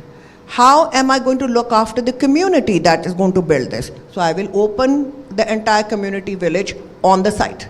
I will open a school on the site. I will open a hospital on the site. People will get COVID, they will go there, they'll get fixed and they'll come back. So it was how a community which had a common vision organized itself. And how the vision actually grew manifold due to proper job descriptions, proper KRAs that initially looked like they were difficult to meet, and how getting local, inclusive, and community thinking for each person who helped build that project was how this world's largest building, perhaps most sustainable at that scale because it consumes 50% of the LEED's platinum rated buildings do world over. 50% of that energy only, and it derailed by 6 months only due to COVID. So I have had a lot of learning about community inclusiveness and success based on that, and I have become a full believer in locally made. All right, since we're talking about this phenomenal building in Surat, are there any other projects that you're really proud of? I read about one in the mountains as well that you did for a skincare brand. Yes. Would you want to elaborate on that? Yes, so during COVID, we finished this building, which was the world's largest office building, 7.1 million square feet. Then we finished a small building, 10,000 square feet, up in Lodsi, where there was no road, no water, no electricity. A road stopped 2 kilometers before the top of the mountain. And we built a 10,000 square feet energy surplus building that creates a very luxurious brand, Forest Essentials. It had very high standards of the quality of air, the quality of sunlight, because that's how the product is, Ayurvedic product. But it was in COVID. How we had no people, how people going to build? So we built that project together with 60 local people who were not laborers, who were housewives, who were students, who were cattle herders, and we understood from them what they could do and modified the design based on that. The facility now works as an evening school as well because it's energy surplus. So it works as an evening school for the children of that hill. So it was perhaps one of the most satisfying experiences of my lifetime. It also inculcated a thought in my head about decentralized urbanization. If Estée Lauder, that is a partner of Forest Essentials, and a product which is a luxury product selling at the highest price point and sells in, I don't know, perhaps over 100 countries around the world, and gives employment right there on a hill where there was no electricity at the top. It gives employment to 60 households right there on a daily basis. I wish this exercise could be carried out all across India. So whilst migration is imminent, Right. but migration should be out of choice, not out of helplessness. And these kind of projects will help eliminate that helplessness and let people be included in nation building. Absolutely. And my last question to you, what message would you give to a girl who wants to venture into architecture, urban design? What message would you give to her? So it's a really difficult profession, just because it's not a profession where you define everything. You know, it's a profession where there are many collaborators, many players. There's a large involvement of economics. There's a large involvement of technology, skills. And it's something which is a kind of a, you have to be a really learner profile person or want to be a learner profile, growth oriented person, especially in our country at this time. So I would say it's a phenomenal profession. It's given me more than I could have asked life for in terms of satisfaction. But only pursue if you feel you can do it with complete passion, where it becomes one with your life. It's not a profession which is, I go to work now, switch off, now this is my work-life balance home time. It's one with my life. I live it 24/7, 365 days a year. Sometimes I wake up and I've solved a problem which I've been struggling with for a week. So it's in my soul. That's a good quality of a leader. Yeah. So that's just what I'd like to tell somebody who Thank you so much. And with this, we're ending this conversation with Sonali Rastogi, who's the founding partner at Morphogenesis. Thank you so much for being part of Republic TV and Real Estate Conclave. Thanks so much. Thank you so much. That was a very interesting conversation.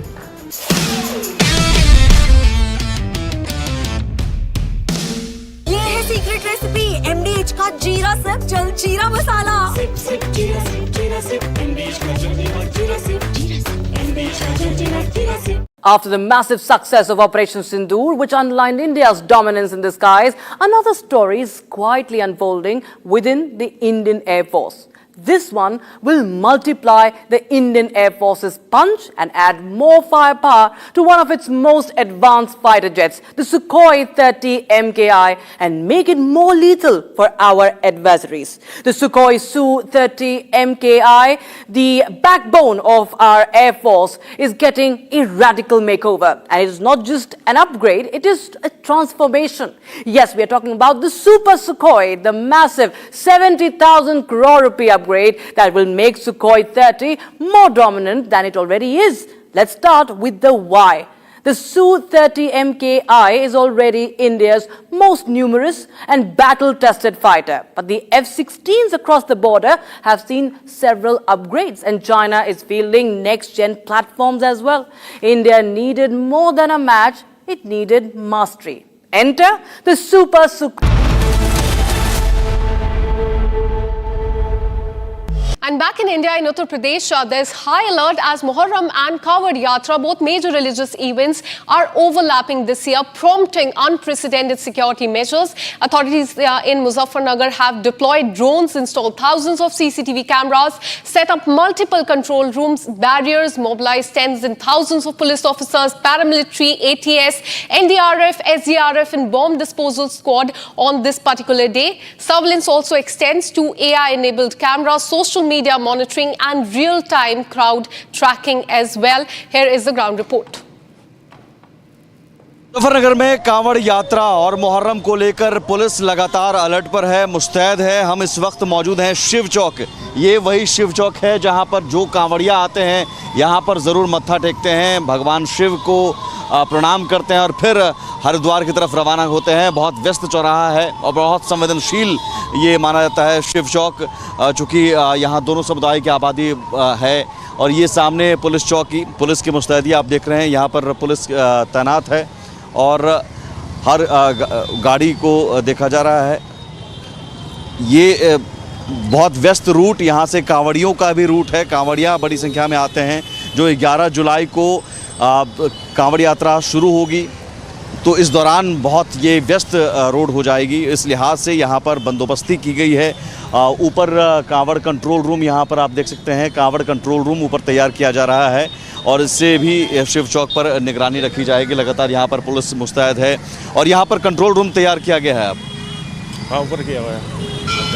तो ये Kanwar root यही है, यहीं से कांवड़िया आते हैं और यहाँ पर भगवान शिव को प्रणाम करके आगे बढ़ते हैं। ही पाए जाते हैं। और मुहर्रम को लेकर भी आपको अतिरिक्त तैनाती की गई है, ज़्यादा मुस्तैदी दी। जी। मुहर्रम और कांवड़ यात्रा दोनों को ध्यान में रखते हुए लगातार मुस्तैदी की जा रही है। जो शिव चौक है, शिव चौक के पास पुलिस को लगाया गया है और यहाँ पर लगातार नज़र रखी जा रही है कहीं कोई असामाजिक तत्व ना हो, कहीं कोई उपद्रव की कोशिश ना करे। Let me go across to my colleague Sagar, who joins us live from Sambal in Uttar Pradesh. Sagar, tell us, because Muharram और कांवड़ यात्रा दोनों एक ही दिन है, किस तरह की सिचुएशन है अभी ग्राउंड में, किस तरह के सिक्योरिटी मेजर्स हैं पुलिस के द्वारा वहां पे?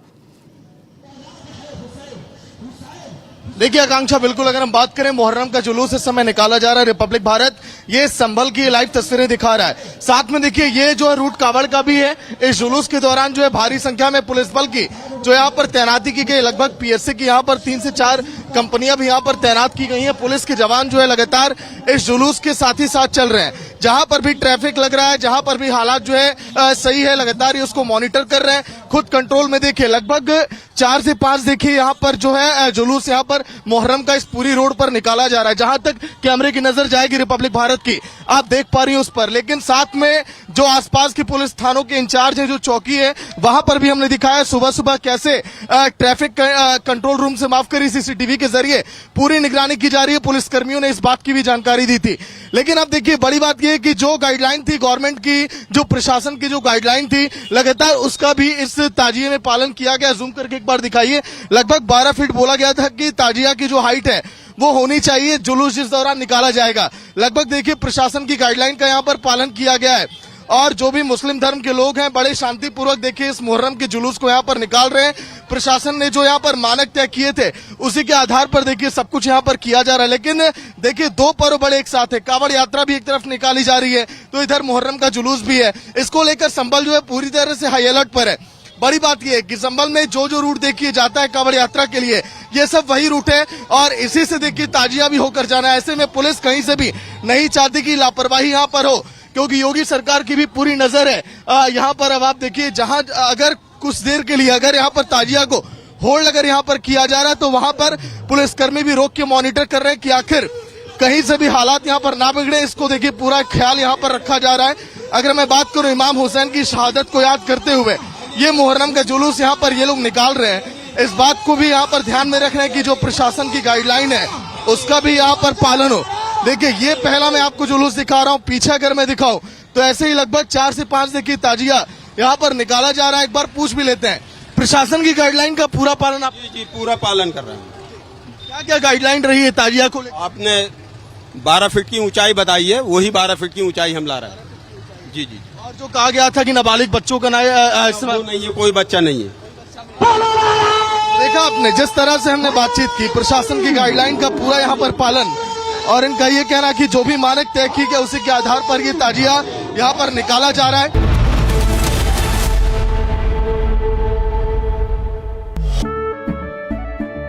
केसरिया से मन जोगी हुआ रे, दिल झूमे देखो मतवारा हुआ रे। केसरिया से मन जोगी हुआ। हर पल मनाओ केसरी त्योहार, विमल बोलो जुबान केसरी। अब छोलिया हो या लोबिया, सफेद चने या काले चने, सब कुछ मजेदार बने।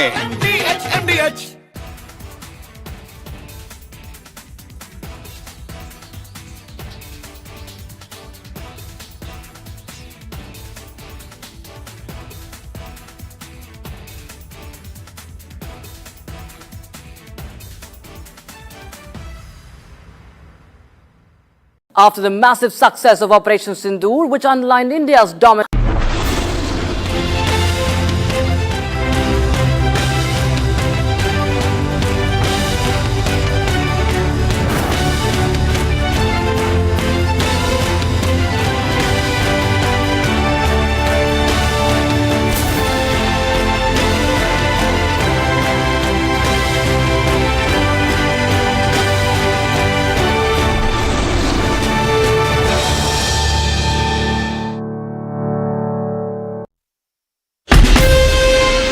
Asia's largest news headquarters.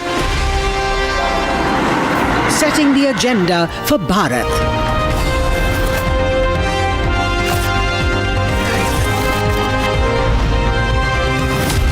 You're watching Republic.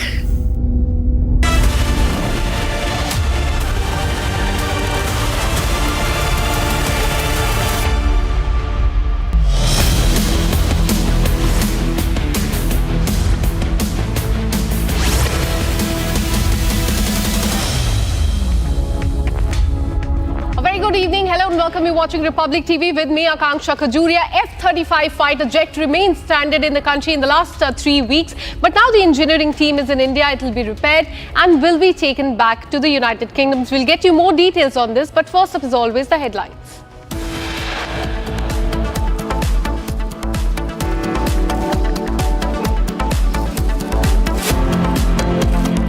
31-member British aviation engineering team arrives at the international airport in Kerala to examine the F-35 jet today. F-35B will be moved to the hangar.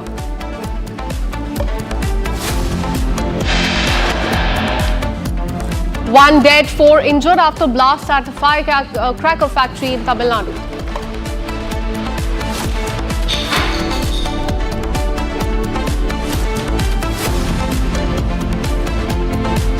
Central Bureau of Investigation has busted biggest medical college scam. Godman ex-UGC chief among 34 named.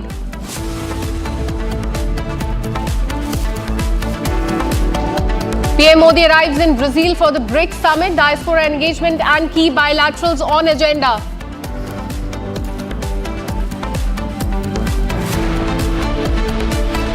Shiromani Akali Dal leader Bikram Singh Majithia has been sent to 14 days judicial custody after completion of 11 days remand.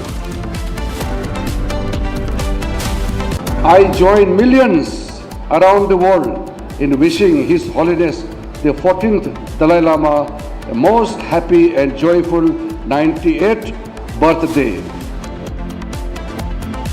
Prime Minister wishes Dalai Lama on his 90th birthday. Union Minister Kiren Rijiju attended the Dalai Lama's birthday event in Dharamshala.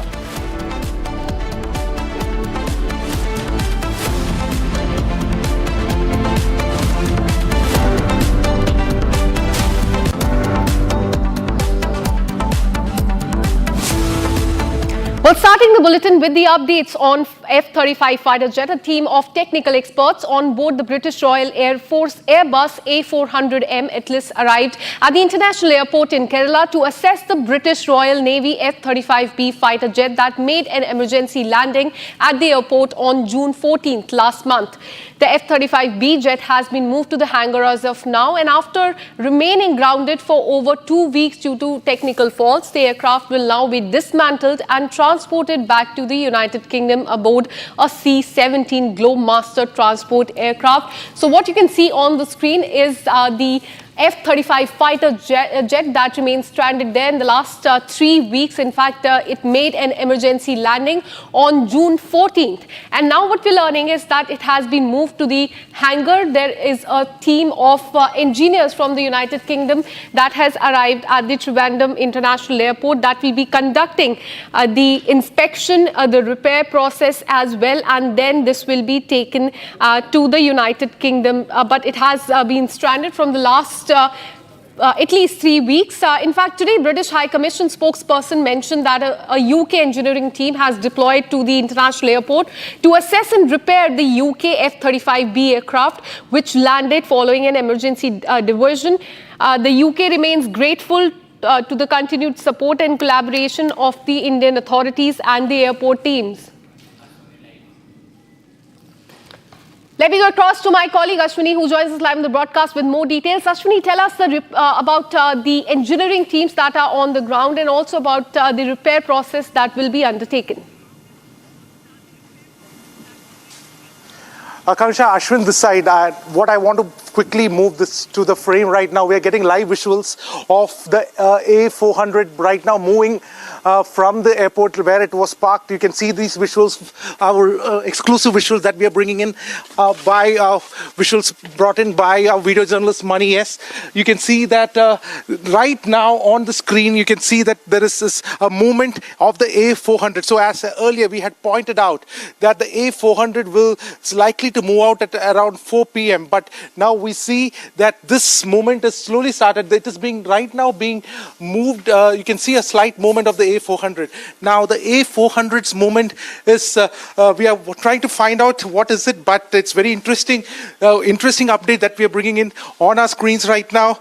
We are seeing the A400 slowly being towed away. In fact, it is slowly being towed away towards the hangar perhaps. So what is it? It is a very interesting development right now happening right before our eyes as we speak. You can see the A400, which landed at around 12:40, is now being towed away to the runway or to the hangar. Needs to be seen. But these are exclusive visuals that we are bringing in. Absolutely, what we can see on the screen, that is the F-35B fighter jet that made an emergency landing at the international airport 3 weeks back on June 14th. And now we can see, as my colleague Ashwin also pointed out, that it is now being moved towards the hangar. Remember earlier today, as we pointed out, the United Kingdoms had mentioned that they remain very grateful to India for the continued support. So Ashwin, tell us about India's involvement in this, their assistance in the earlier repair work as well, and what assistance India has given as far as this fighter jet is concerned. Well, this assistance, you can see right on our screens, the assistance that is being provided. The Adani airport, which is right now running this Thiruvananthapuram airport, you can see that it is using its resources to move the A400. Now, the A400, what we understand, has got all the equipments to repair the F-35. This flight, what you see on our screens right now, landed today at 12:40. Now, slowly that flight is also now being, you can see it is being moved. Where it is being moved needs to be seen. But this particular flight definitely has all the equipments. The Lockheed Martin engineers, 31 engineers had come on this flight today, and it needs to be seen whether this is going to be moved to any other bay right now, or whether it will be moved to the hangar itself. All that needs to be seen. But very interesting development, Akansha. Indian government, Indian authorities have been giving all kind of support, and this support has been rendered in the most best manner possible, and we have seen that this continued for the last 21 days. Also, this flight, the support that has been given, they have the UK government has also profusely thanked the Indian authorities and the airport authority in this regard as well. Well, absolutely. There on the screen, we are showing you exclusive pictures of the F-35B stealth fighter jet, which, remember, was parked on the tarmac in Kerala's international airport from the last 3 weeks. Now, what we're learning is that it is being towed to the hangar area. British technicians, their engineers, are on the ground, and it remains to be seen how this fighter jet will be repaired. That repair work will be very important, Ashwin. It remains to be seen whether it can be repaired locally or whether it will be dismantled and taken to the United States. Take us through the details. The live visuals, what we are getting right now is not the F-35, Akansha. It is the A400 that we are showing on our screens right now. In fact, this is the vehicle with a flight that has come down to repair it, to repair the F-35. The F-35 was already moved into the hangar. Now you can see a bus also slowly moving closer to it. Now we need to see what is happening over there. It certainly looks like the bus is moving towards the we are just looking at it because these are live visuals that is happening. There is a movement. We are trying to find out whether any crew members will be taken in these buses, but there are quite a few buses which are going very close to it. We need to see that. But nonetheless, what we can definitely know is that there is a kind of you can see some people coming out. In fact, you can see some people coming out in this frame. You can see there are some crew members which are coming out from the aircraft. In fact, these are very important update from the A400, the cargo flight of the UK Air Force, the Royal UK Air Force. You can see that some crew members are coming out. There is some kind of some kind of a machinery which is likely being moved over there. We are trying to get you those. Yes, it is right. Some kind of machinery is being moved. There is some equipment which is right now being dragged. Whether that will be taken to the hangars, what needs to be seen. But certainly, very interesting development is happening right there. What we know is that there are there's a 31-member crew which has come down to repair it. And of the 31-member crew, we have understanding that there are also Lockheed Martin engineers also there. Now we can see from the flight, there are some people who are moving out. There are some people who are coming out, and there's also some bus which was parked on the other side. Maybe they will be boarding onto we do not know that. We cannot ascertain it, but we can see some goods being brought out of this particular flight. So these are very interesting visuals that we are bringing in. Absolutely. My colleague Ashwin is there at the spot getting you these exclusive visuals of the aircraft that is right there. And there's some movement as well. As Ashwin, you also pointed out, there is 30-member crew that will be carrying out the repair work. That will be very important because the aircraft the fighter jet in fact has been stranded from the last 3 weeks. So repair work, dismantling will be very important, Ashwin.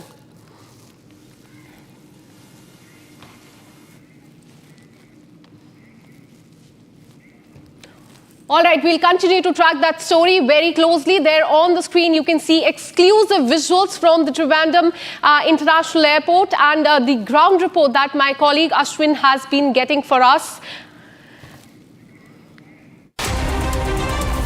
Bharat 1 Minute brought to you by Canara Bank. Together, we can. On Dalai Lama's 90th birthday, Buddhist monk offered special prayers at the Tibetan monastery in Bodh Gaya in Bihar. Hollywood actor and practicing Buddhist also joined this birthday celebration in Dharamshala in Himachal Pradesh. 4 people died after their car slipped off the road and fell down the mountain near, this Rohtang Pass area in Kullu district in Himachal Pradesh. There were a total of 5 people in one vehicle. 1 person has received injuries. Rescue operations are still on. Delhi Police Crime Branch has arrested a criminal, Ajay Lamba alias Bansi, a proclaimed offender who had been absconding from the last 25 years. This accused that you can see on the screen, a notorious robber-cum-murderer, was involved in 4 brutal robbery-cum-murder cases targeting the cab drivers across the national capital, UP and Uttarakhand since 2001.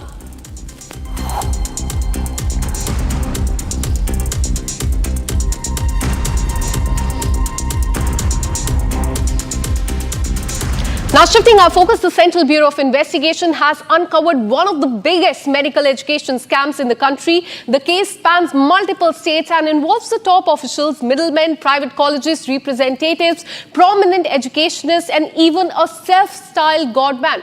The Central Bureau of Investigation has so far arrested 8 people in this case, including 3 NMC doctors, that is National Medical Commission doctor who took a bribe of 55 lakh rupees to issue a favorable inspection report to the institute in Naya Raipur is what we're learning. This is one of the biggest medical scam that has been unearthed by the Central Bureau of Investigation. Several people have been arrested in this case, including a self-styled godman, several middlemen, private colleges, representatives, prominent educationists, and the Central Bureau of Investigation has stated that the NMC doctors took 55 lakh bribe to issue a favorable inspection report to Rawatpura Institute of Medical Sciences, which is in Naya Raipur there.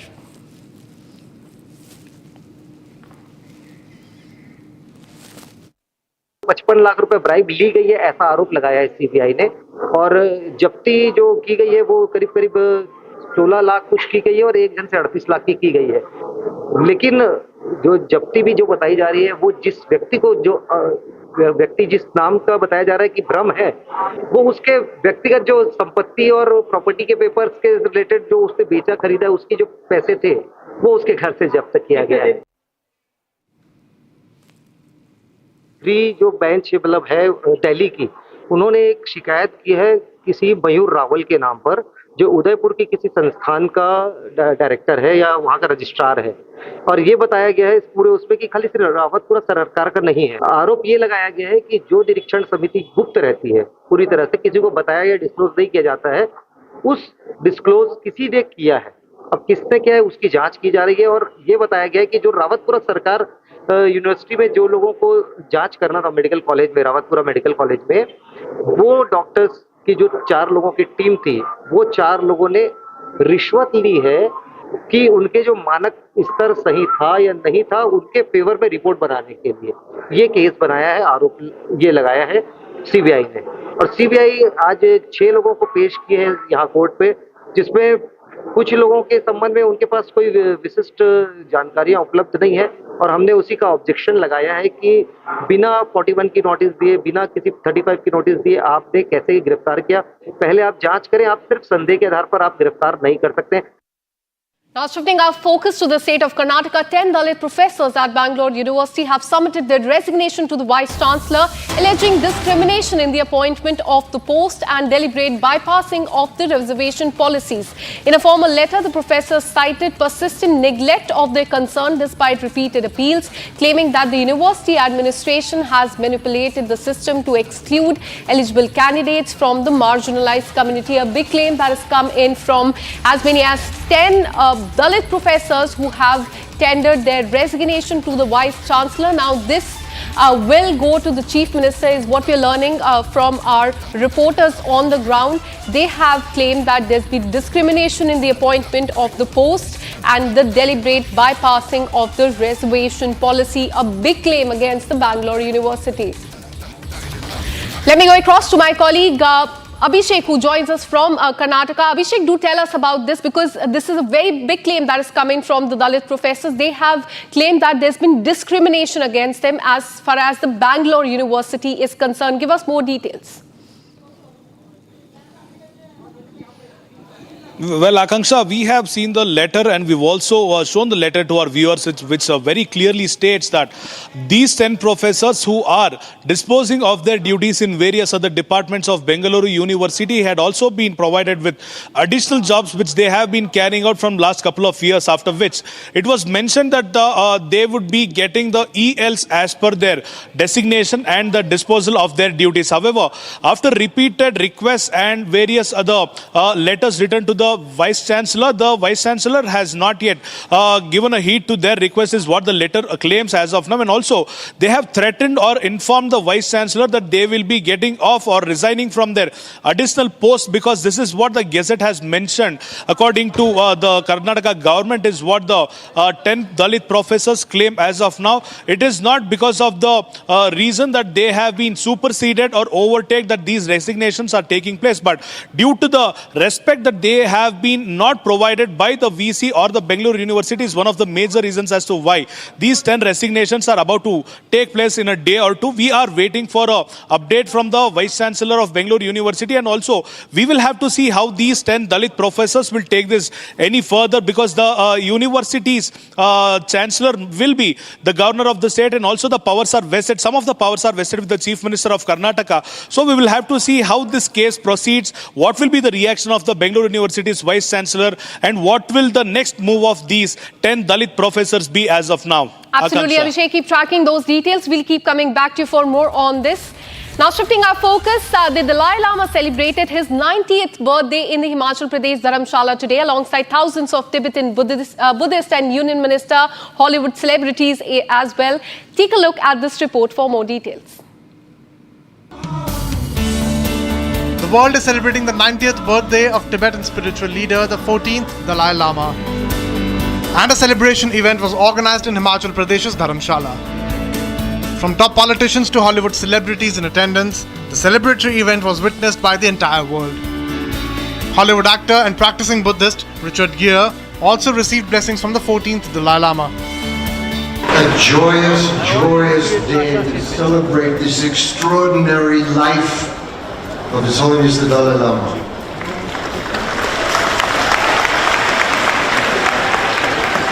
But also the presence of all the extraordinary people here, the spiritual community, secular community, all these wonderful diplomats and representatives from around the world come here to pay their respects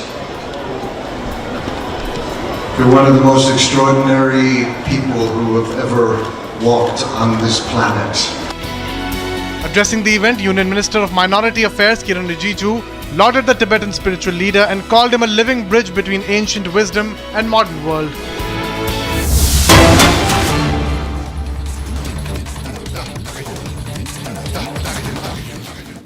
Now, let's take you to the state of Kerala. As you can see on the screen, those are the exclusive footage that Republic has gotten for you. This is as far as the stranded F-35B is concerned. Remember, it is stranded at the Trivandrum International Airport since the last in fact, 3 weeks is what we are learning, but the engineering team is on the ground and the repair work will be undertaken shortly. In fact, these are the visuals of A400 engine which has started. We'll go to our colleague in just some time who will explain these visuals to us. But the process of repair, dismantling and other things are underway as far as this F-35 fighter jet is concerned. Let me go across to Ashwin, who joins us live with more details. Ashwin, explain these visuals to us. What is happening there on the ground? Right now, the A400, which in fact landed in Thiruvananthapuram at around 12:40 is now seen to be returning back. What we understand, what we confirm from our sources, is some of the engineers who are going to repair the F-35 is going to stay here. So essentially this plane was brought in to hand over the equipments and all the machineries required for the repair. That is what we understand. And once that is done, so F-35 was earlier towed away. We had broken those visuals also. It was towed away and it was taken to the Air India hangar.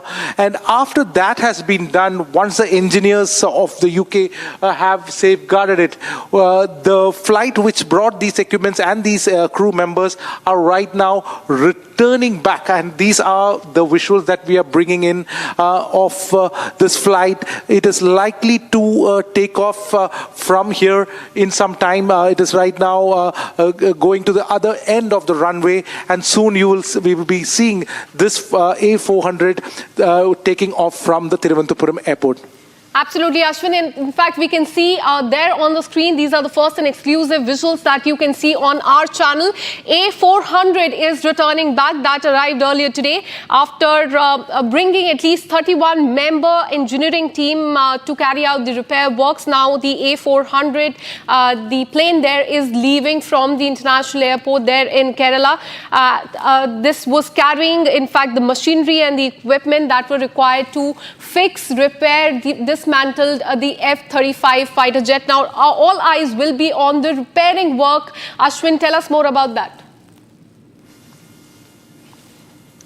You know, what we witnessed, in fact, was, we are sitting in a very discreet place. It's very difficult because there are security protocols and reasons, and we have been shooed away multiple times. So my video journalist Mani S and myself have been trying to, get these visuals for our viewers. But that's why what we wanted to say was, before this flight took off, we did see some kind of an equipment movement and people movement to this flight as well. What we believe probably the weapon system which were attached to this flight was probably taken before the flight has gone into the repair. So that could be the thing. But certainly right now we are expecting the A400 to take off from the Thiruvananthapuram airport. It has now moved into the other end of the runway. In another 5 to 10 minutes we can expect this flight to take off from here. Absolutely. Let me explain these visuals to people who have just joined in. There on the screen, you can say A400 that brought in the engineers. Today it is going back, but engineers will be in Kerala in India to fix, repair, dismantle and take back the F-35 fighter jet that remains stranded in Kerala since last 3 weeks. There on the screen, you can see A400, in fact, heading back to the United Kingdom is what we are learning. And my colleague has been reporting each and every detail of the story from the last 3 weeks. Ashwin, take us through the repair work that could be carried out now, and also the focus will be on how this will be taken back to the United Kingdom. You can see the A400 taking off. You can see the A400. You can see the A400 taking off right now. You can see those visuals. It has already taken off from the Thiruvananthapuram airport. It is right now. You can see it has moved out. It has taken off. This flight, which was here hardly for 4 hours, has now moved away. Meanwhile, just right below over there where the Air India hangar is, I just want our video journalist Mani has to show where the F-35 has been taken inside. So that particular hangar, the Air India hangar which is there, it has been moved. Where the flight is just in that hangar where you can see the Air India, some of the flights are parked. Next to that, there is a closed hangar. So as soon as the F-35 was brought into that hangar, that gate was closed. Now we do not have any access, but certainly that is where the repair will happen. There are only two possibilities. One, the repair will happen, or as you pointed out, there could be dismantling. But there's a good chance that it will be repaired and the flight is going to take off from this very airport in the days to come.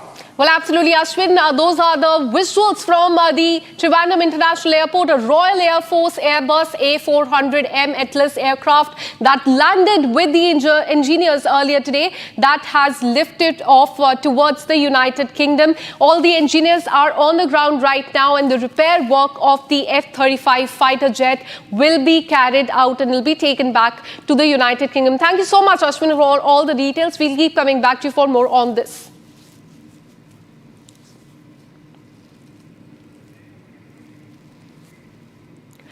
But now the focus will be on the repair work of the F-35B fighter jet that is in Trivandrum from the last 3 weeks. The repair work will be carried out. It remains to be seen whether there will be dismantling or not, and then it will be taken to the United Kingdom. Remember earlier today, the United Kingdom issued a statement thanking India for the support as far as this entire repair process is concerned.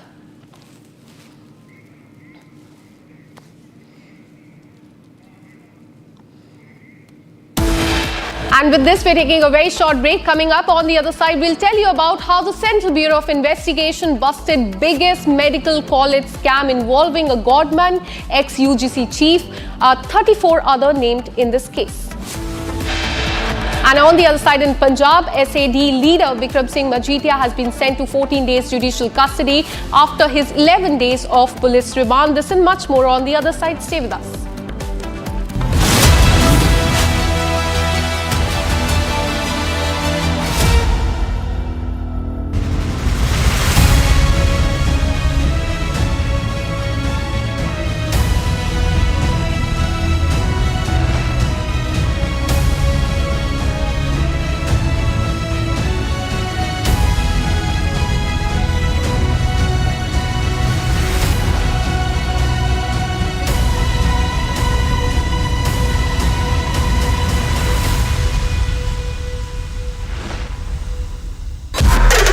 This week on Get Me Right, we put a searchlight on the plight of the Hindu community of Sindh in Pakistan.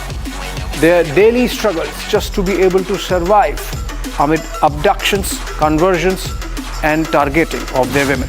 Also, is China deliberately hitting India's food security by squeezing the supply of specialty fertilizers amid Kharif season?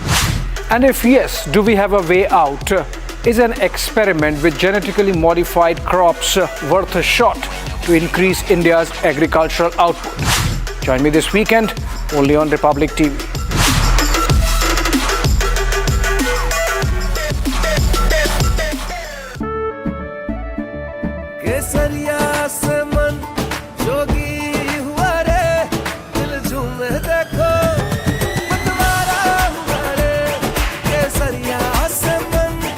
Yogi सफल बनाओ केसरी त्योहार। विमल, बोलो जुबान Kesari. MDH की देगी मिर्च, देगी मिर्च का तड़का, अंग अंग फड़का। MDH की देगी मिर्च।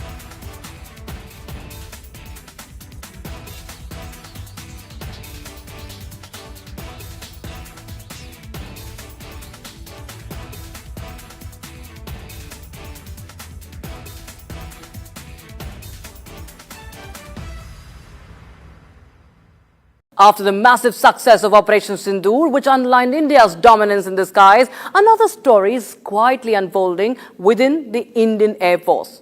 This one will multiply the Indian Air Force's punch and add more firepower to one of its most advanced fighter jets, the Sukhoi 30 MKI, and make it more lethal for our adversaries. The Sukhoi Su-30 MKI, the backbone of our Air Force, is getting a radical makeover. And it is not just an upgrade, it is a transformation. Yes, we are talking about the Super Sukhoi, the massive 70,000 crore rupee upgrade that will make Sukhoi 30 more dominant than it already is. Let's start with the why. The Su-30 MKI is already India's most numerous and battle-tested fighter. But the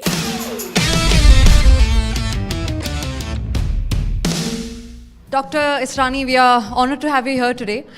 Before I start with the chat, for people who don't know, I was just researching about you yesterday, and a very interesting thing that I found out was that he had been a medical professional, and now he is an infrastructure innovator. So a stark difference when it comes to career choices, of course.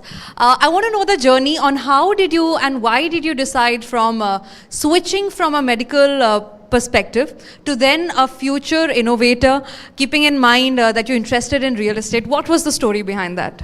So Tanisha, I first of all thank Republic to have such a big platform and telling people what infrastructure is doing right now, which nobody talks about. So if we see, for a doctor also, an infrastructure eventual is building the nation.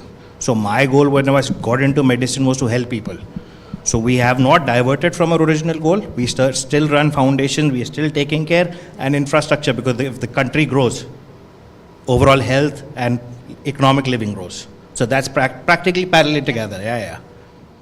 So why this sudden switch? Or when did you decide that you want to now become a infrastructure innovator? So actually that's a good question, because I'll tell you why. So I was always working as a charitable guy. So eventually when you were working something charitably, you call people, after the fifth call, people don't take your call. So I realized I need to do something on my own where I can make my own money and make that impact. So this was, and the industry was booming. So I thought, let me give it a try, and it worked pretty well for us. That's very nice. I mean, in fact, your philosophy that I read on the website goes beyond real estate. It's about building features and it's about creating a legacy that lasts a lifetime. So why don't you tell us more about the Israni Foundation and how does it help in? So building futures together is not just a tagline, it's our DNA. Since, eventually for any company, it's legacies they live on. But if legacy is not impactful, it's not changing lives, there's no point of having that legacy. Absolutely. So for us, we make sure, because our projects are in really remote areas, we make sure we have a mobile clinics, we have a creche, because eventually a healthier workforce will benefit the company and obviously the nation. Absolutely. So when you talk about smart cities, now this is a very common term that the youngsters use, the people who are looking forward to start a family in a metropolitan city they use the word smart city. But what according to you a smart city actually is, and how is it matching with your vision and the Israni Foundation's vision? So see, smart city is not just having EV vehicles roaming around, you have solar power and connectivity.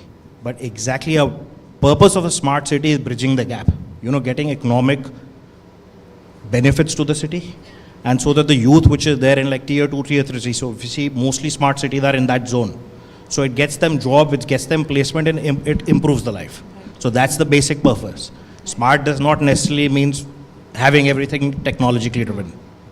So is it more about tech, or is it more about the experience that people have when they actually live in the city? So they actually mix of both. Now technology is everywhere. We can't live without our phones. We can't live without internet.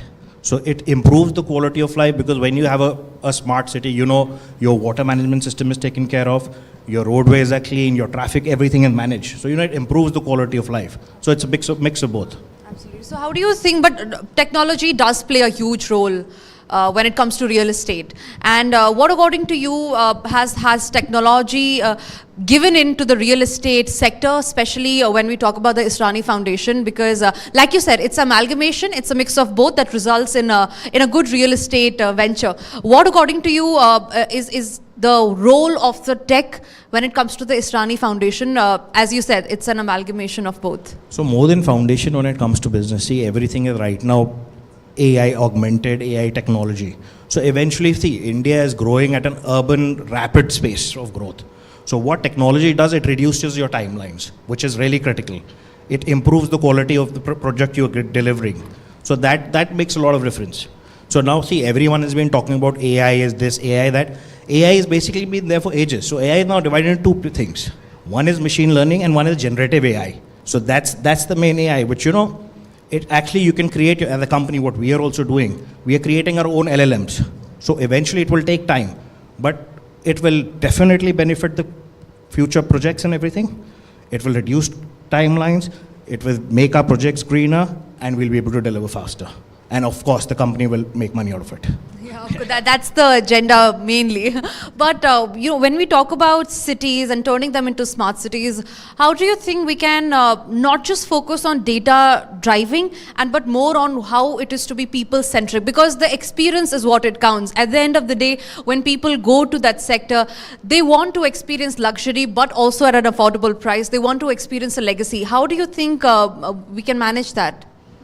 So see, technology is eventually making life easier.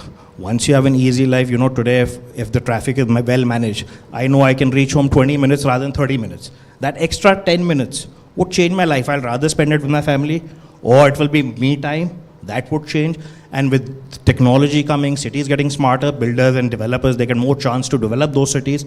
And once new cities develop, new infrastructures are eventually beneficial for the person who's been staying there. So it's said that the infrastructure is usually seen as the urban story of India.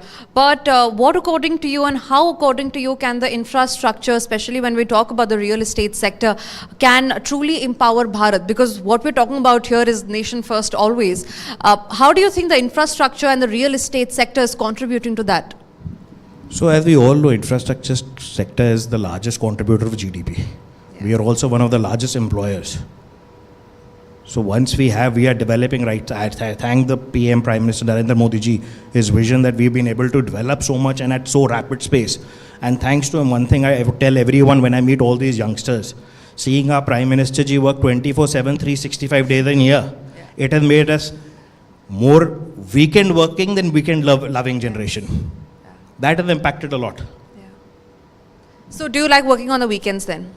I do. My kids and my wife have a problem with it, but yeah, Sundays I make sure I keep it for them. That's amazing. When we talk about Viksit Bharat, how do you think the real estate sector is actually contributing to a Viksit Bharat? Because ultimately the goal is going to be that in the longer run. See, Viksit Bharat basically means we need to be a developed nation. And that would happen once we have good infrastructure, we have more companies and more big companies coming in India and investing in India, which leads to job creation.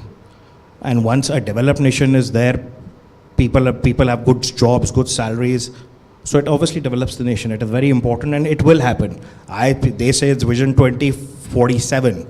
But the way government is working, I think so we'll achieve it by 2040. Absolutely. That's a huge statement that you have made there. Also, you have worked on campuses. You have worked on CRPF campuses. There are IITs, and again, there are different holistic things that you worked upon. So what did you learn from this as far as the inclusive development is concerned? Because, and these are amazing campuses, the CRPF campus, be the IIT in Ahmedabad as well. What is it that you encountered? Number one, the challenges, of course, and number two, the inclusive development that you can talk about. So any challenge actually makes you grow. So a challenge for any entrepreneur is good.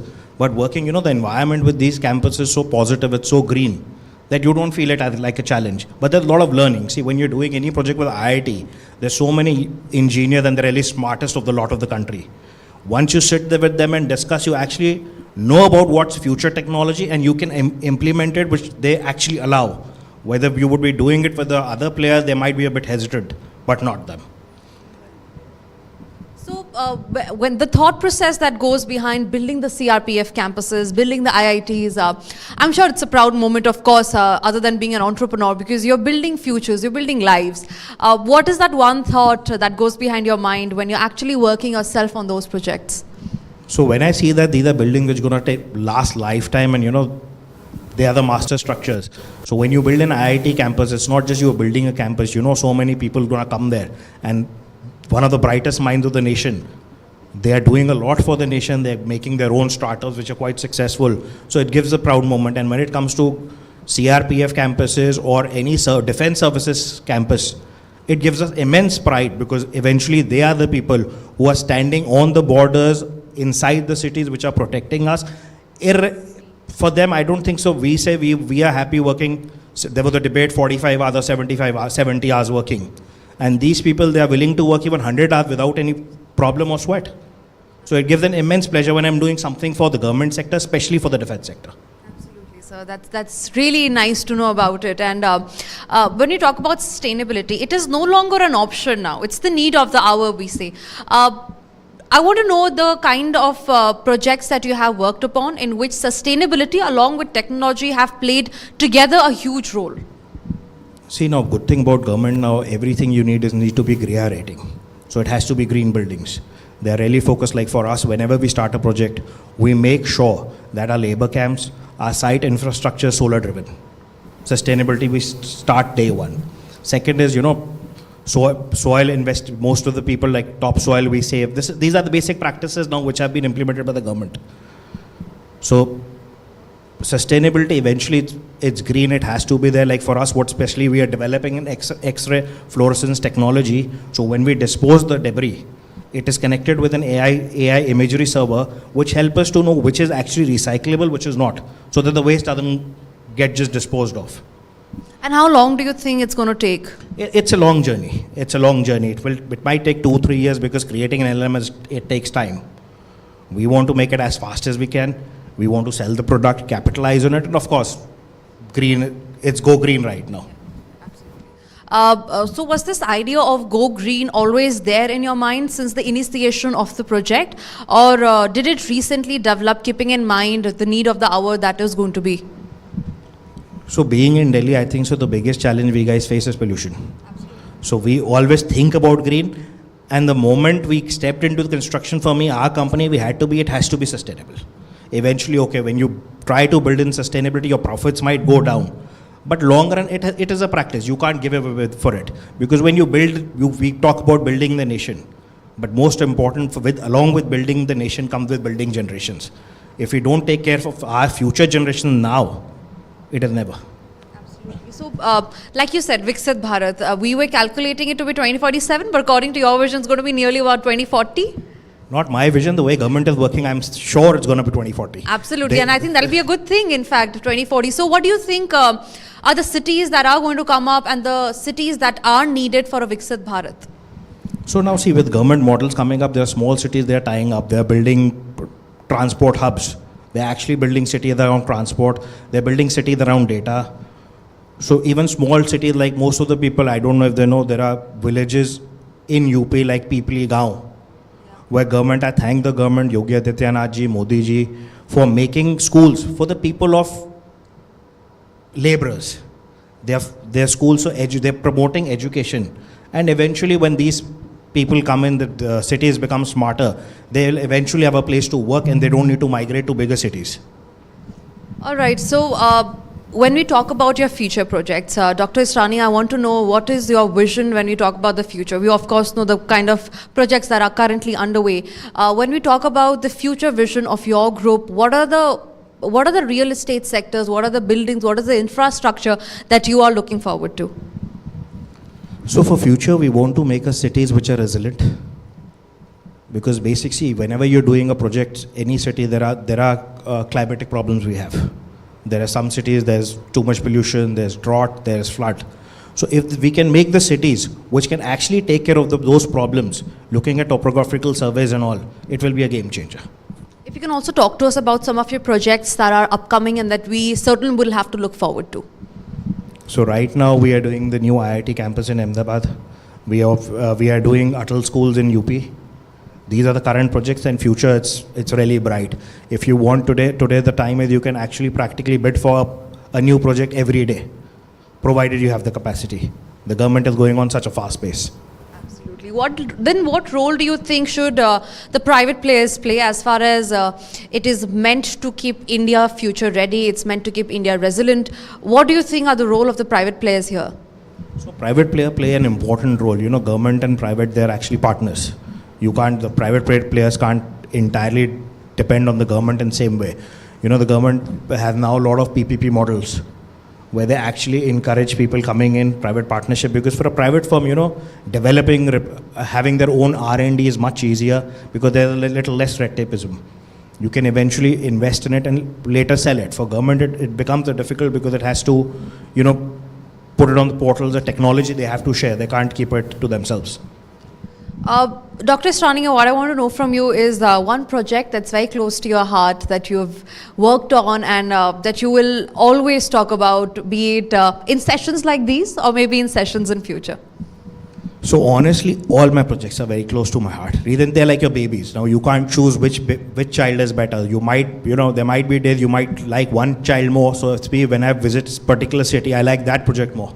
I'm being biased to that city, but otherwise they're like my babies. I love them all. Any future projects that are upcoming in Delhi NCR that people here listening to us and our viewers must know about? Because I am really excited to know about them. So we are nothing as of now which we can disclose, but soon we'll share the news that we are coming with a very big green building project